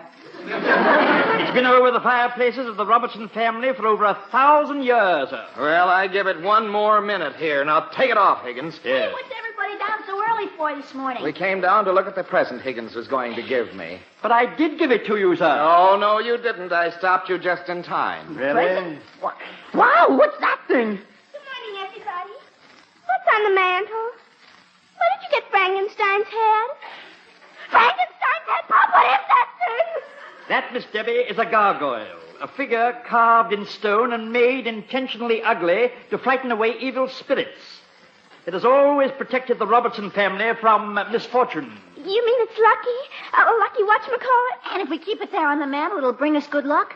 I'm not the one to judge that, Master Thomas. Suffice it to say that the one time the gargoyle was removed from Robertson Castle, England was invaded by William the Conqueror. Oh, lift me up, Pop. I want to rub it for good luck. Yeah, me too. Higgins, I know you put that gargoyle up there with the best intentions in the world, but take it down now, please. But, Mr. Roberts, Don't be hasty, Philip. Gee whiz, Pop, it's lucky. Yeah. School's starting soon. Tommy and me could use some luck. There is no such thing as a lucky statue. It's all superstition. And I won't have you kids paying any attention to a lot of silly superstitions. Now take it out, Higgins. Boy, I wouldn't throw out no lucky statue. Me neither. That's really asking for trouble. Take it away, Higgins, out of the house, and I'm sorry. Oh, yes, very well, sir. I understand how you feel about its appearance. It is rather ghastly. However, I hope you have no reason to regret your decision, sir. Gee whiz, Pop. You'll be sorry, I betcha. I won't have superstitious children. Now be quiet. For the moment, I'll take it out on the front porch, sir. Yes, and wrap it up as soon as possible. It might scare away the trash collectors. Yeah. And the mantle looks nice and normal again. I feel rather sorry for poor Higgins.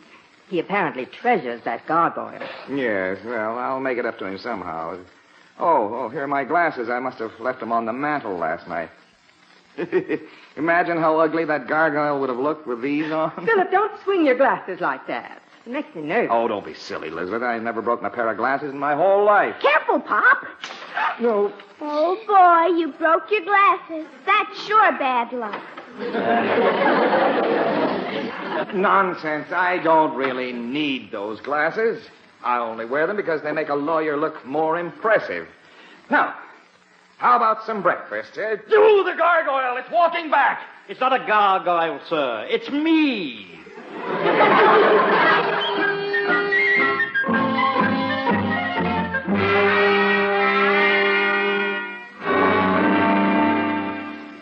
All right, children. Your father's almost through with his breakfast.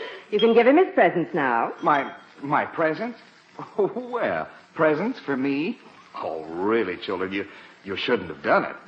Would you like another piece of fried ham, sir? Oh, thank you, Higgins. I would like another piece. Where's the fork? Here you are, sir. Oh, yeah. That ham certainly looks good. Yes, sir. Ouch! That's my hand you stabbed. Oh. Sorry, Higgins. My glasses, you know. You give me the ham. Yes, there you are, sir. Hey, Pop, close your eyes. All right, Tommy. Okay, now open them. Well, a belt.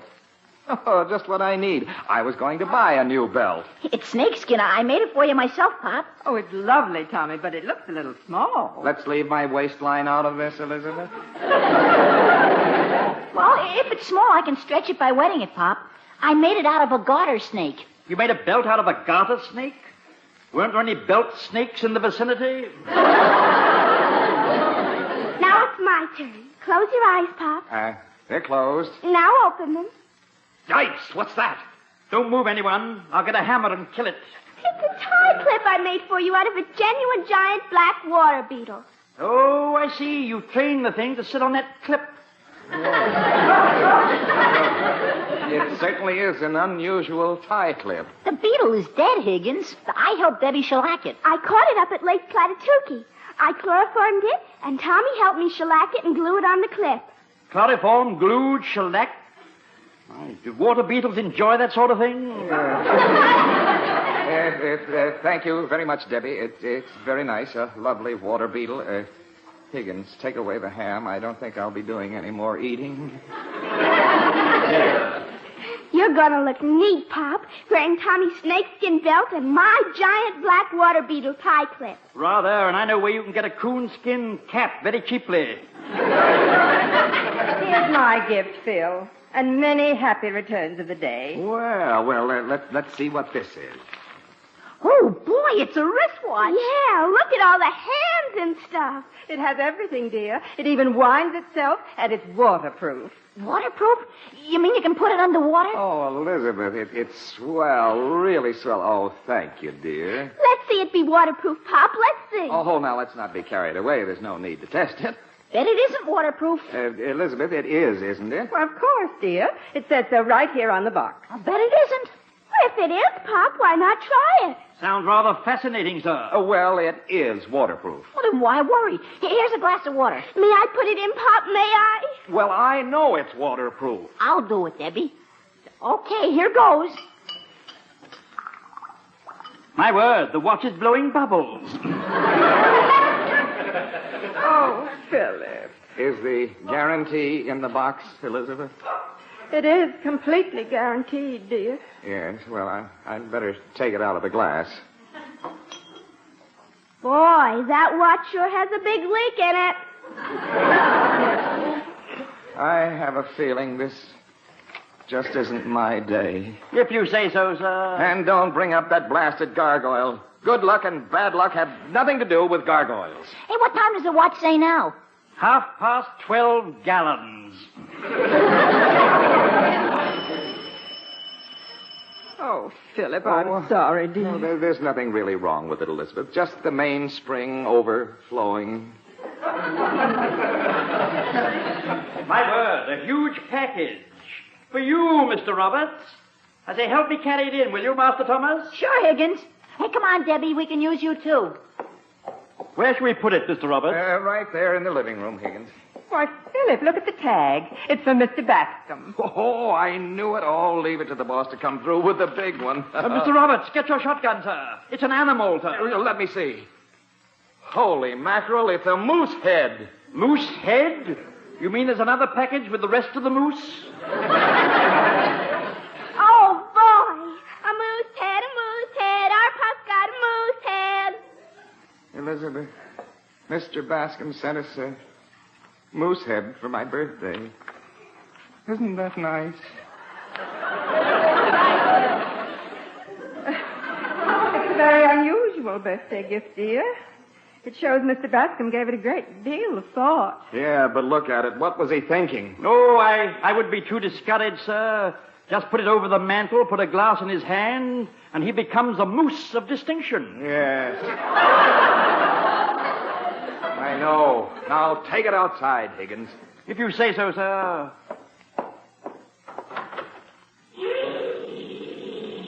Oh, Mr. Roberts, the big dog from next door is right out here. He thinks you're a moose, Higgins. He does? My word, he must be a moose hound. Oh, he's a great Dane. I can't take this thing out there now, sir. Well, all right, Higgins. Put the darn thing behind the couch where I won't have to see it. Very good, sir. Behind the couch. But if I were you, I would look on the bright side, sir. What is the bright side of a moose? Well, Mr. Bascom could have sent you 2 mooses. 2 mooses? 2 mices. Mices? 2 mices, 2 mices. Mices, but why didn't he send you an elk, sir? You didn't know?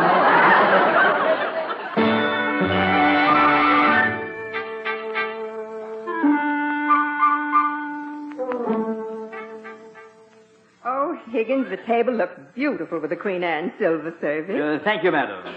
Oh, and madam. Yes, Higgins. Here is the surprise from Mr. Roberts I told you about. Oh, let me see. Why, it's a dish of dirt. Not dirt, madam. It's soil. English soil. Each Robertson for the past 1,500 years has had a dish of this earth next to his place at his birthday table, no matter where in the world he was. Oh, that's a very touching thought, Higgins. Yes. And to think you brought it all the way over from England with you. We must be sure not lose it. Oh, have no fear, madam. I have a whole Gladstone bag full. Well, everything looks very nice. How's my birthday cake coming, Elizabeth? I'm going to open the oven door right now and look at it. Want to come along? Oh, I sure would. I've been looking forward to that cake. Now, you be very careful, Phil. I don't want the cake to fall. It's rising so beautifully.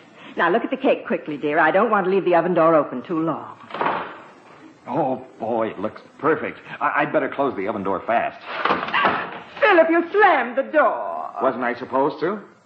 Oh, my cake. It fell. Oh, I'm sorry, Liz, but Oh, look at that cake. 3 feet across. And 1 inch high. I say, madam, isn't that rather large for a cookie?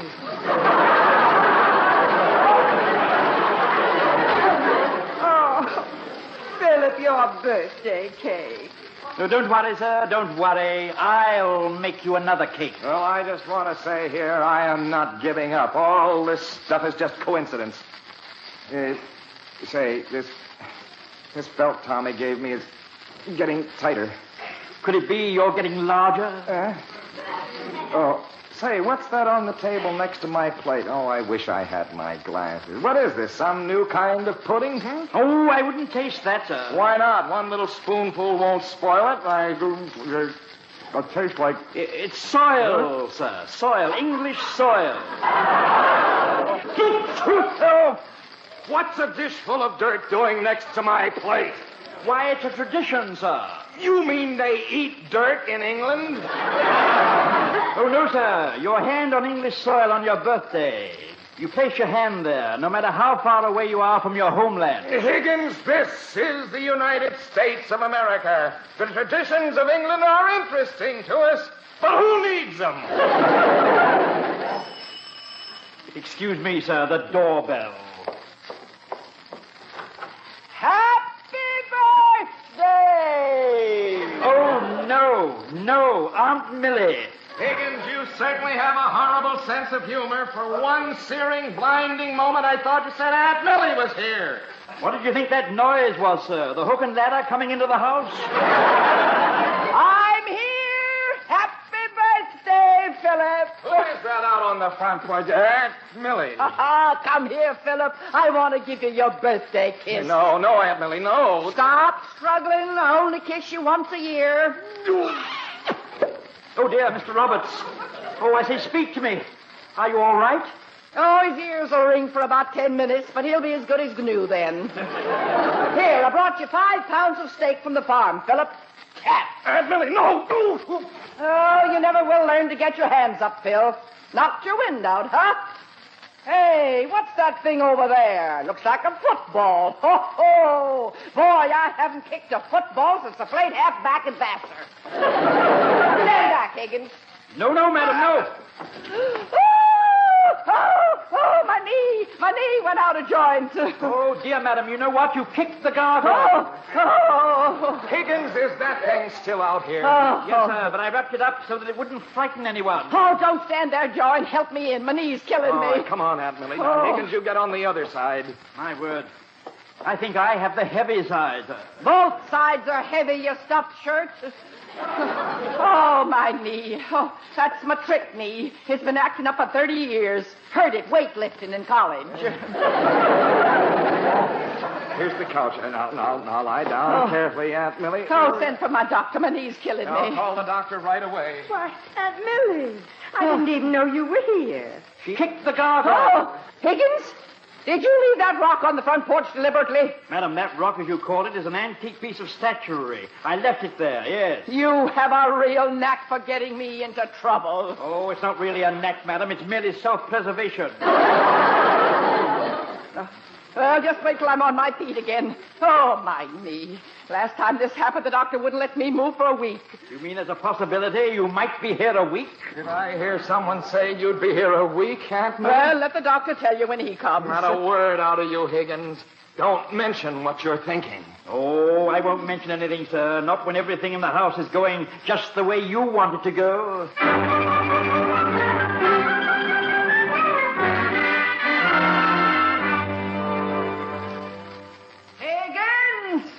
My word, who blew the foghorn? Don't get smart. I was calling you. What is your desire, madam? I want a glass of water. A glass of water, madam. Oh, yes. The pain is so bad, you've decided to end it all. Get the water and stop trying to cheer me up. What did the doctor say, Aunt Millie? Well, he said Aunt Millie couldn't be moved for a week. Oh, dear. Oh, poor Aunt Millie. Bring me a pillow, somebody. Now my back hurts. The water, madam, and a pillow. Never mind, Higgins. I'll get them. Oh, Higgins, may I speak to you privately? Oh, certainly, sir. What is it, sir? Higgins, I give up. Whatever do you mean, sir? The gargoyle. Put it back up on the mantel. But, Mr. Roberts, you said this superstition business was a lot of rot. Look, Higgins, what else can happen to me? There's only one thing left. The house could fall down. What did I say? Everybody out! Gee whiz, you're all white, Pop. Is there something wrong? Tommy and me were racing downstairs. Well, the next time you come down, take off your shoes. Gee, sorry, Pop. Come on, Debbie. Put the gargoyle back, Higgins. Now, right away, pronto, immediately, instantly. Right now, sir? Yes, right. Oh, this belt. It's cutting me in half. Is it too tight, sir? It keeps getting tighter all the time. It's on the last hole, and now I can't get the buckle open. The snakeskin must be shrinking, sir. Yes, but when is it going to stop? I hate to mention this, sir, but what if it doesn't stop? Doesn't stop? Higgins, do you realize what you're saying? Oh, yes, sir. If the belt keeps shrinking, you won't be able to make both ends meet. Allow me to try opening the buckle, sir. Go ahead. I had all I could do to find it. Now, let me see now. Here we go. There it is. Now, try to... Higgins, stop your... You're tickling me. Oh, it's no use, sir. It's no use. I can't tell you from the belt. Okay, well, call Tommy. He knows about snake skins. I wonder what happens when the snake got wet. Oh, Master Thomas. What is it, Higgins? Your father is being choked to death around the stomach. It's the belt you gave me, Tommy. I can't loosen it, and it's getting tighter and tighter. Gee whiz, just about the only way to fix that is to wet the belt and make it stretch, Pop. Now, why didn't I think of that? Come on, Tommy. And Higgins, get that gargoyle back. Yes, sir. I'll go and get it immediately, sir. Oh, Higgins? Yes, madam. I want to turn over, but I can't make it by myself. I need help. Very well, madam. I'll go next door. What, to get the neighbor? No, to get his bulldozer. What do you mean, bulldozer? You help me yourself. I'll try, madam, but I'm not an unusually strong man. You said a mouthful. And with that accent, you sound like you've got a mouthful. Now, help me turn over. Yes, madam. Which part would you like me to hoist? Just stand close to me and let me hold your arm. I'll do the hard work. Now, let me get a good grip on your arm. There. Madam, please. I mean, after all, that's bone and muscle. Muscle, heck. Why, I felt better muscle than that on a chicken leg. I know, but how does a chicken look in a derby? You stand still and let me turn over. This couch is so small. Up and over, facing the back of it. Help! There's a monster behind the couch. Oh, Aunt Millie, really? That's only a moose head? Don't really, Aunt Millie, me. How many couches have you seen with moose heads behind them? Get it out of there. It's staring at me, and I hate anything that can outstare me. I rather imagine it's a trying situation for the moose, too. Oh, brother, that thing gave me a start. Lying there, it looked just like my grandpa Hector. Except Hector had a bigger lower lip. Excuse me, madam. I have a very important errand. Now, where did that gargoyle go after Aunt Millie kicked it? Not here on the porch.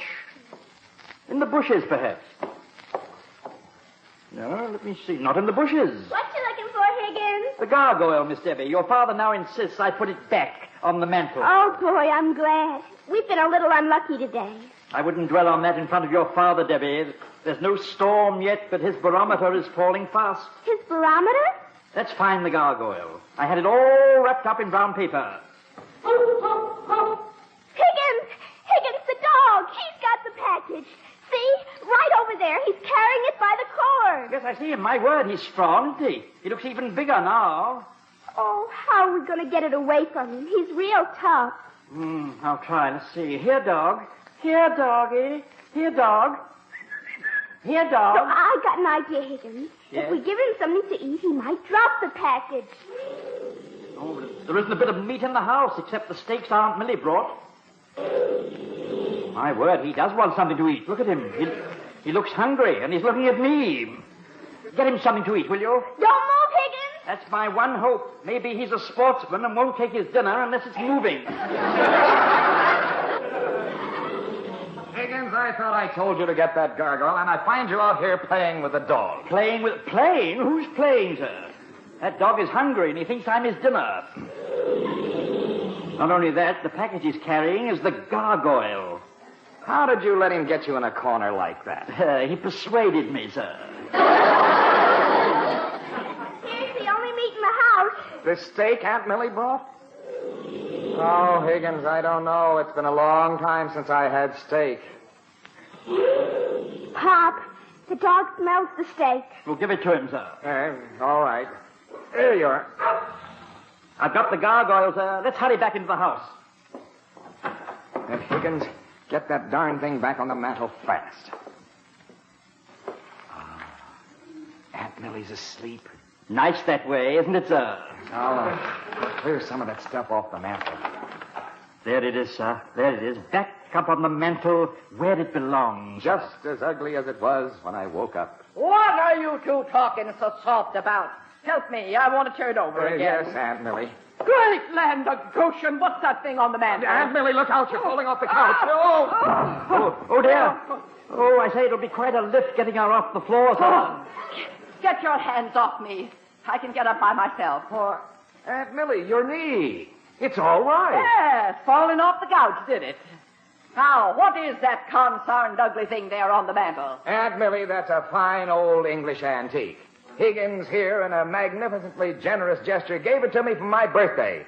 And it has a long history of bringing luck to the house that has it over the fireplace. Sounds like a lot of folderol to me. I won't even allow anyone to doubt the power of that gargoyle. All right, Philip. I'm sorry. Well, I'm going. Oh, but Aunt Millie, at least stay for my birthday dinner. Mr. Roberts. Please, Higgins, don't interrupt. But, Mr. Roberts, the belt is stretching, sir. And your trousers, they're... Great land of Goshen, your pants are falling off. Excuse me. Will you be staying for dinner, madam? No, I don't want to push my luck with this knee. I'm going home and get to bed. I'll go to the kitchen and say goodbye to Elizabeth. Excuse me, madam, the door. Yes? Roberts, that's right. Oh, thank you. Thank you very much. Oh, Mr. Roberts. Oh. Mr. Roberts. Oh, brother, I almost lost those pants. A package, sir. Huh? Seems to be for you from Mr. Bascom. Another one from him. Didn't he pull a dirty enough trick with that moose head? Now, Mr. Roberts, it seems to be a set of golf clubs. Golf clubs? Matched clubs. Oh, they're beauty. Oh, I say there's a note, too, sir. Well, give it to me, Higgins. Yes. Dear Phil, hope you got a laugh out of the old moose head. Here's your real birthday present. Have a nice day off. Very handsome clubs they are, too, sir. Very handsome. Oh, Higgins, I take back everything I said about that gargoyle. It is lucky, and I believe in it. I hope it stays over our fireplace forever. Yes. Hey, Higgins, come back here when I'm talking to you. Oh, just a moment, sir. Ah, here we are, sir. Here you are, sir. Happy birthday, sir. A cake? Oh, Higgins, that's wonderful. Yes, and I made it all by myself, sir. Well, it looks wonderful. Icing, roses, and the inscription. Yes.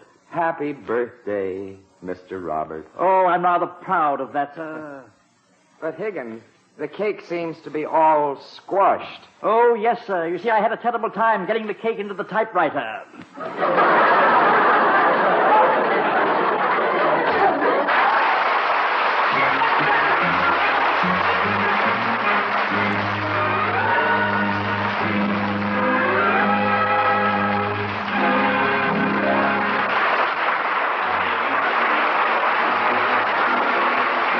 This has been It's Higgins, Sir, a new comedy series starring Harry McNaughton, with Vinton Hayworth and Vera Allen as Mr. and Mrs. Roberts. It's Higgins, Sir is directed and transcribed by Paul Harrison and written by Paul Harrison and Rick Bullards. This is Lionel Rico speaking.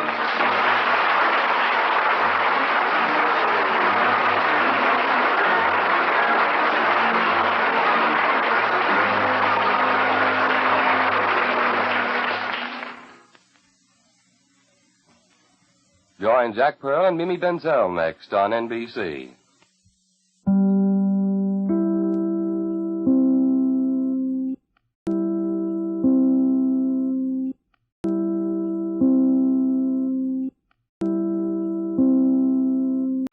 And starring Harry McNaughton as Higgins.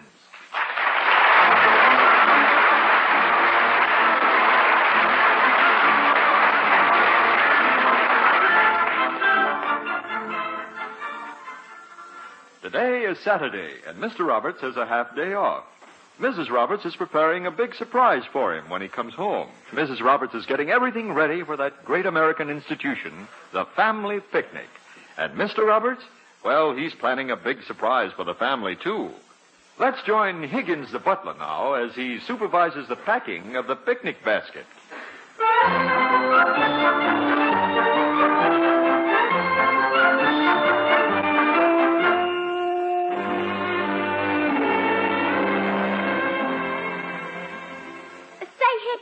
Yes, Miss Deborah. Are you sure we've got enough pickles? Miss Deborah, we're taking this huge jar full of pickles. I say, look at them in there, like little torpedoes. Eating pickles is submarine warfare. Sighted stomach and sank same. Higgins, they're delicious. Pickles are the best part of a picnic. Only if your stomach is lined with a fire brick. You ate too many at the last picnic, Tommy. A whole bottle all by yourself. And you got sick. You ate a whole bottle of pickles by yourself, and you only got sick? My word, I would have been embalmed. How's everything coming, Higgins? Oh, just fine, Mrs. Roberts. The fried chicken is all packed. I do hope the chicken will be good. It looked very tasty, madam, but it seemed to be a very unusual bird. What do you mean, Higgins? I'm sure you noticed it when you cooked it, madam, but it came as a great shock to me. What? It has 6 legs and 8 wings. Oh, I'm sorry. I should have told you. I bought an extra package of frozen wings and legs. One chicken wasn't really enough. Oh, my word, you Americans are ingenious. Imagine making spare parts for chickens. Higgins, they put different parts in different packages and sell them. Oh, I see. Well, I'm certain of one thing. They'd never find a market for the part I always got as a child. Would you put in these 6 tuna fish sandwiches? Nancy made them for Pudgy. Yes, madam. Apparently he loves tuna fish. Mm-hmm. No wonder. Nancy's boyfriend, Pudgy, looks like a tuna fish. Now, you mustn't say things like that, Debbie. I'm sorry, Mom. Nancy invited Pudgy with my permission. Now, let's see. Milk, chicken, chocolate cake, sandwiches. I'm home, you.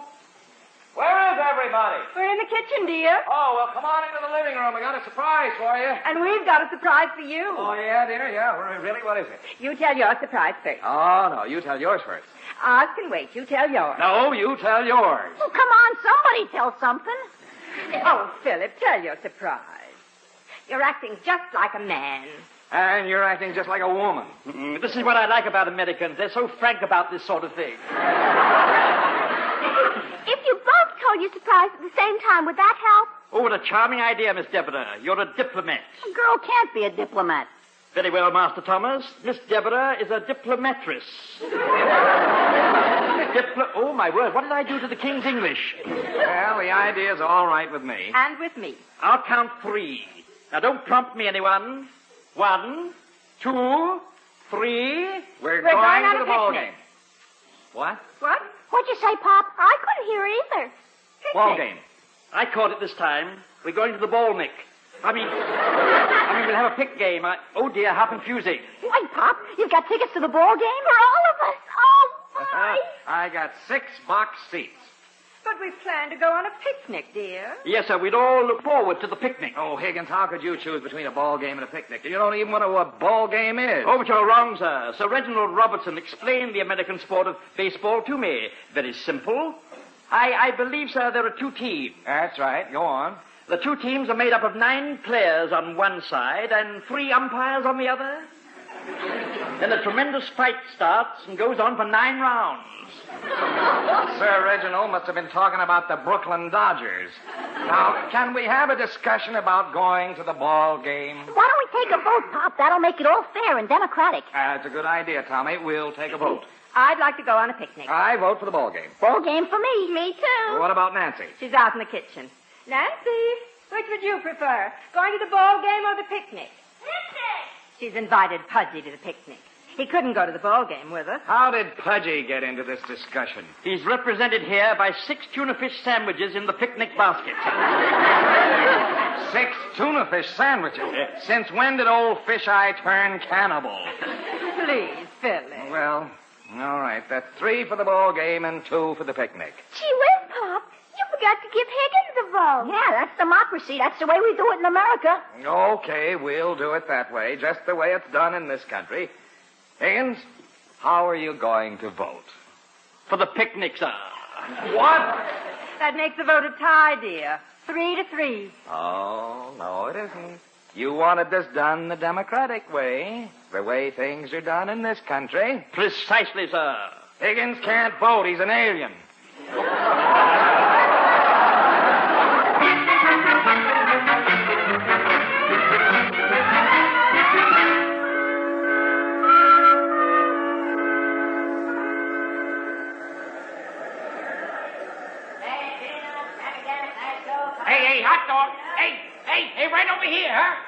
over here, everybody. Here are our seats. Come on. Isn't this rather close, Philip? Boy, we're right behind home plate. Yeah, we can hear what the batters say to the umpire. Hey, hurry up with the picnic basket, Higgins. I'm hungry. I'm coming as fast as I can, Master Thomas. The basket is rather awkward, you know.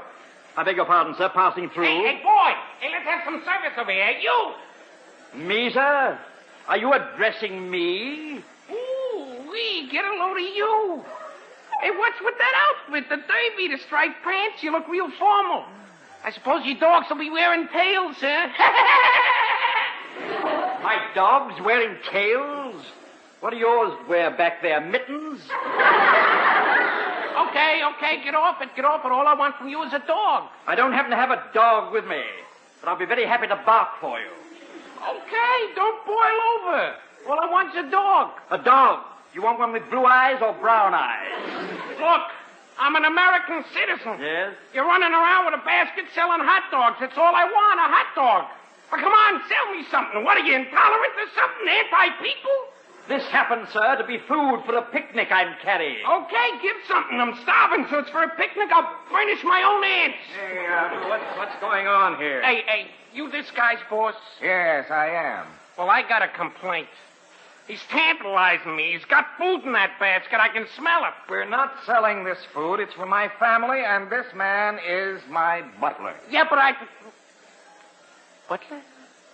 He's your butler? A butler at a ball game? Oh, wait till DeRosa hears this. A butler. Oh, la-di-da-di-dee-da-da. Would you like me to strangle him, sir? Or shall I beat him to death with a pickle? Let's go. The game's ready to start. Come on. So long, butler. If anybody hits a foul ball your way, catch it in your derby. Boy, let's get that basket open. I'm hungry. Is the ball game going to start soon, Yes, Philip? any minute now, dear. Now, Higgins, you see, the visiting team is leading the league, and the home team is at the bottom. Yes. Boy, leading the league is right. Those Eagles are sure hot. Hot eagles and hot dogs? My word, are there no cold animals in this country? Higgins, the Eagles are a ball team. Yes, the other one, the Mudlarks, have been in the cellar so long they have the bends. Cellar? The mudlarks are in the cellar? What are they doing down there, sir? Hatching goose eggs. Mudlarks in the cellar trying to hatch goose eggs? But that's silly. Mudlarks are very small birds. They slide off the goose eggs. Higgins, just watch for a while, will you? I'll explain as we go along. Where's Nancy, dear? She's looking for Pudgy. He was going to try to get into the bleachers and then come over here. Oh, they're ready to start, Pop. Ball! Hey, here's the first pitch of the Eagle leadoff man. He did it! He hit the first pitch! Oh, that's too bad, sir. He was supposed to hit it. That's the game. Oh, good. Well, that's that. Let's go home. Sit down, Higgins. Here's the second batter, Pop. My word, that chap behind the batsman had better be careful. You know, he could get hit by that stick while he's wearing armor, an iron mask, and that mattress on his chest. He wears that stuff so he won't get hit. Oh, I see. He's a coward. Pass me another pickle, Debbie. Here, the count's 3 and 2. Here's your pickle. I don't want a pickle. Here you are, Elizabeth. Oh, that's not for me. Here you are, Higgins. Me eat one of those little time bombs? Oh, here are, Master Thomas. Oh, gee, thanks. Hey, look at my pickle. Fingerprints all over it. Be quiet, Tommy. Here's the 3 and 2 pitch. No, foul ball. A foul ball, sir? Oh, we're back with those birds again. I'd like to catch a foul ball. If you get one, you can keep it. Oh, really? How wonderful. Very generous. What could you do with it? Another foul ball. Hey, it's coming this way, duck. I'll catch it in my derby. You sit down, Higgins. Duck. We're behind the screen. Yeah, but the screen's got a hole in it. Look out, Higgins. I'll get it, sir. No. Look at Higgins. The ball hit him right in the head. Oh, catch him, somebody. He's unconscious. Oh. Boy, did he get a hit in the head. Look, I got a baseball. I got a baseball. Stand back, everybody. Give Higgins air. Call the doctor. Call an ambulance. Is he dead, Philip? No. Somebody get him some water. Okay, Pop. Is he going to be all right? Higgins, open your eyes. Oh, brother, is he out cold? What's going on here? Stand back, folks. I'm the manager of the Mudlarks. Okay. Everybody's a critic. What's the matter here? It's my butler. Your butler? At a ball game? To watch the Mudlarks? Hey, this ain't no polo match, you know. don't stand there talking. Better get Higgins out of here. Oh, look at him lying there. Yeah, I'll help you get him to your car. Careful now. Yeah. Here, easy does it. The poor man is unconscious. Oh, he is, huh? I'll give him a mitt and put him in right field. Right now he's in better shape than the rest of my team.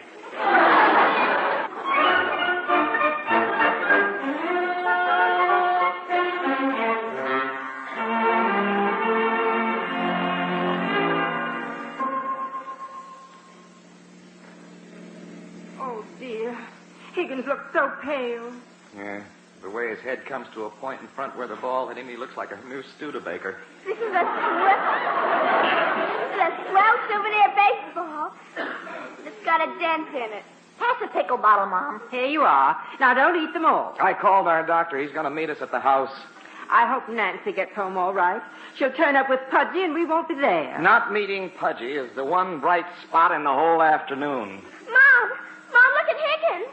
Higgins moving. Oh, Higgins. Higgins, can you hear me? Help him sit up, Tommy. Oh, sure, Mom. Would you like a pickle, Higgins? Higgins, are you all right? Oh, my word. Who turned out the lights? Thank goodness he's all right. Oh, Higgins, old boy, we're glad you're talking again. Yes, sir. I seem to have a slight headache, my lord.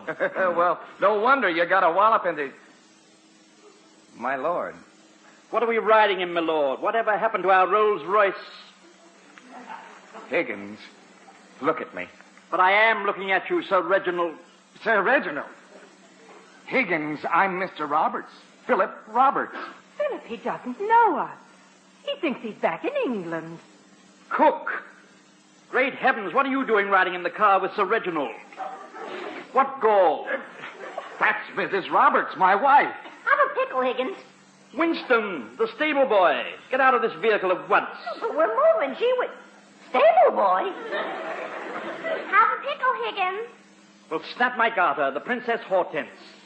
I hope you're enjoying your visit, Princess. Princess? Me? Oh, boy. She's a princess and I'm a stable boy. Gosh, Debbie has all the luck. Winston, what is that you're eating? Good Josh, he's lost his marbles. He has? Are they long and green? These are pickles. Let's hurry, Phil.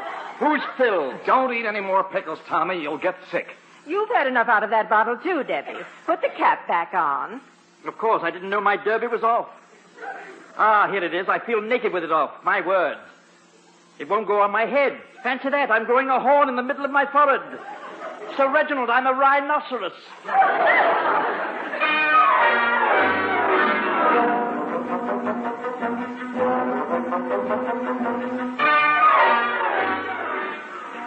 Yes, thank you very much, Doctor. We'll see to it that Higgins is taken care of just as you say. Goodbye, sir.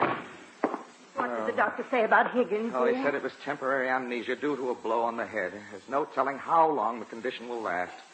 Higgins doesn't remember anything since he left England. Poor Higgins. He's hurt and out of his head. Just because you had to go to that silly baseball game. He might have gotten hit on the head anywhere. Now, don't go blaming me for that foul ball. I didn't hit it. Well, you bought the seats, and you bought them right behind a hole in the screen. Did I make a hole in the screen? Did you see me making a hole in the screen? No, it was there all the time. The Mudlark's fault that Higgins was hurt. Their ballpark. They should have fixed that hole in the screen. Hey, wait a minute. the hole in the screen. That's it. What's what? We'll sue the ball club. Oh, Philip. Higgins got hit on the head, not you. Don't you see, Elizabeth? It's their fault he was hurt. They should have had that screen repaired. That means they're guilty of gross negligence. I could win the suit in any court in the country. Really? Are you sure we could win, dear? You're only talking to the best lawyer in town. We'll get a judgment for enough damages to pay for getting Higgins back to normal. And maybe enough extra to paint the kitchen? I'll fill out the papers to file suit right now, and I'll call the owners of that broken-down ball club. Shall I serve tea, Sir Reginald? You should be lying down, Higgins. Cook, you're in the living room. And sitting down. What revolting behavior. Leave at once. Higgins, this has to stop. Do what Higgins asks, dear, for now. Try to make him understand, dear. Higgins, this woman you refer to as Cook is my wife. Your wife? Oh, this is shocking, sir. At your age? My age?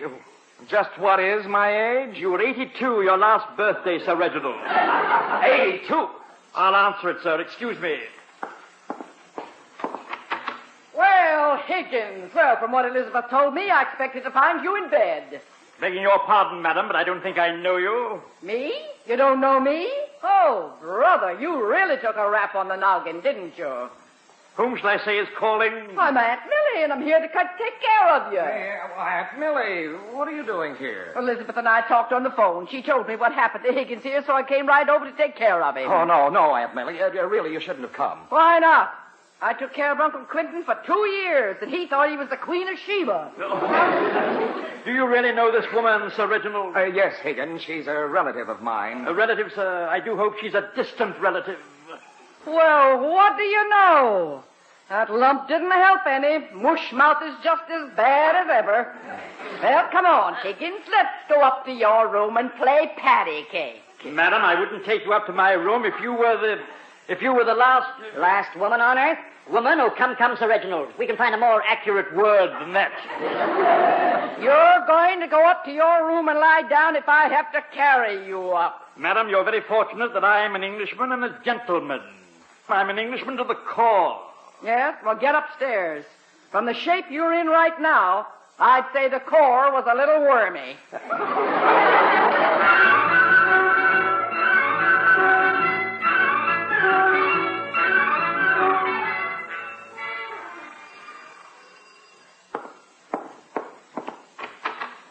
Yes? Mr. Roberts, I'm Trout. Oh, yes. The manager of the Mudlarks. Manager and owner. You called me on the phone, said you were suing me? Yes. Come in. I wanted to see you. Well, you're the only one that does. With a 35-game losing streak, I'm a hermit. As you know, we were at the game today, and my butler got hit in the head with a foul ball. He got a hit. That's more than my team did. We were sitting behind a screen with a great big hole in it. Oh, you think that's big? You should see the hole in my infield. Higgins was hit in the head by a foul ball that came through that hole in the screen. The injury was due directly to gross negligence on your part. I'm going to sue you, and I'll win the suit. Oh, sure. I believe you'll win. Right now, our team is working on a losing streak of 35 straight games. What does that have to do with my suit against you? Nothing. Like I tell the sports writers, you can't win them all. Oh, Sir Reginald. Yes, Sir Higgins? Reginald. Yes? I've sneaked away from Aunt Millie again, sir. You know, sir, I believe she isn't quite right in the head. Really? Well, why do you say that? Whenever I try to get away from her, she thinks I'm playing hide-and-go-seek. She's balmy. Excuse me, sir. There, you see, Trout? That was Higgins, my butler. That's what your foul ball did. Hey, Philip, have you seen Higgins? He went that way, Aunt Millie. Good. We're going to play fox hunting, and I promise to be the fox. He's supposed to chase me. Did she get hit on the head, too? No, she's taking care of Higgins. Look, Mr. Roberts, I admit the whole tragedy is my fault. Now you're being very sensible, Trout. Which way did Aunt Millie go, sir? Now she's playing fox hunting, and she's the fox. She went that way, Higgins. Thank you, sir. Quite an exciting place you got here. Look, Mr. Roberts, is there some way we could settle out of court? After all, we're both gentlemen. Yes. I have papers right here that give me full damages for Higgins' injury. You agree to pay in full, or I attach a lien on all your personal and joint property. I don't have any property in my joint. It's just a furnished room. Where do I sign? Right here. Seems like a pretty tough settlement to me. It's quite usual in open and shut cases like this. Now, are you prepared to pay in cash? Cash? Oh, be silly. All I own is that ball club. Even the park is covered with mortgages. Here you are, Mr. Roberts. Oh, what's this? My uniform, my cap, my shoes. Well, why give these to me? Congratulations, Mr. Roberts. You're now the manager-owner of the Mudlarks. Baseball's gift to snooker pool. But I don't want your ball club. That's your worry now. Better get that hole in the screen fixed. Somebody might sue you. Oh, no. Oh, I own that broken-down ball club now. It'll cost me a fortune. Oh, murder. Higgins gets a hit on the head, and I get the lump.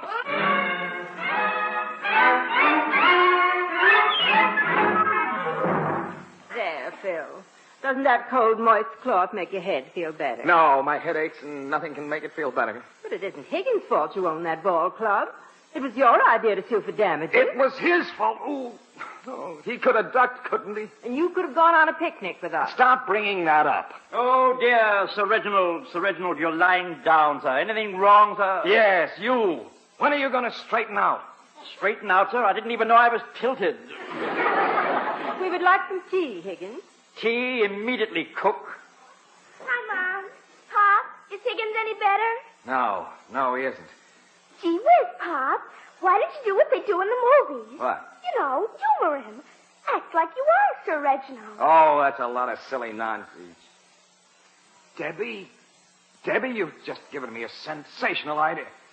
I think there may be a way to get Higgins out of the past and back to today. You're not going to do anything that might hurt Higgins. Oh, no. Debbie, run downstairs and send Higgins up. Elizabeth, keep everybody out of the bedroom till I call you. Okay, Pop, I'll tell him. Then I'm going to go out and play baseball. Should I bring you another cold compress? No, dear. If this idea works, I won't have a headache. Well, at least not about Higgins. The ball club is something else again. I understand you want to speak to me, Sir Reginald. Oh, yes. Yes, Higgins. You know, I'm 82. At my great age, you can't expect to live forever. You were always devastatingly logical, sir. Higgins, I'm dying. Dying? Oh, I say now, sir. This rather ruins the day. Stiff upper lip, Higgins. Same to you, sir. Oh, I'll be that way all over very shortly. Shall I serve tea, sir? The will first, old boy. The will? Yes. I'm leaving the Queen Anne Silver Service to that Philip Roberts chap in America, my sole remaining blood relative. An American, sir? You're leaving the Silver Service to an American? How revolting. I'm giving you to Philip Roberts, too. Me, sir? Go to America, sir? A deathbed request, you know. I'm providing for your wages in the will. Oh, Higgins, everything's turning dark. Oh, this is a touching scene, sir. Do you mind if I give way emotionally? I'm going fast, Higgins. A spot of tea, sir? Yes, and make it quick. Of course, sir. You'll want to drink it before you get cold. I want to drink it before I get cold. Your tea, sir. A bit of lemon, Higgins. Oops. Tea too hot, sir? Hot just stopped. Oh, I say, how awkward. Right in the middle of tea. Hurry to America, Higgins. To Philip Roberts. Say, Pop, would you look at this baseball bat? It doesn't swing right. Look. Please, Princess. Sir Reginald is trying to die. Yes. Debbie, the bat. Don't swing it. Higgins, watch out. Oh, no. You hit him in the head with a bat. Oh, gee, Pop, I'm sorry, but he ran right into it. Oh, Higgins, speak. Oh, no. Send for a doctor, an ambulance. My word. What am I doing on the floor? Pick me up, someone. Miss Deborah, what are you doing with that baseball bat in the house? You might hit someone. Miss Deborah? He called you Miss Deborah. Higgins, who am I? Oh, my word, you hit your father, Miss Deborah. He doesn't know who he is. Oh, thank goodness you're all right again. All right, sir. I haven't been anything else. Higgins, you got hit in the head with a foul ball at the ball game. Oh, I did? That's why I can't remember who won the game. The Eagles won. The Mudlarks have lost their 35 games. Oh, dear. How unfortunate for the owner. That's me. You, sir? How did you happen to make such an absurd investment? Because of your injuries, I threatened to sue. I got the Mudlarks as a settlement. Oh, I say, sir, that makes it a bit my fault, doesn't it? I'm glad you said that. The problem seems rather simple, sir. Just find a customer and sell them the ball club. No, Higgins. Nobody in their right mind would take that team even as a gift. Really, sir? Then how did you happen to accept the team? Let's keep personalities out of this. The question is, where are we going to find someone stupid enough to buy this ball club? Where are we going to find that big a sucker? Oh, there you are, Higgins. Well, come on, let's play fox hunting again. Higgins is completely recovered, Aunt Millie. He's back to normal. How can you tell? Mr. Roberts, sir. Yes? I think a gracious providence has given us what you were looking for. What? The client, sir. The customer. The sales outlet for your athletes. Oh, Higgins, you're not off again, are you? Who am I? Mr. Roberts, my mind is clear as crystal. Well, don't look now, but I think your crystal's cracked. We'll discuss the schedule of your baseball team at another time, sir. Baseball team? Phil's baseball team? Yes, madam. Mr. Roberts just acquired a fine ball club of championship caliber. Which ball club? The Mudlarks. Ah, yes, what a team. What a bunch of bums. Well, I wasn't trying to sell them. I wouldn't take them as a gift. Well, that's what I was going to do, give them away. Why, I wouldn't... Philip, gosh, I've always wanted to own a ball club. It's been my ambition ever since I couldn't make the first team at college. Remember, Aunt Millie, there are 9 men on that team, and you'd own them. Well, we might be able to give the other teams in the league a good fight. And I know you'd give the 9 men a good fight. Here's a deal! Here are the papers, Aunt Millie. You sign right here. Oh, Phil, you're a darling. Come here, let me kiss you. Well, you two, Higgins, come here. Madam, I'm sorry, I haven't shaved today. So what? Neither have I.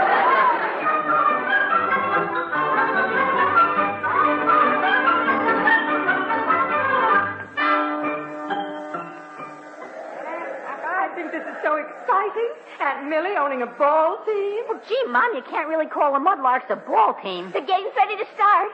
Here comes the pitcher for his warm-up pitches. How does it fit, Higgins? Oh, just fine, sir, just fine. I won't get hit in the head anymore now. Yeah, but you sure look funny wearing a football helmet to a baseball game. I say, sir, look at that pitcher. He's shaped like a 10-pin. Millie said she had a big surprise for us. Boy, look at that pitcher wind up. Ball! We're ready to start the game. There's something familiar about that pitcher. Here's the first pitch. Ball! Ball! Redland of Goshen, why, you nearsighted, flat-footed baboon! That was a strike! Holy mackerel, it's Aunt Millie pitching. Why, you're right, sir. And look at her. Being back to a bloomer girl again. Yeah, she has quite a curve. A curve, sir? Aunt Millie has a curve? Well, perhaps here and there, but the rest is all lumps. This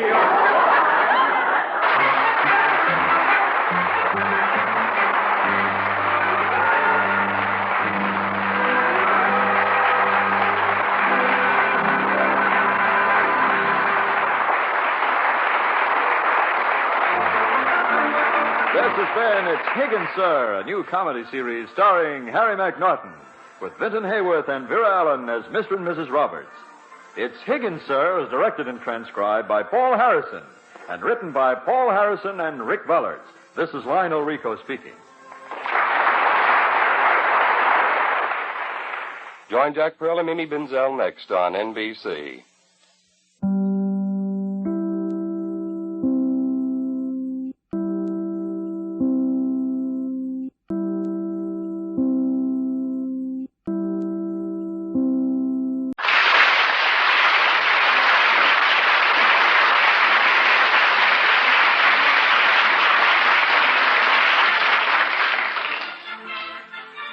It's almost dinner time at the Roberts house. Higgins, the butler, is out in the kitchen surrounded by the delicious smells of roast beef, baked potatoes, gravy, green peas, and fresh apple pie.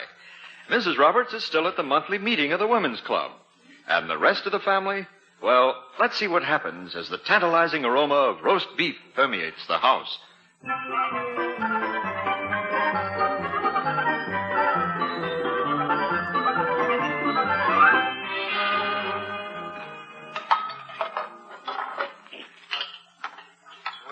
Higgins, the dinner certainly smells good. Yeah, we smell the roast beef up in our room. We're so hungry we can't stand it. When do we eat? As soon as Mrs. Roberts arrives, sir. Oh, those darn women's clubs. Yes. They never get their meetings over on time. Say, Higgins, there's a piece of crust falling off the pie. Would it be all right if I... No, Master Thomas. You know I have an ironclad rule about nibbling. Oh, gee whiz. Yeah, that piece is falling off, isn't it? Say, Higgins, what's that out there in the backyard? In the backyard, sir, where? All I see here in the window is the reflection of you reaching for the piece of pie crust. Oh, Barn, I'm so hungry I'm losing my mind. Sorry to frustrate you, sir, but it would be interesting, wouldn't it, sir? What would be interesting? If you got so frustrated you had to go to a psychiatrist and be treated for apple pies.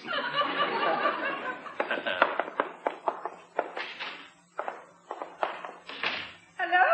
Oh, hello, Liz. hurry up and get your coat off, dear. We're all starving. Philip, there's someone with me I'd like you to meet. Sorry, Elizabeth. Phil, this is Mr. St. Regis. Bobby, this is my husband. Well, Roberts, I've been anxious to meet you for a long time. A long, long time. I've always been interested in meeting the man who took Betty away from me. Oh, Bobby. Bobby, Betty, are we expecting some more guests? Oh, Betty, that is, Elizabeth and I went together before she met you. Oh, yeah.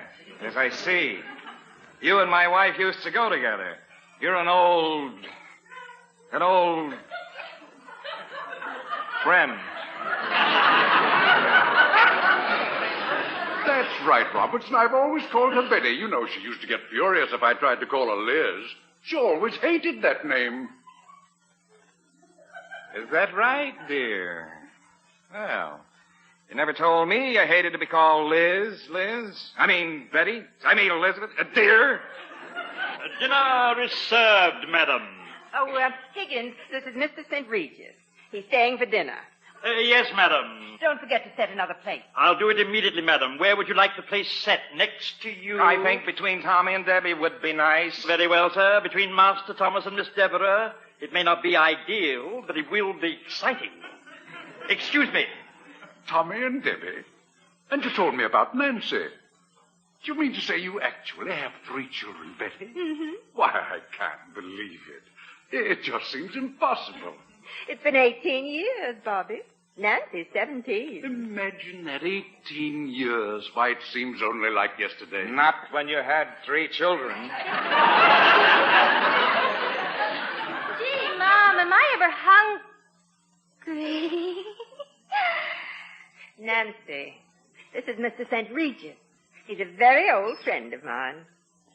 Oh. How do you do? Nancy. Hello. Why, Betty, she's beautiful. Simply beautiful.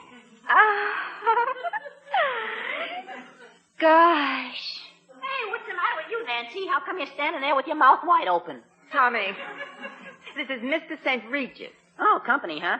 Hiya, Mr. St. Regis. How do you do, young man? Young man? Boy. Let me help you with your chair, Nancy. My chair? Is something wrong with my chair? He wants to help you sit down, Nancy. Oh, gee. He does? Hi, everybody. Boy, I'm so hungry I could eat a horse. Debbie, this is Mr. St. Regis. Hello. Good evening, Debbie. Boy, Mom, is he ever good looking? Debbie, please, don't be rude. You might hurt people's feelings. Oh, she didn't hurt my feelings. Well, she hurt mine. You know, it's amazing. All 3 of the children look exactly like Betty. Betty?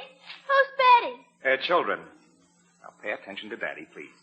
Your mother and Mr. St. Regis are old friends. He's always called her Betty.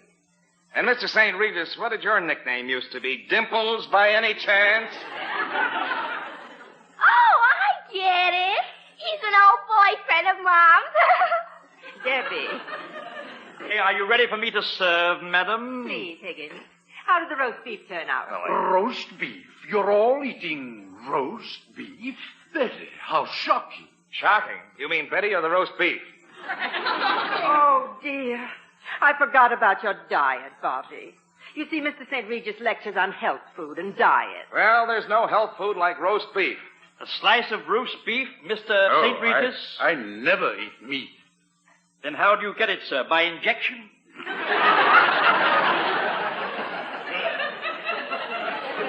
You see, Mr. St. Regis is a vegetarian. Yes, I follow the advice I give people in my lectures.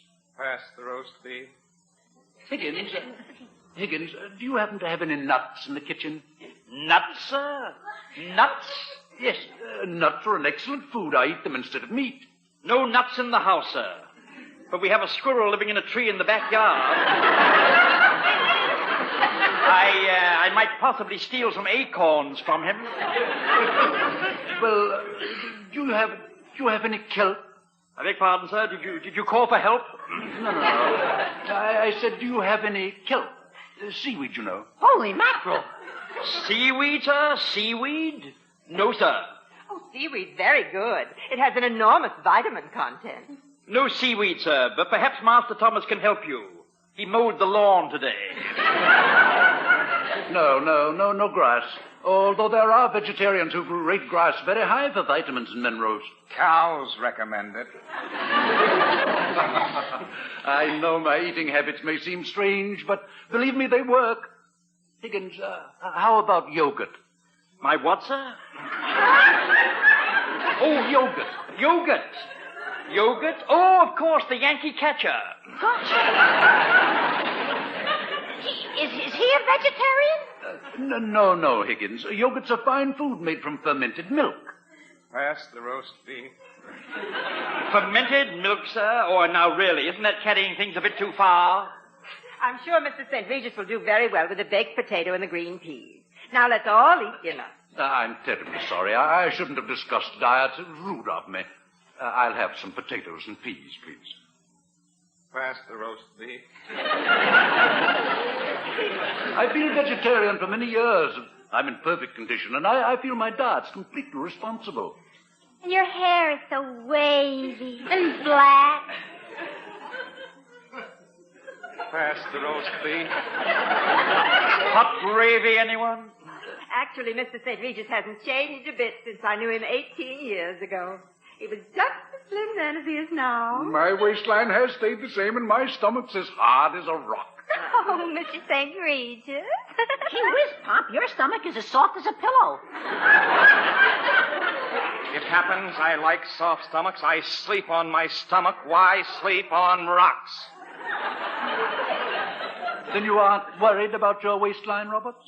Oh, I've gained a pound or two around the waist. You've gained 12 pounds just this summer, dear. Well, so what? Everybody gains weight in the summer. I put on fat for a long, hard winter. That's a real danger sign, Phil. What is it? Gaining weight in the summer. Most people lose weight.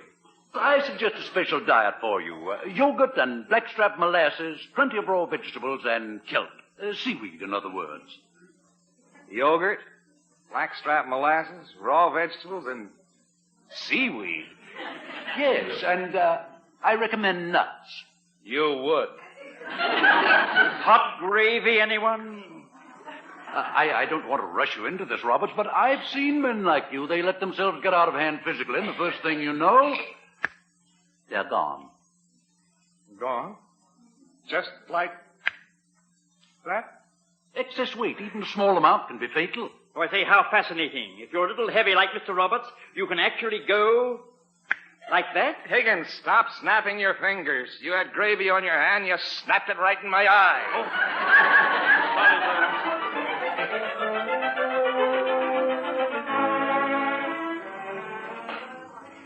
Now, Phil, here's the diet list Bobby prepared for you. Now, look, Liz. So I'm a couple of pounds overweight. So what? But, dear, look at Bobby. Those hard muscles and that thick, black, wavy hair. You could be like that.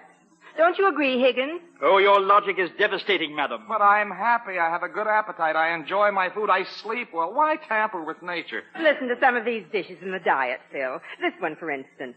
Wheat germ blintzes. They sound delicious. Wheat germ blintzes? I say, is that a food or a new secret weapon? And listen to this, Philip. A recipe for seaweed souffle. Seaweed souffle. Now, that sounds delightful. Imagine how it would taste smothered with hot melted catfish fat. Well, for goodness sake, there's actually seaweed tea here on the list. Tea made from seaweed? Seaweed tea? I imagine it would be very healthy. Oh, madam, please keep the news away from England. Why? Because if the English heard the horrible news, someone on the tight little island would pull out the plug and let it sink.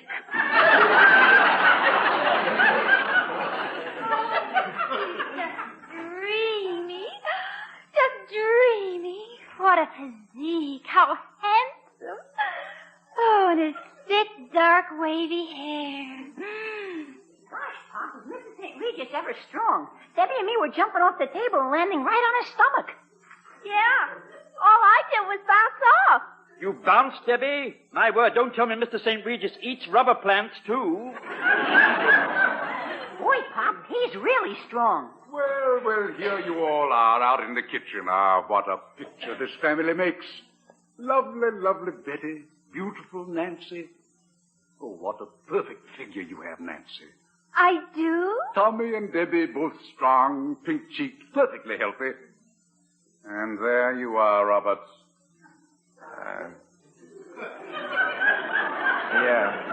Yes, well, I've got to admit I should go on a diet, but only because my family needs me. I can't afford to go like that. Ah, you're making a smart move, Roberts. You'll thank me before you're through. I'll answer that, sir. Oh, that must be the roses I ordered. Roses, sir? Your breakfast? No. I ordered a dozen roses for Betty. And, Roberts, I realize now what a fool I was for letting you steal her away from me. Roses? You bought roses for my wife? Oh, Bobby. Oh, Mother. Oh, brother. Oh, yogurt.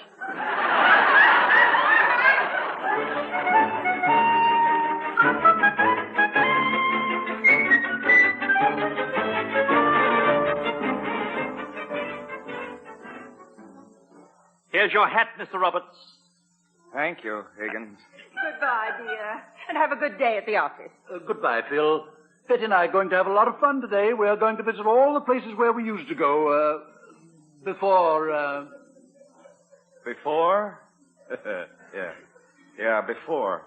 Well, remember, it's after now. I'll attend to your special diet dinner, sir. Thank you, Higgins. Pleasure.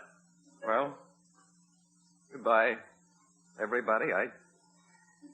I have to go to work, but you all, well, enjoy yourself and have lots of fun, everybody. Goodbye. You hurry and get ready, Betty. We're going to get out and have a real big day. All right, I'll hurry. Oh, this is so exciting. I'm getting a big kick out of this, Higgins. Yes, sir. I can see you are, sir. Do you know what I'm going to do? What, sir? I'm going to take Mrs. Roberts right downtown to a bar. A bar, sir? Mrs. Roberts in the daytime, sir? Oh, don't be silly. I mean a milk bar, of course. I'm going to buy each one of us a great big glass of goat's milk. Goat's milk? I say, how romantic can one get? I'm going right upstairs. I'm going right upstairs and comb my hair, Higgins. Tell Mrs. Roberts I'll be right down. Yes, sir. Higgins. Yes, Miss Nancy. Higgins. Oh, Higgins. What is it, Miss Nancy? Higgins, I'm in love. Beautifully, wonderfully, happily in love. Love? I'm in love with the only man in the world.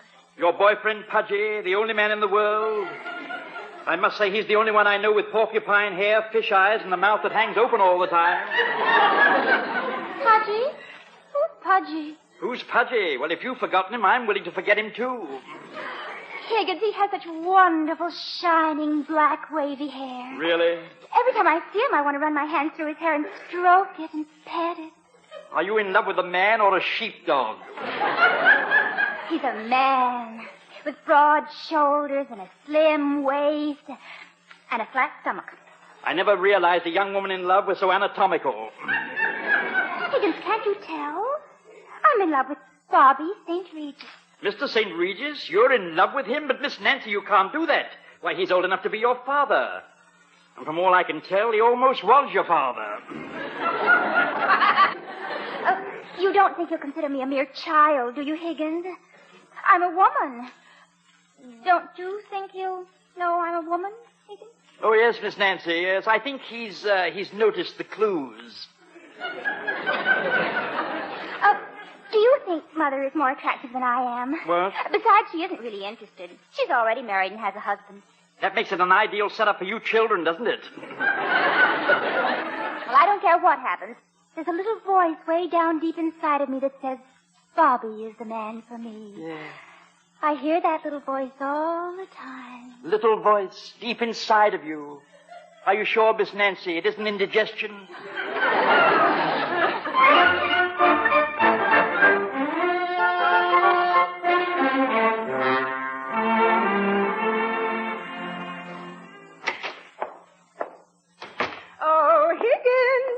afternoon, Mrs. Roberts. Good afternoon. And Mr. St. Regis, good afternoon, sir. Put these flowers in a vase, will you, Higgins? More flowers, madam? Oh, I say, I'm beginning to feel like a bridesmaid. Oh, Higgins, old chap, I just can't help myself. When I see Betty, I just feel like buying flowers.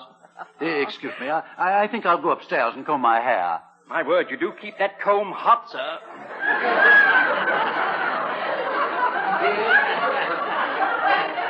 Yes, Higgins, I like to be well groomed at all times.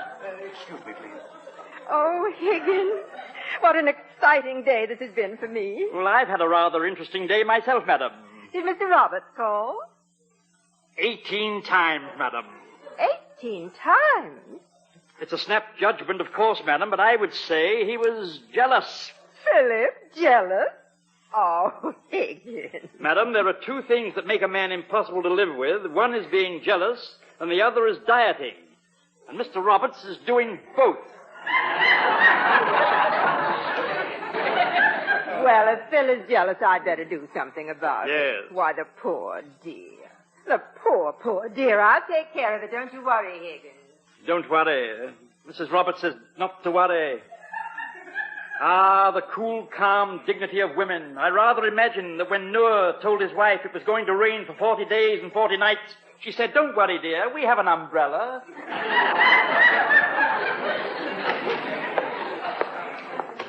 Good evening, Mr. Roberts. Good evening, sir. What's good about it? Yes, sir, yes. Well, I must tend to dinner, sir. I have a surprise for you, sir. What is it? French fried Brazil nuts.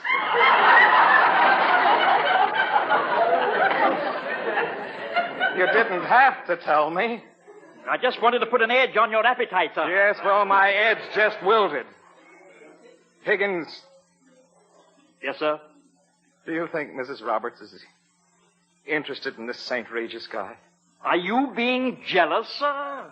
I'm not a bit jealous about it, but confidentially, I think Mrs. Roberts is a little sorry she married me since she's seen him again. But you're on a diet now, sir. In no time at all, you'll be in as good a shape as he is. A diet isn't going to give me a head of hair like his.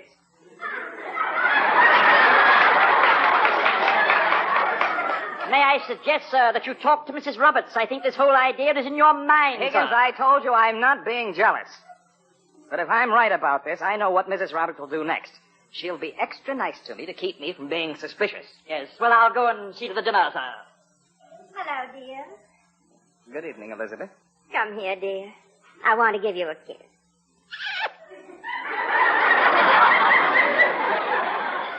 Oh, not like that. Come here.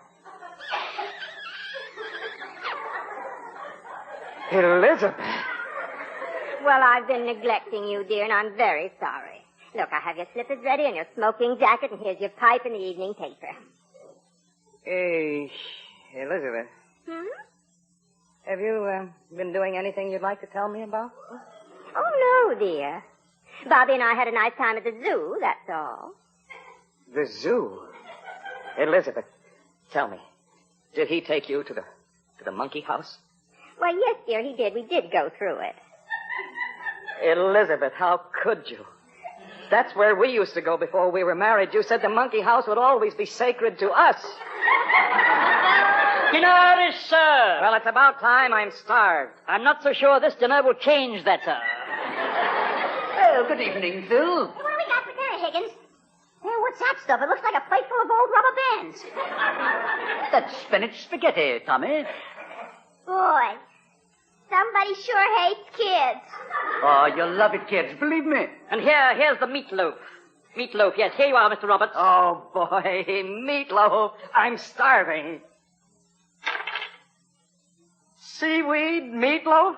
Rather, seaweed meatloaf. I got the recipe from the barrel of seaweed Mr. St. Regis had sent over. But that color. Oh, I say, sir, isn't it lovely? Green on top and purple on the bottom. Pretty. It's just bursting with vitamins and minerals. Gosh, we're supposed to eat that. Hey, I think it's moving. Holy mackerel, Higgins. Are you sure it's dead?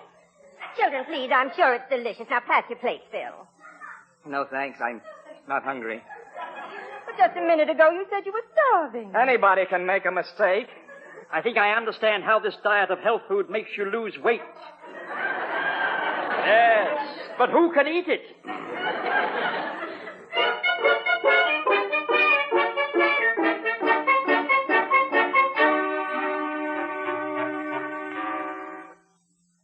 Higgins. Yes, sir. Higgins, what am I going to do about that guy? Well, sir, how about some arsenic in his yogurt? That's a good idea, but it's impractical. I understand, sir, Mr. St. Regis is very fond of hunting. Look, Higgins, all I want from that guy is for him to go away. He's ruining my life. Fond of hunting, is he? Well, Yes. I wish he'd stop poaching at my house. Why don't you take him hunting tomorrow, sir? Me? Take him hunting? No, thanks. I might be tempted to shoot him. Mr. Roberts, sir, from what I've read in the papers, hunters get lost very frequently. Sure they get lost, running around in the woods. Higgins, I'm beginning to think you're a positive genius. Oh, I wouldn't say that, sir, but I'm glad you said it. Get lost. That's just what I'd like him to do. And I will take him hunting tomorrow. Your guns are over there on the wall of the den, sir. I rather imagine they need to be cleaned. Yes, I think they do. I'll get to work on them right now. I'll tell Mr. St. Regis you'd like to see him about the hunting trip right away, sir. Thank you, Higgins. Oh, boy, I can hardly wait until I tell him about the good, clean fun we'll have tomorrow. Oh, Mr. St. Regis. Mr. St. Regis. You sound agitated. Anything wrong, Higgins? No, sir, no. Mr. St. Regis, I've come to warn you, sir. Warn me? About what? Well, it's Mr. Roberts, sir. You see, he has a terrible temper. He's insanely jealous of your attentions to Mrs. Roberts. Oh, that's absurd. He's an adult. He's nothing to be jealous of. I wouldn't be surprised if he forced you to have a duel with him. A duel, Higgins? Oh, Higgins, this is 1951. He wants to see you, sir, in the den. In the den? Yes, sir.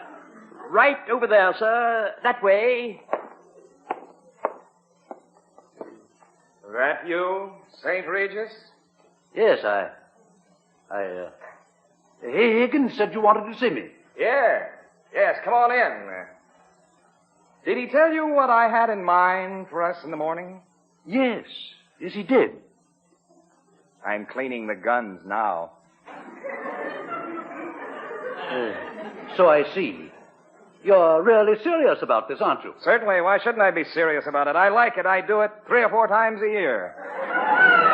Well, what would the police say if they knew what you had in mind? They wouldn't say anything. I have a license. A license? Listen, St. Regis. What I go out and shoot will never be missed. So, here you are. Catch. There's your gun. My gun. I thought a man usually had a choice of weapons. Okay. Take the other gun. I can shoot with either one. Oh, now don't tell me you want to go out with bows and arrows. Oh, no, sir. A gun's the thing. I just swing my gun up to my shoulder like this, take careful aim, and bang. All I do after that is throw the carcass over the fender of my car and drive away. You shoot to kill? Sure, the bullet straight through the heart. Yes. Well, excuse me. Where are you going? Upstairs to comb my hair. St. Regis, hey, Higgins, come here. Yes, Did you see where he went? Upstairs like a shot, sir. Why did Mr. St. Regis run upstairs like that? What's going on? Hey, we just saw Mr. St. Regis running like 60 to his room. Yeah, he looks scared. Hey, what's wrong, Higgins? I wouldn't have the remotest idea. If I say, here he comes. There he goes. He's gone. Well, what do you know about that? He didn't even say goodbye to me. Higgins, what happened? I really don't know, madam, but his suitcase was half open, and this fell out. Gosh, what's that thing? Hey, it looks like a cat. It looks like a dead cat. It looks like a bird's nest. This is a toupee. A toupee? So you mean that gorgeous black wavy hair he had was nothing but a falsie?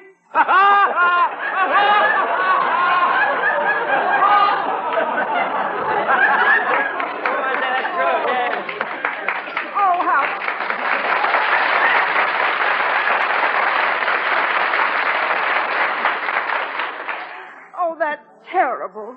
How could he try to fool us like that? Oh. Then that lovely wavy hair wasn't his at all. No, he bought it. Yeah, he bought it. Would someone like to examine the evidence? Oh, I'm going up to my room. Nancy, darling, tell Mother what the matter is. Hey, Higgins, can Debbie and me have that toupee? Well, of course you can. Here you are, Master Thomas. Thanks. Come on, Debbie. Oh, boy. Now we can play cowboys and Indians and really scalp each other. Higgins? Yes, sir? Higgins, what did you tell St. Regis? Me, sir? Yes, you.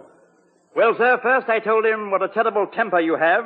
That's almost true. Go on. Then I told him you were insanely jealous. That's silly. I've never been jealous. Then I told him you had your guns out and were going to insist on having a duel with him. I was carried away, sir. A duel? A duel, yes. Me fight a duel with St. Regis? Oh, Higgins. Excuse me, sir. Where are you going, Higgins? Out into the backyard, sir. We're going to celebrate. We're going to have a seaweed bonfire tonight.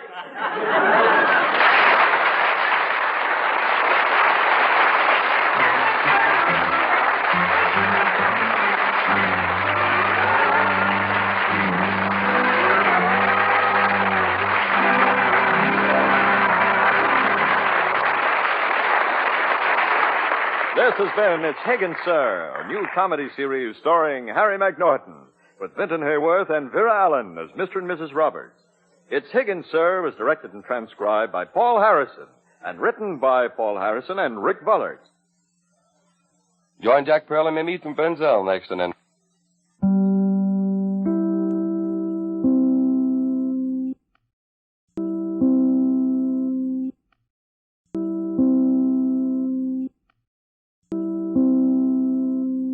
Higgins.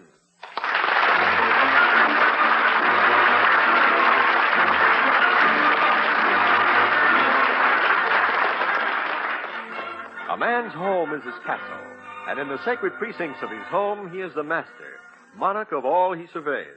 That's the theory, at any rate. Let's join the Roberts family now and see what happens to the master in his castle.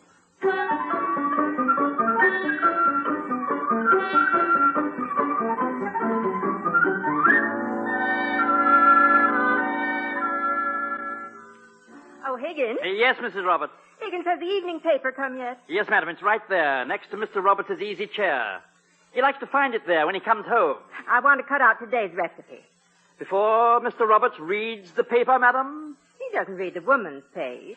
Well, I'm going to cut the recipe out anyway. What's on the other side of it today?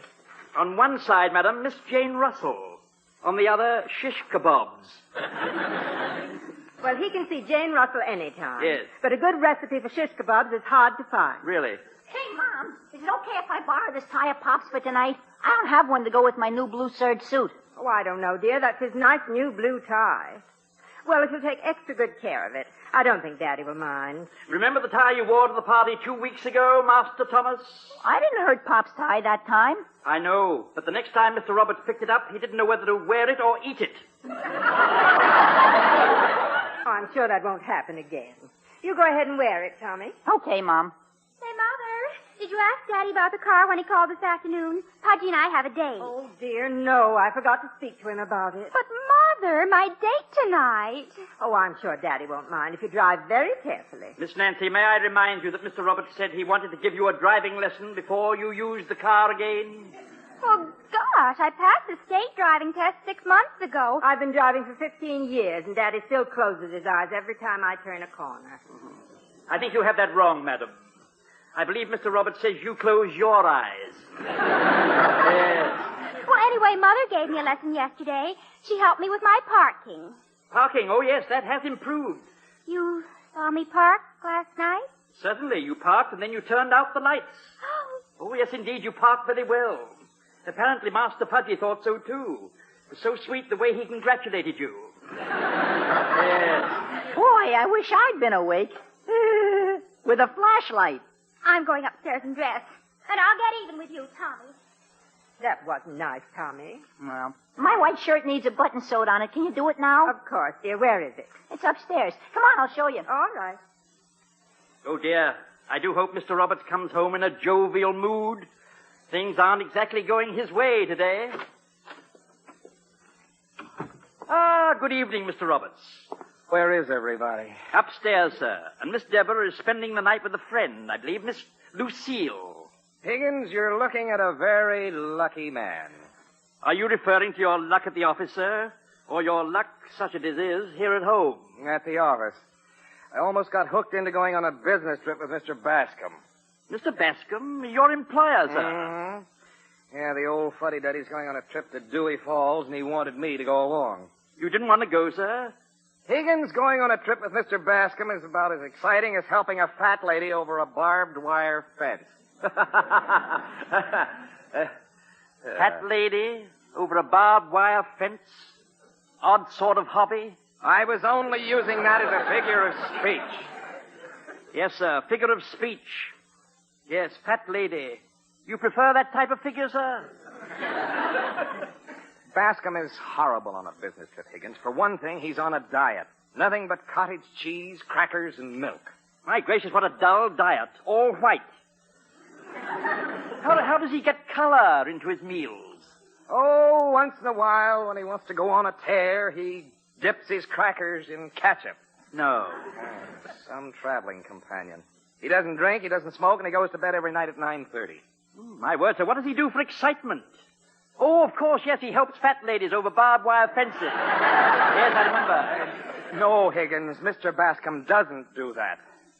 Oh, the worst part about Bascom is that going to bed at 9:30. I hate to go to bed that early.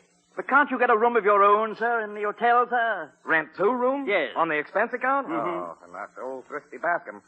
A double room with bath, and I'd lie there and listen to him snore. I'd much rather be at home. My castle.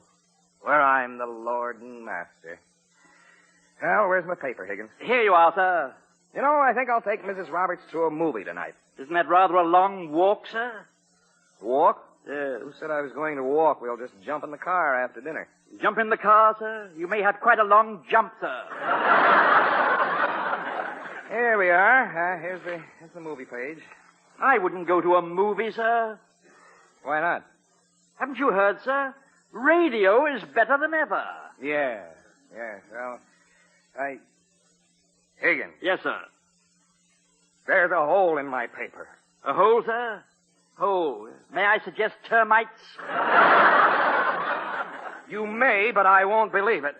Just look at this picture of Jane Russell. There's nothing left but her feet. Where's the rest? How do you know it's Jane Russell, sir? I'd know those ankles anywhere. Now, who could have cut something out of this paper? It was Mrs. Roberts, sir. She cut out a recipe for shish kebab. Oh, that's silly. Shish kebab is just pieces of lamb stuck on a flaming sword. Who needs a recipe for that? No, I don't know, sir, but I imagine it's quite difficult to cook a flaming sword. Hiya, Pop. Oh, hiya, son. Hi.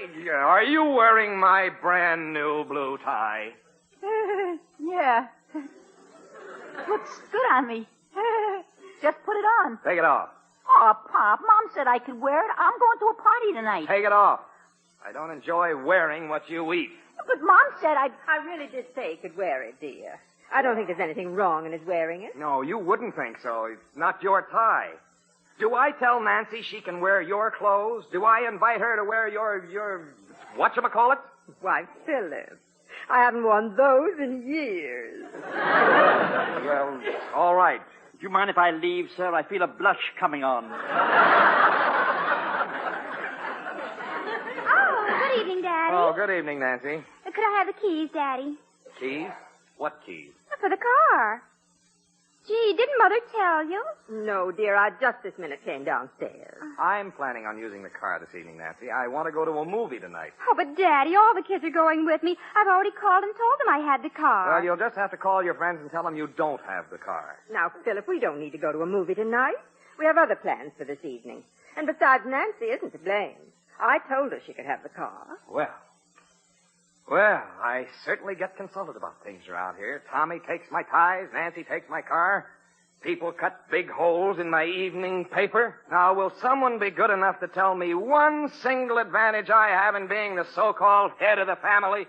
Oh, yes, sir. You're the first one to use the bathroom in the morning, sir. Uh-huh. And just how did I get this advantage? You locked the bathroom door at night and slept with the key under your pillow. Exactly. Oh, dear, I forgot. The Millers are picking us up after dinner for an evening of canasta. Elizabeth. Mm-hmm. Canasta? Yes. With the Millers? Yes.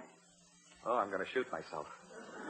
Elizabeth, you know very well I can't stand the Millers. Why didn't you tell me about it when I came home so that I could go back to the office? Now, dear, you always fuss about going out, and then you end up by enjoying yourself. Oh, those Millers. Jim Miller with one blue eye and one brown eye. And Alice Miller always knitting sweaters for him. Half blue and half brown to match his eyes. My word, one blue eye and one brown eye, sir. My word, can you imagine one eye looking at the other and saying, I say, stranger, what are you doing in this man's head? Well, excuse me, dear, but the children have to finish dressing. Come on, Tommy and Nancy. And Philip, you'd better come along and get dressed, too. Hey, get dressed. Don't even bother to tell me what they're going to do. Oh, don't worry about old Pop. No. He'll go along with the gag. They walk over me just as though I'm a doormat. Doormat, sir? Do you think they'd catch the sarcasm, sir, if you had a shaggy sweater made for yourself with the word welcome written right across the chest? No, I don't.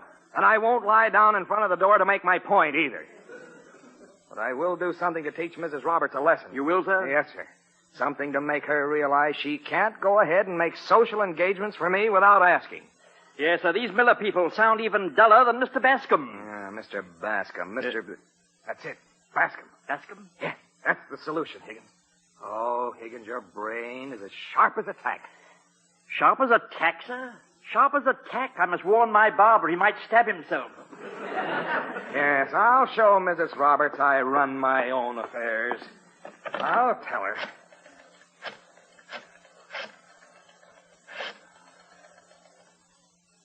Hello, Mr. Bascom.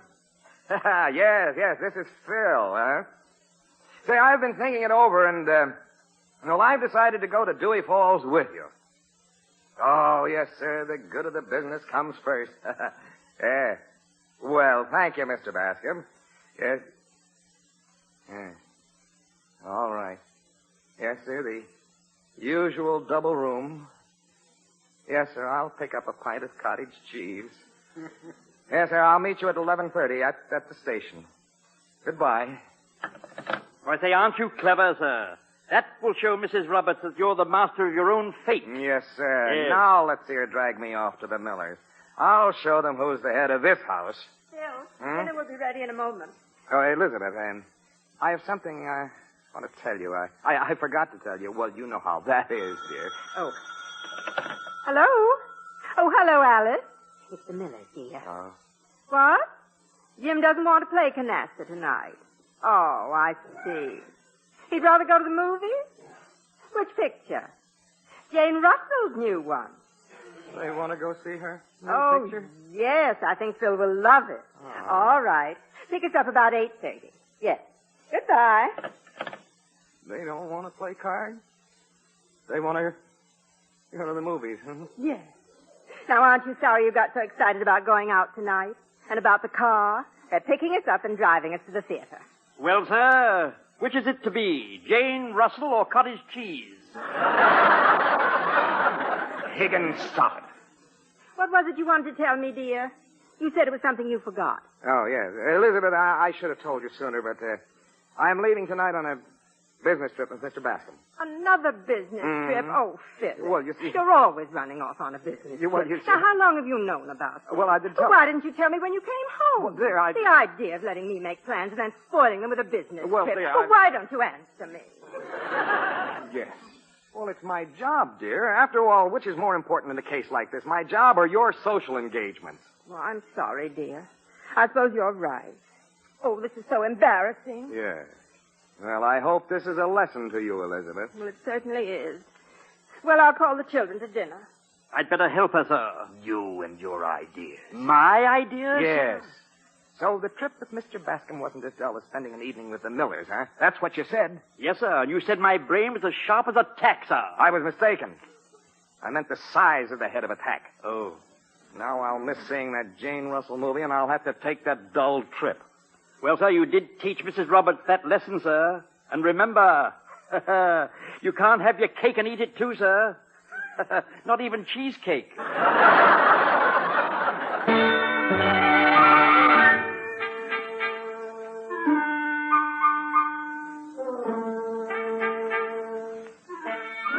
Let me see how you look before you go, Tommy. Oh, he looks very handsome, madam. A lot like Mr. Roberts. That's because he's wearing my new blue tie. Now, be careful of it, will you, Tommy, please? I'll be careful, Pop. Goodbye, everybody. Goodbye, Have dear. a good time. When do you leave for your train, dear? Now, don't rush me, Elizabeth. Don't rush me. The Millers certainly were disappointed when I told them. Well, how do I look, everybody? Just beautiful, dear, beautiful. Here are the keys to the car, Nancy, and be careful, please. When you pass the dress shop on Maple Street and look at the hats in the window, remember, there's a telephone pole on each side of the street. I didn't hit either telephone pole. I didn't even come close. I hit that new fire hydrant. It's a menace. Yeah, that new fire hydrant's been there for 3 months, dear. It may be new to Mrs. Roberts, sir. She's never hit it before. The fire department didn't have any business putting it there. And something's got to be done about it. Yeah, well, good night, Nancy, dear. Good night. Good night, dear. Good night, Mom. Good night, Miss Nancy. Yes, good night, everybody. Didn't they both look nice, Philip? Yeah. Yeah, kids like that make a man proud to be a father. Oh, yes, sir. How I envy you, Mr. Roberts. Living here with you for the past few months has made me wish that I had a family. If there were only some way I could do it, sir. There's only one way. The hard way. Well, I better get my bag. I don't think I'll stay up. All this excitement has given me a headache. Yes. Yes, you go to bed, dear. I'll get off without any trouble. I'll be in my room. And if I'm asleep when you go, goodbye, dear. And have a nice time with Mr. Bascom. Yes, yes. Such irony. Nice time with Mr. Bascom, she says. I'll go up and pack your bag, sir. Yes, I'll pack it. Excuse me, sir. Yeah, well, I guess I'll turn on the radio.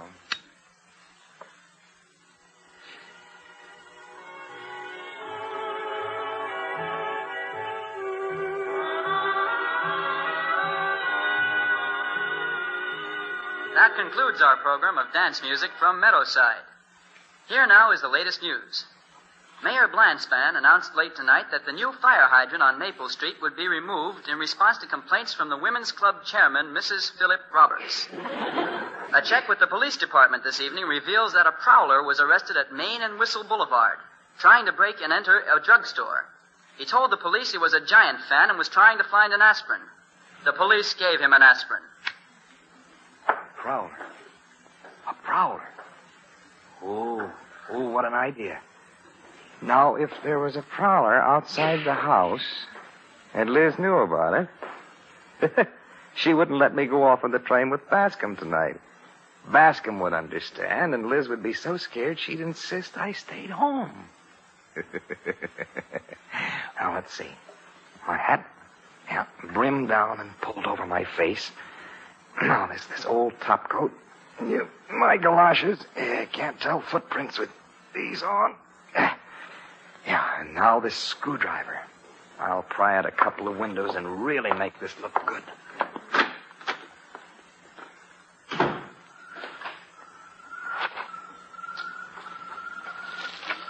Oh, brother.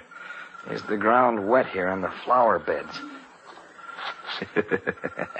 Ooh, the ideas I get when my fertile, diabolical brain gets going.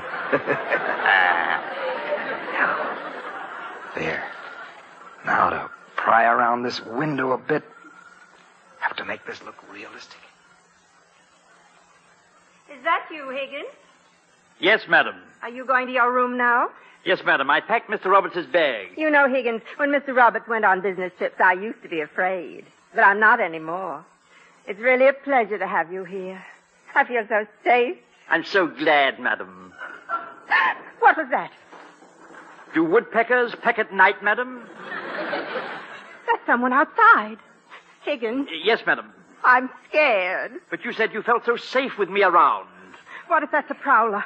I heard about one on the radio tonight. Prowler, madam, outside our house? He wouldn't dare. But he did. I shall phone the police immediately, sir. Hurry, Yes, Higgins. madam, yes. Tell them to hurry or we'll all be killed. There. Yeah, those windows look tampered with now. Yes, sir. And plenty of footprints in the flower beds next to the house. Now, to fix up the other side of the house. Now, Bascom will go to Dewey Falls alone tonight, and I'll have the best excuse in the world. A wife that's afraid to be in the house alone. Yeah. Now, here's the dining room window. Poor Higgins, he'll think the prowler's after the Queen Anne silver service. That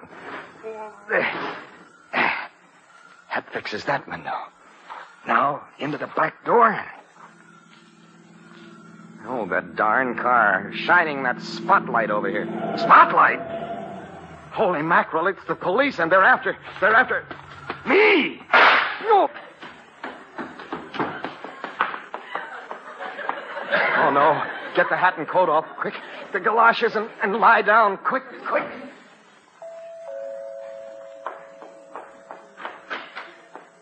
Oh, you're the police. How do you do? So glad you've come. Oh, yes, we heard a prowler. That's why I rang you up. Oh, he fouled things up for me anyway. Oh, what a talent he has. Oh, you saw him then, and you took a shot at him. Oh, yes, I'm sure he didn't come in the house. You see, I've been here all the time. Yes, right over here in the closet. Oh. They shot at me. I thought it was a car backfiring. I'll kill that Higgins. Thank you, yes. Mrs. Roberts would appreciate it if you kept an eye on the house. Thank you very much. Good night. Oh, Higgins. Mr. Roberts, wait till you hear what happened. Oh, what did happen? Tell me all about it. Didn't you hear the noise, sir? No, I didn't. I fell sound asleep. As a matter of fact, I'm glad I woke up. I might have missed my train. You know what, sir? We had a prowler, sir. A prowler. I called the police. A prowler? In our yard? Yes, sir. Mrs. Roberts and I heard the noise upstairs. Oh, must have been an amateur prowler. The police say they took a shot at him. Yes. Oh, your hat and coats are on the floor. Allow me to hang them up. Oh, dear me. What's the matter? Oh, your hat, sir. Huh? There's a hole in it. See here, sir, I'm poking my finger right through the hole. Oh, a hole through my hat? Mr. Roberts, sir, you're as white as a sheet. A hole in my hat? Oh, Higgins, a moth made that hole. That's it, moths. Took rather a large bite, didn't it, sir? Well, I can't go with Bascom now, Higgins. Mrs. Roberts wouldn't hear of it. I'll just have to call him and cancel it. He'll understand. Yes. Higgins, did the police catch him? The prowler? I heard them shoot at him. He isn't dead, is he? Elizabeth, please, don't bring up such gruesome subjects. Oh, Phil, I was scared to death. He was actually trying to break in our house. Oh, yes, madam, no doubt about it. I saw the scoundrel myself from the dining room window. What? Yes, sir. Well, what did he look like, huh? Well, he was a huge man, very large, sinister looking. Looked like a monster. Oh. Oh, Higgins, please, stop. Stop it, Higgins. Can't you see you're scaring Mrs. Roberts? Oh, yes, I'm sorry, sir. Did I frighten you, too, sir? Well, for a moment, but who's afraid of a monster? Yes. Oh, Phil, you just can't go now. You'll have to call Mr. Bascom and tell him you can't go. Why, certainly, dear. I wouldn't think of leaving now. I just couldn't stand being here without you. Why, of course, dear. I'm needed here to protect you and the children. The children are all out, sir. Well, they'll need protection when they get home. Oh, you're the master now, sir. Oh, Phil, I'm so glad you hadn't left yet. Nothing Bascom could say or do now would make me go with him. No, sir. He couldn't make me go. I'll get it, Higgins. Hello? Oh, hello, Mr. Bascom. I was just going to call you. Now, you tell him you're not going. What, sir? You have indigestion? What happened? Oh, dear. Yes, I know how bad you must feel. Imagine that store selling you cottage cheese with chives in it. What? You can't go, and you want me to go alone? With an unlimited expense account? Oh, but Mr. Bascom... Tell him, Philip. Yes, darling. No, not you, Mr. Bascom. My wife. Oh, I have to go, huh? It's so important you must insist. Huh? Yeah. Orders. Dewey Falls or else. Yes, sir. All right, sir. Good night.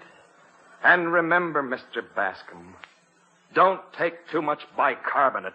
Remember how it makes your eyes bulge. Good night. Philip, you didn't tell him. I tried, Liz. You heard. It's a very important trip. I gather from your masterful tone, sir, Mr. Bascom isn't going. That's just it. The firm depends on me, Higgins. I can't let Bascom down now. He's sick. He's got indigestion. Well, I won't have it. You can't go. I'll call Mr. Bascom myself. Look, Liz, he was pretty strong about it. I go or else it's my job. He'll fire me if I don't go. Well, which is more important, the safety of your family or your job? Here I go again. Pardon me for butting in, sir, but I believe I have a solution, sir. What is it? And you'd better be sure I'm going to like this idea. So far today, you're batting 0. Well, Mrs. Roberts could go with you. Higgins, you're at bat and you just hit a foul ball. Higgins, that's a very sweet idea. Oh. I like it. Phil and I haven't been on a trip without the children since our honeymoon. Oh, yes, and I can imagine that they'd be a nuisance on a trip like that. Oh, it's a fine idea, Phil. I think you should thank Higgins for it. Yes, dear. Thank you, Higgins. I'll see you later. You're welcome, sir. It was a real pleasure. Well, I'll get ready right away. Mr. Bascom won't mind a bit, and I can use his train reservation. Yes, dear. Higgins? Sir? Higgins, do you know what you've done to me this evening? Oh, yes, sir. I've enjoyed every minute of it, sir. Higgins, there wasn't any prowler outside. There wasn't? No, I was the prowler. Oh, I knew that, sir. The hole in your hat. And I saw you run around the house. What? You knew all the time? Oh, no, not when I called the police, sir, but I did when they arrived. All right. Now you know. I did it because I wanted a good reason to stay home. Something good to convince Bascom I shouldn't go. Oh, it was a very clever idea, sir. Yes, indeed. I'm only sorry we heard you, and I telephoned for the police. The police scared me to death. That wasn't bad enough, but when I got a chance to go on the trip alone and with an unlimited expense account, you had to suggest that Mrs. Roberts go with me. Well, I rather thought that was clever of me, sir. Oh, it was. Very clever. But you don't understand, sir. Don't you see, now that Mrs. Roberts is going on the trip with you, she can't admit that she knew that you were the prowler. She knew that I was the prowler, too? Oh, yes, sir. You see, Mr. Roberts, you still have the screwdriver you used in your hand. What? And your muddy galoshes are right there on the floor. Holy mackerel. Of course, now that she's going with you, she'll never be able to mention it. Oh, Higgins, I don't know what to say.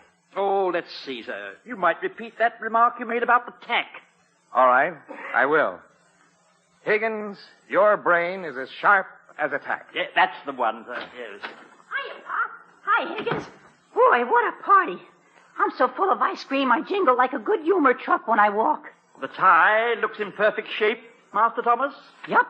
Here you are, Pop. Not a spot on it. I took it off when I ate. Boy, you should see my shirt. Thank you for taking such good care of my tie, Tommy. Now, your mother and I are leaving for a short business trip to Dewey Falls. Higgins will stay here with you. Okay. Have a good trip, Pop. Thanks. I better get up to bed. Hey, good night, Tommy. You see, sir, your fears about the tie were pointless. Hello, Daddy. I'm home early. Pudgy was just impossible. He's so stupid. Well, what did he do now? We went for a ride in the park to look at the moon hanging over the lake, and he had to go home. What for? Well, he was sitting there with his mouth hanging open, and a big moth flew in and choked him. Oh, my word, rather a busy night for moths, isn't it? Too bad it wasn't a bat. Nancy, your mother and I are going on a business trip to Dewey Falls tonight. Just for a day or two. Oh, well, have a nice time, Daddy.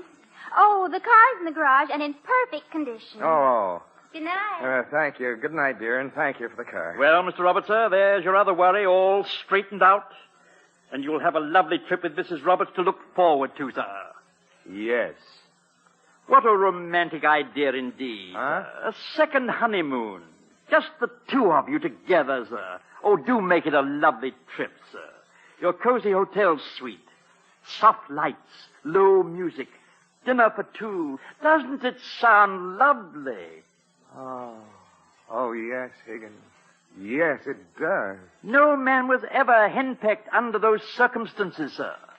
Oh, Higgins, I think I'm going to enjoy this trip. Yes, sir, a second honeymoon. How I envy you, Mr. Roberts. Oh, Higgins, you're so romantic. Why didn't you ever get married? Oh, I was in love once, sir, yes. She was lovely. Well, why didn't you get married? Oh, I waited and waited, but she never asked me.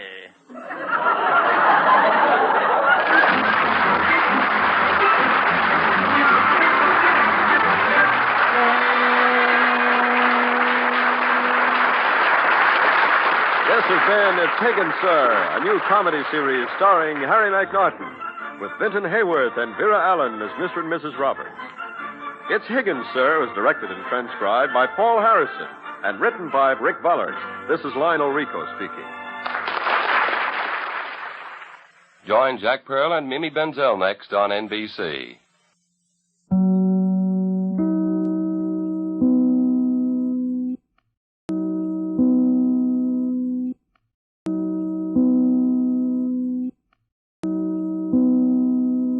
Starring Harry McNaughton as Higgins.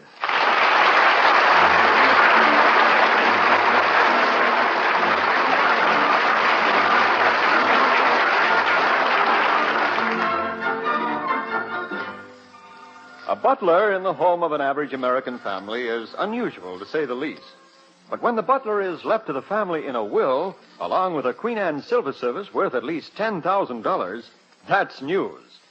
Earlier this afternoon, the ace reporter of the Daily Dispatch called and made an appointment with Higgins, the butler, for pictures and an exclusive interview to appear as a front-page news story.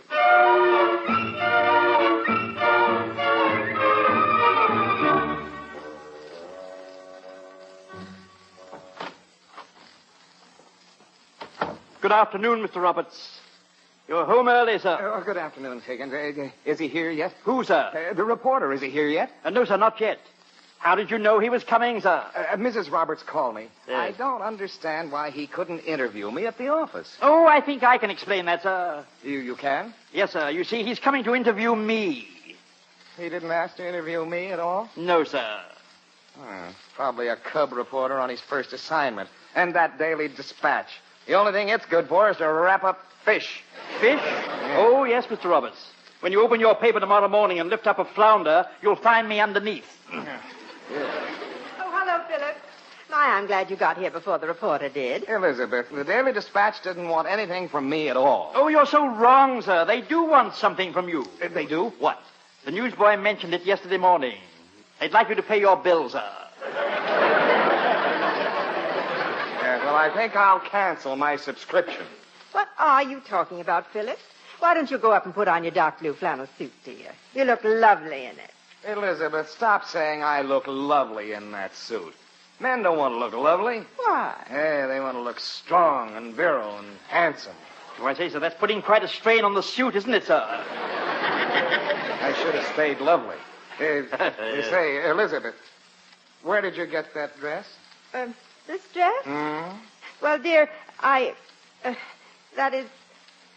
Well, you want me to look my best in the picture, don't you? What picture? Well, naturally, the paper will want to take our picture. Elizabeth, did you go out and buy a new dress? Oh, it isn't really new.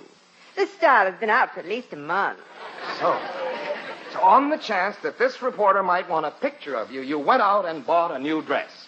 Well, if you put it that way, yes. I never noticed that tie you're wearing before, sir. Is it new? You keep quiet. Now, I'm going to go into my den and work. Now, just be quiet out here and don't talk too loud. Yes, sir. I wouldn't give 2 cents for the story that reporter will get without talking to me. Higgins, he was so excited on the phone, I didn't dare tell him the reporter was coming to interview you. Oh, I understand, yes, madam, but I wish you'd warned me. You see, I walked head-on into a dangerous situation. Mr. Roberts might have gone off like a box full of fireworks. And I would have been the punk. Do try to have the reporter talk to him, Higgins. You know how shy Mr. Roberts is. I do? Oh, yes, indeed, I do. I'll answer that, madam. Yes? My name's Wade. Oh, you're Higgins the butler. Oh, I say, you Americans are so shrewd. How could you tell I was a butler? Well, those striped trousers made me pretty sure you weren't the upstairs maid. Oh, Americans simply fascinate me. You see, I'm English. I never would have guessed. How nice of you to say that. I've gotten rid of my English accent rather well, don't you think? Oh, yeah. You've got no accent at all. Thank you. None at all.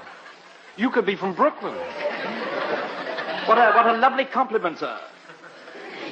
To think you feel I might come from the very source of American culture. Come in, won't you? Who is it, Higgins? It's Mr. Wade, madam, from the Dispatch.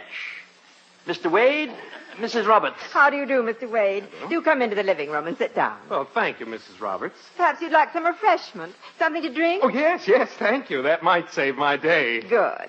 Higgins, would you serve tea? Tea, certainly, madam. Tea? You're going to serve tea? Yes. Will you have lemon or cream, sir? Bourbon. Could I have a little more quiet out here? I'm trying to work out a very important legal case. May mean life or death for an unfortunate man. Life or death, dear? A murder case? A divorce case. Mr. Roberts, sir, may I introduce Mr. Wade of the Daily Dispatch? Oh, yes. Wade. Dispatch. Fine paper. Excuse me. Busy, you know. Oh, say, Mr. Roberts, before you rush back to your work, what's your reaction to inheriting a butler and a silver service? My reaction? Oh, you're not interested in my reaction? Oh, yes. Yes, I am. Well, if you insist, now let's see. Better sit down, Mr. Wade, right there. That's it. Now, comfortable? Good. Yes. Now, this may take some time. Yeah, but I have to let me think. Let me think. I first heard of my distant relative, Sir Reginald Robertson, in the fall of 1935. Yes, but or was it 1936? No, it was 1940. Tommy was 4. Yes, that's it. Now, fine. Oh, Now, yes. Tommy is my son. Now, he was 4, and I was growing a mustache. That was 1939, dear. It was not, dear. That was when I was asleep in the backyard and Tommy covered my face with wet cement. Mr. Roberts, sir, Quiet, Higgins. Mr. Wade asked me for my reaction. I take it back. Sir Reginald died last spring, and before he died, he did an amazing thing. Yes, he asked me to bring him a whole water glass full of brandy with some tea in it. That's odd. It certainly was. He never had tea in his brandy before. I never had tea in my bourbon before. That wasn't what I was going to mention. Sorry, sir. Well, watch yourself. Now, to continue. The amazing thing was the will he made. Sir Reginald left his fabulous Queen Anne silver service and Higgins, his butler, to me. Yes, that's a fascinating story, all right. Could I see the silver now? I want to take a picture. Picture of the silver? Yes. Well, right this way. Oh, very beautiful silver. Very old and worth at least $10,000. Oh, really, Mr. Roberts, we shouldn't allow the value to be printed. Why not? It seems so blatant, sir, so commercial. Such bad taste. Higgins, I am not mentioning the value just to brag. I don't need to print the value. I insist. Here's the silver, Mr. Wade. Isn't it lovely? My family has polished that silver for over 200 years. 200 years, Yeah. huh? Mother, it must have been dirty. Well, I'll take that picture now. Would you stand back, please? Am I far enough back, Mr. Wade? I don't want to get too far back. I blur so easily. Higgins, he doesn't want your picture, just the silver. There, now that makes a good shot. There, I did it. And now I'll take a picture of you and Mrs. Roberts. Picture of me? Oh, now you don't really want a picture of me. Well, how about a picture of me? I'll just take one of Mr. and Mrs. Roberts. Oh, no, now, really, Wade. Pictures, they're so childish. I'll run upstairs and get my knickers.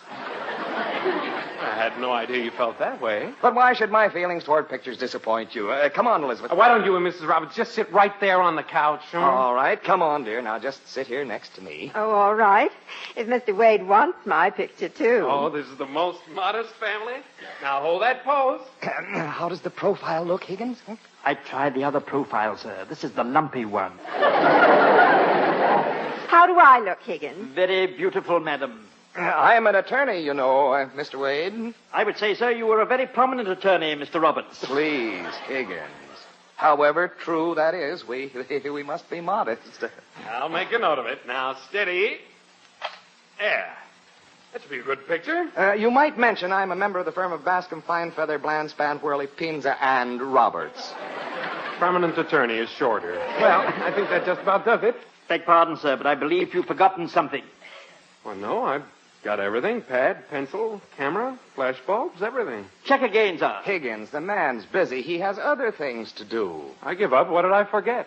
Well, sir, on the phone earlier today, your editor said you were coming out to take a picture of me. Oh, I'm sorry. For some reason, it slipped my mind. Really, Higgins, I didn't know you were so egotistical. All right, we're all set for the picture. Smile, Higgins. Yes, Higgins, a nice big smile now. Smile? But shouldn't I look natural? Go ahead and smile. Very well, madam. There you are. Yeah. Well, back to the picture without the smile, Got the picture. Why, Higgins, I never realized it before, but actually you're a very good-looking man. Me, madam, good-looking? Oh, that's not what my father said about my appearance. Well, he was wrong. You're quite handsome. Can you imagine that? And my father said I was ugly. That's why I've been shaving with my eyes closed for 30 years.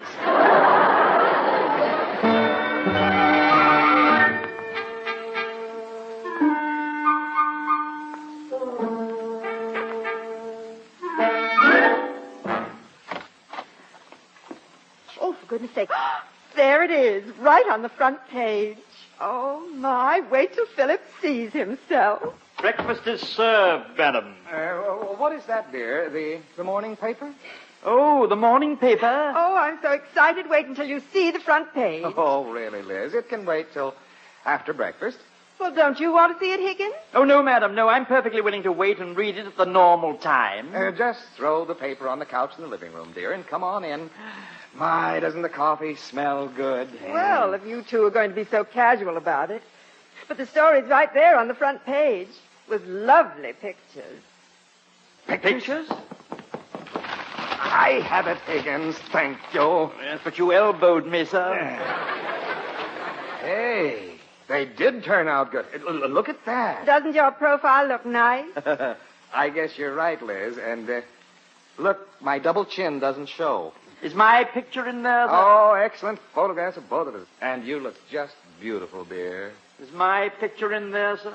Oh, now, Philip, you're just saying that. Oh, no. I mean it. You're just as beautiful as the day I married you. Is my picture in there, sir? Your hair looks good, dear. It's so nice and wavy. Elizabeth, that's a wrinkle in the paper. Does the article say anything about me, sir? Madam? Sir? Anyone? Higgins, stop leaning on me and peeking over my shoulder. So sorry, sir, but I've mislaid my periscope. Higgins, I didn't want to make an issue of this yesterday, but, I was a little embarrassed at the way you pushed yourself into the conversation with that reporter. As a matter of fact, I noticed that, Mr. Roberts, too, yes. I pushed and I pushed. I still couldn't get in.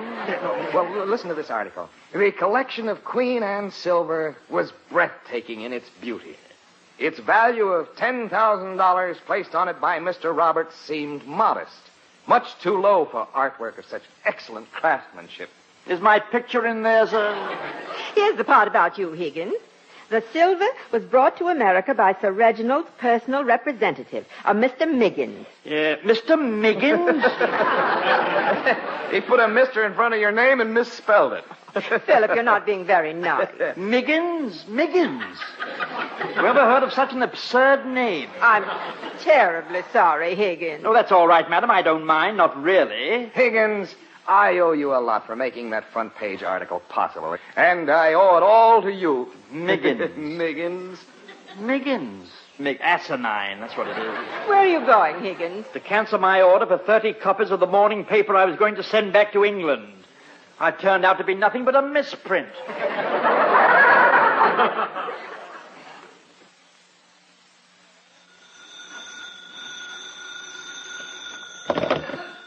Hello? Are you there? Oh, yes, madam. Just a moment. Mrs. Roberts, a call for you, madam.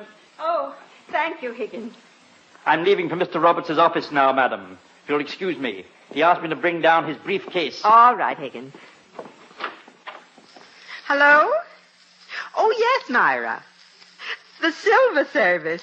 Oh, yes. Wasn't that a nice article? How many women called you? 65? But if they come over one at a time, it'll take a year. What? Show the silver at the club and let them all come over there to see it all at once? Why, Myra, that's a sensational idea. Yes.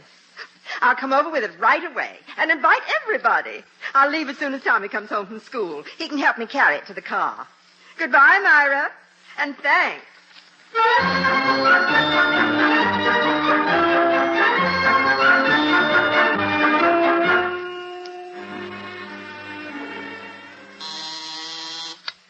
Yes, Miss Perrin? Who? Oh, Higgins, yes. Well, send him right in. Yes. Come right in, Higgins. Come on in. Yes, sir. Very good, sir. My word, sir. Your office is very impressive. Oh, just a place to work in. I say, and all these books. Well, there must be thousands of them. Oh, really not so many, Higgins. Just a few legal books that I use constantly. You use them all the time, sir? Ah, this one here looks rather interesting. Seems rather dusty. Put it back, Higgins. I say, you mustn't have used this one for a day or two. Did you bring my briefcase? Yes, sir. Briefcase. Here you are, sir. I'm going to get something out of my desk here. I bought a few copies of the Daily Dispatch. A few copies, sir? There must be at least 25, sir. 25. Yes, that newsboy was such a good salesman. Higgins, I want to tell you again how much I appreciate that article. Even Bascom congratulated me. Prestige for the firm, that sort of thing.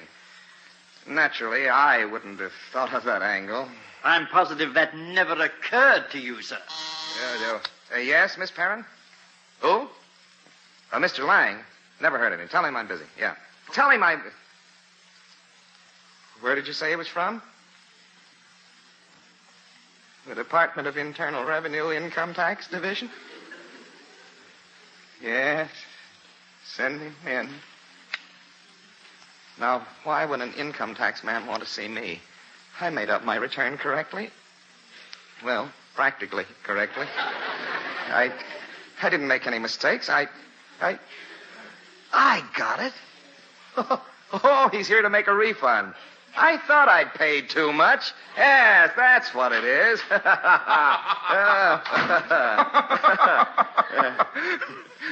Mr. Roberts? Yes. Come in, Mr. Lang. Come in. Well, this is a new one. I'd almost say you were glad to see me. Oh, I am. Yes, sir. I'm very glad. Shall I leave, Mr. Roberts? Are you Mr. Miggins? My name is Higgins. I'd like you to stay, Mr. Higgins. There's no Mr., sir. It's just Higgins. Now, let's get down to the reason for your coming here. All right.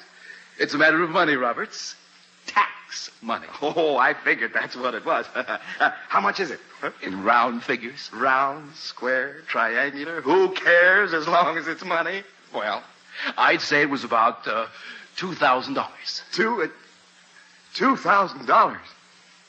You're going to pay me $2,000? Pay you? $2,000? Oh, brother, I've hit the jackpot. Wait till I tell Liz. Yes, if the evaluation on the Queen Anne Silver Service is correctly stated in the paper, you owe the government roughly $2,000. $2,000? I owe the government. On the Silver Service. Oh, no, that's impossible. You're kidding me. I knew, sir, we shouldn't have put the value in the paper. $2,000, Mr. Roberts. And we're very grateful for the article on the front page of the Dispatch. Sure, that's a lot of nonsense. There's no tax due on that silver. It's an inheritance. The Silver Service was a gift, and any taxes paid were collected by the British government. Offhand, I'd say you owe the United States government $2,000. My word, how offhand can you get? $2,000. Now, I'd like to go out to the house this afternoon and place an evaluation on the silver. I'm busy this afternoon. All right. But you know how the interest piles up on these delinquent tax bills, eh? That's what I said. We'll go out this afternoon. Right now. All right, fine. I'll wait for you in the outer office. Higgins. Sir? Oh, what a stupid thing to do. Giving the value of the silver right in the paper. I suggested, sir, you not print the value. Why didn't you put up an argument? I didn't want to be objectionable, sir. Yeah, well, you aren't exactly popular right now, you know. Printing the value right in the paper where the income tax people could read it. Yes, they... Oh, or a burglar. The guy would know just what to steal, and he'd have a picture to show him where it is. Mr. Roberts, you... Why, sir, you don't think you can't possibly believe... Of course, the silver's at home. How could anybody steal it with Mrs. Roberts right there? Oh, dear, I'm so relieved. Let's go home. What about the briefcase, sir? 25 newspapers in it. I'll go out and sell them. Newsboy Roberts needs the money. Get your Daily Dispatch. Get your Daily Dispatch.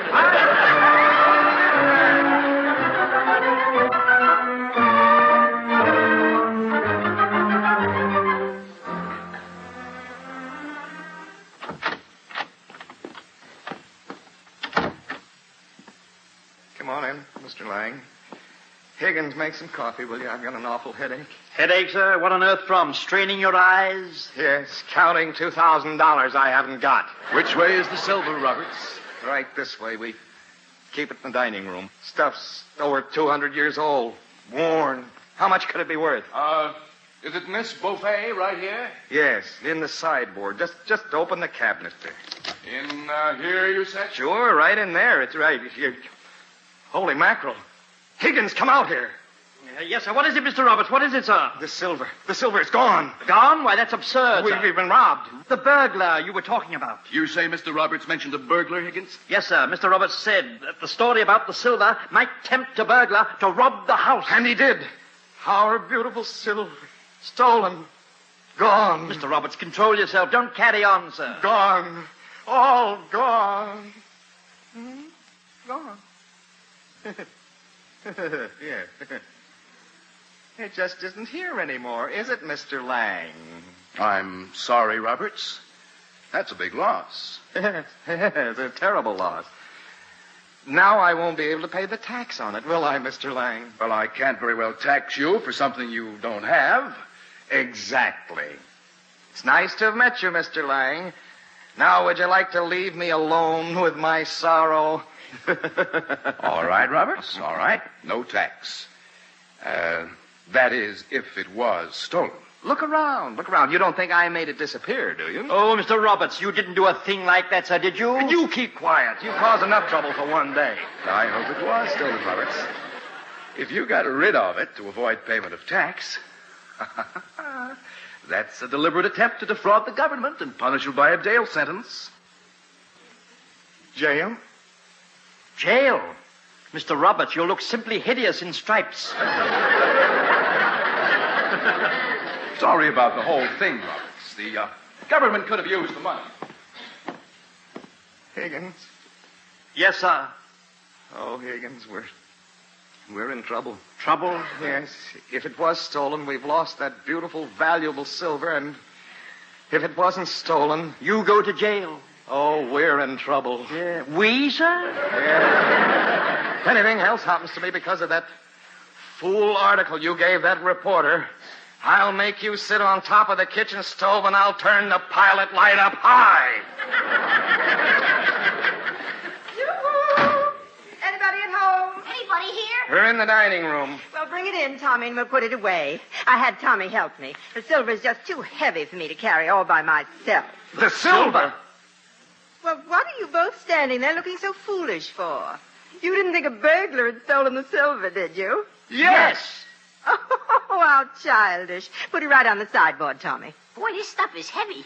You'd think the silver was made out of lead. Elizabeth, I can't stand any more shocks today. Where did you have this stuff? On display at the Women's Club. All the girls wanted to drop over and see it after they read the article in the Dispatch. So I took it over where they could all see it at once. You had the silver service at the Women's Club, madam, all the time? Oh, that article in the paper. How could one thing cause so much trouble? I'll get it, sir. Oh, Mr. Lang, so you've come back? Yes, I'd like to speak to Roberts again. Is he still in the dining room? Yes, sir. No, sir. I mean, I think he's in the kitchen now. That is, he's left town, sir. Hey, you look worried. What's going on here? Maybe I'll better see for myself. Mr. Roberts, sir, make for the hills. Well, Roberts, I was... Oh, so this is why Higgins was so upset, huh? The, burglar returned the silver, eh? Oh, well, yes. After all, my wife took it down to the silverware. Philip, who is this man? And what is he talking about burglars for? This is Mr. Lang, dear, the tax man. I did tell him the silver had been stolen. Mr. Roberts, sir, don't say a word until you've talked to a lawyer. I am a lawyer. Oh, yes, of course, isn't this a confusing day? Well, Roberts, I'll evaluate the silver right now for tax purposes. And, we'll see if we can make it a fine for attempting to defraud the government instead of just a jail. Well, my wife took the silver down to the women's club to show it, and, well, she didn't tell me about it. That's all. Isn't that right, dear? Tell him, dear. That's right. I did take it down, and Philip knew nothing about it. No, Mr. Roberts, all this trouble to think when I first arrived you weren't going to keep the silver at all. Or me.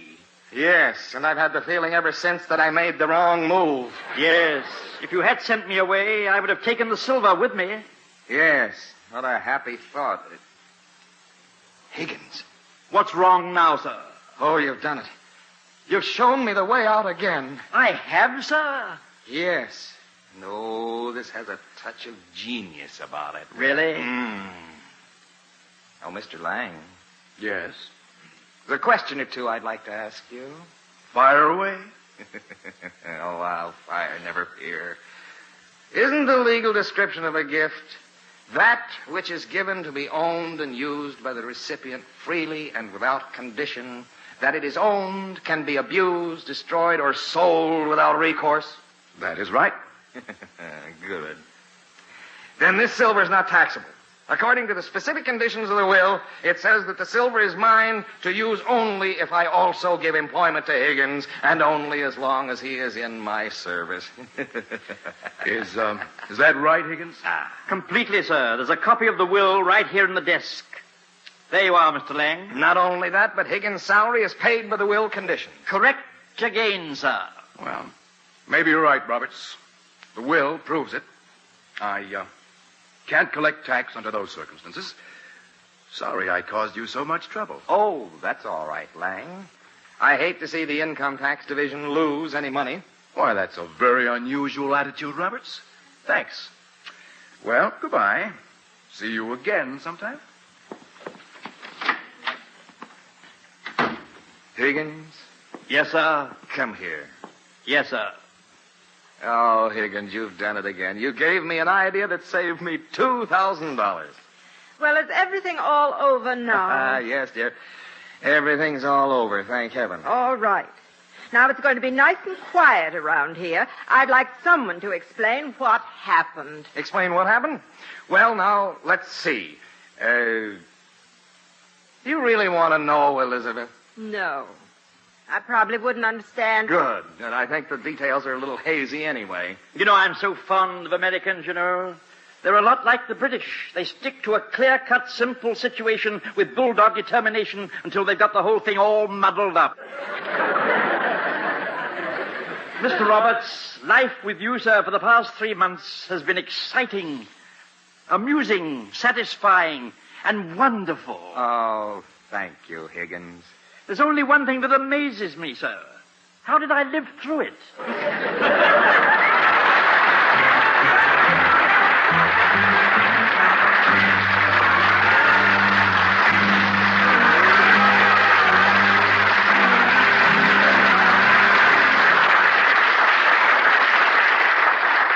This has been It's Higgins, Sir, a new comedy series starring Harry McNaughton with Vinton Hayworth and Vera Ellen as Mr. and Mrs. Roberts, Charles Neville as Tommy.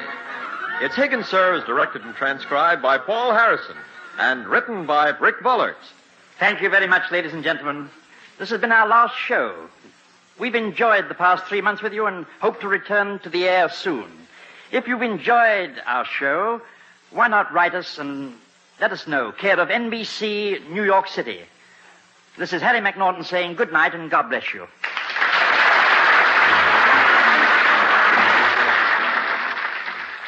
Join Jack Pearl and Mimi Benzel next on NBC.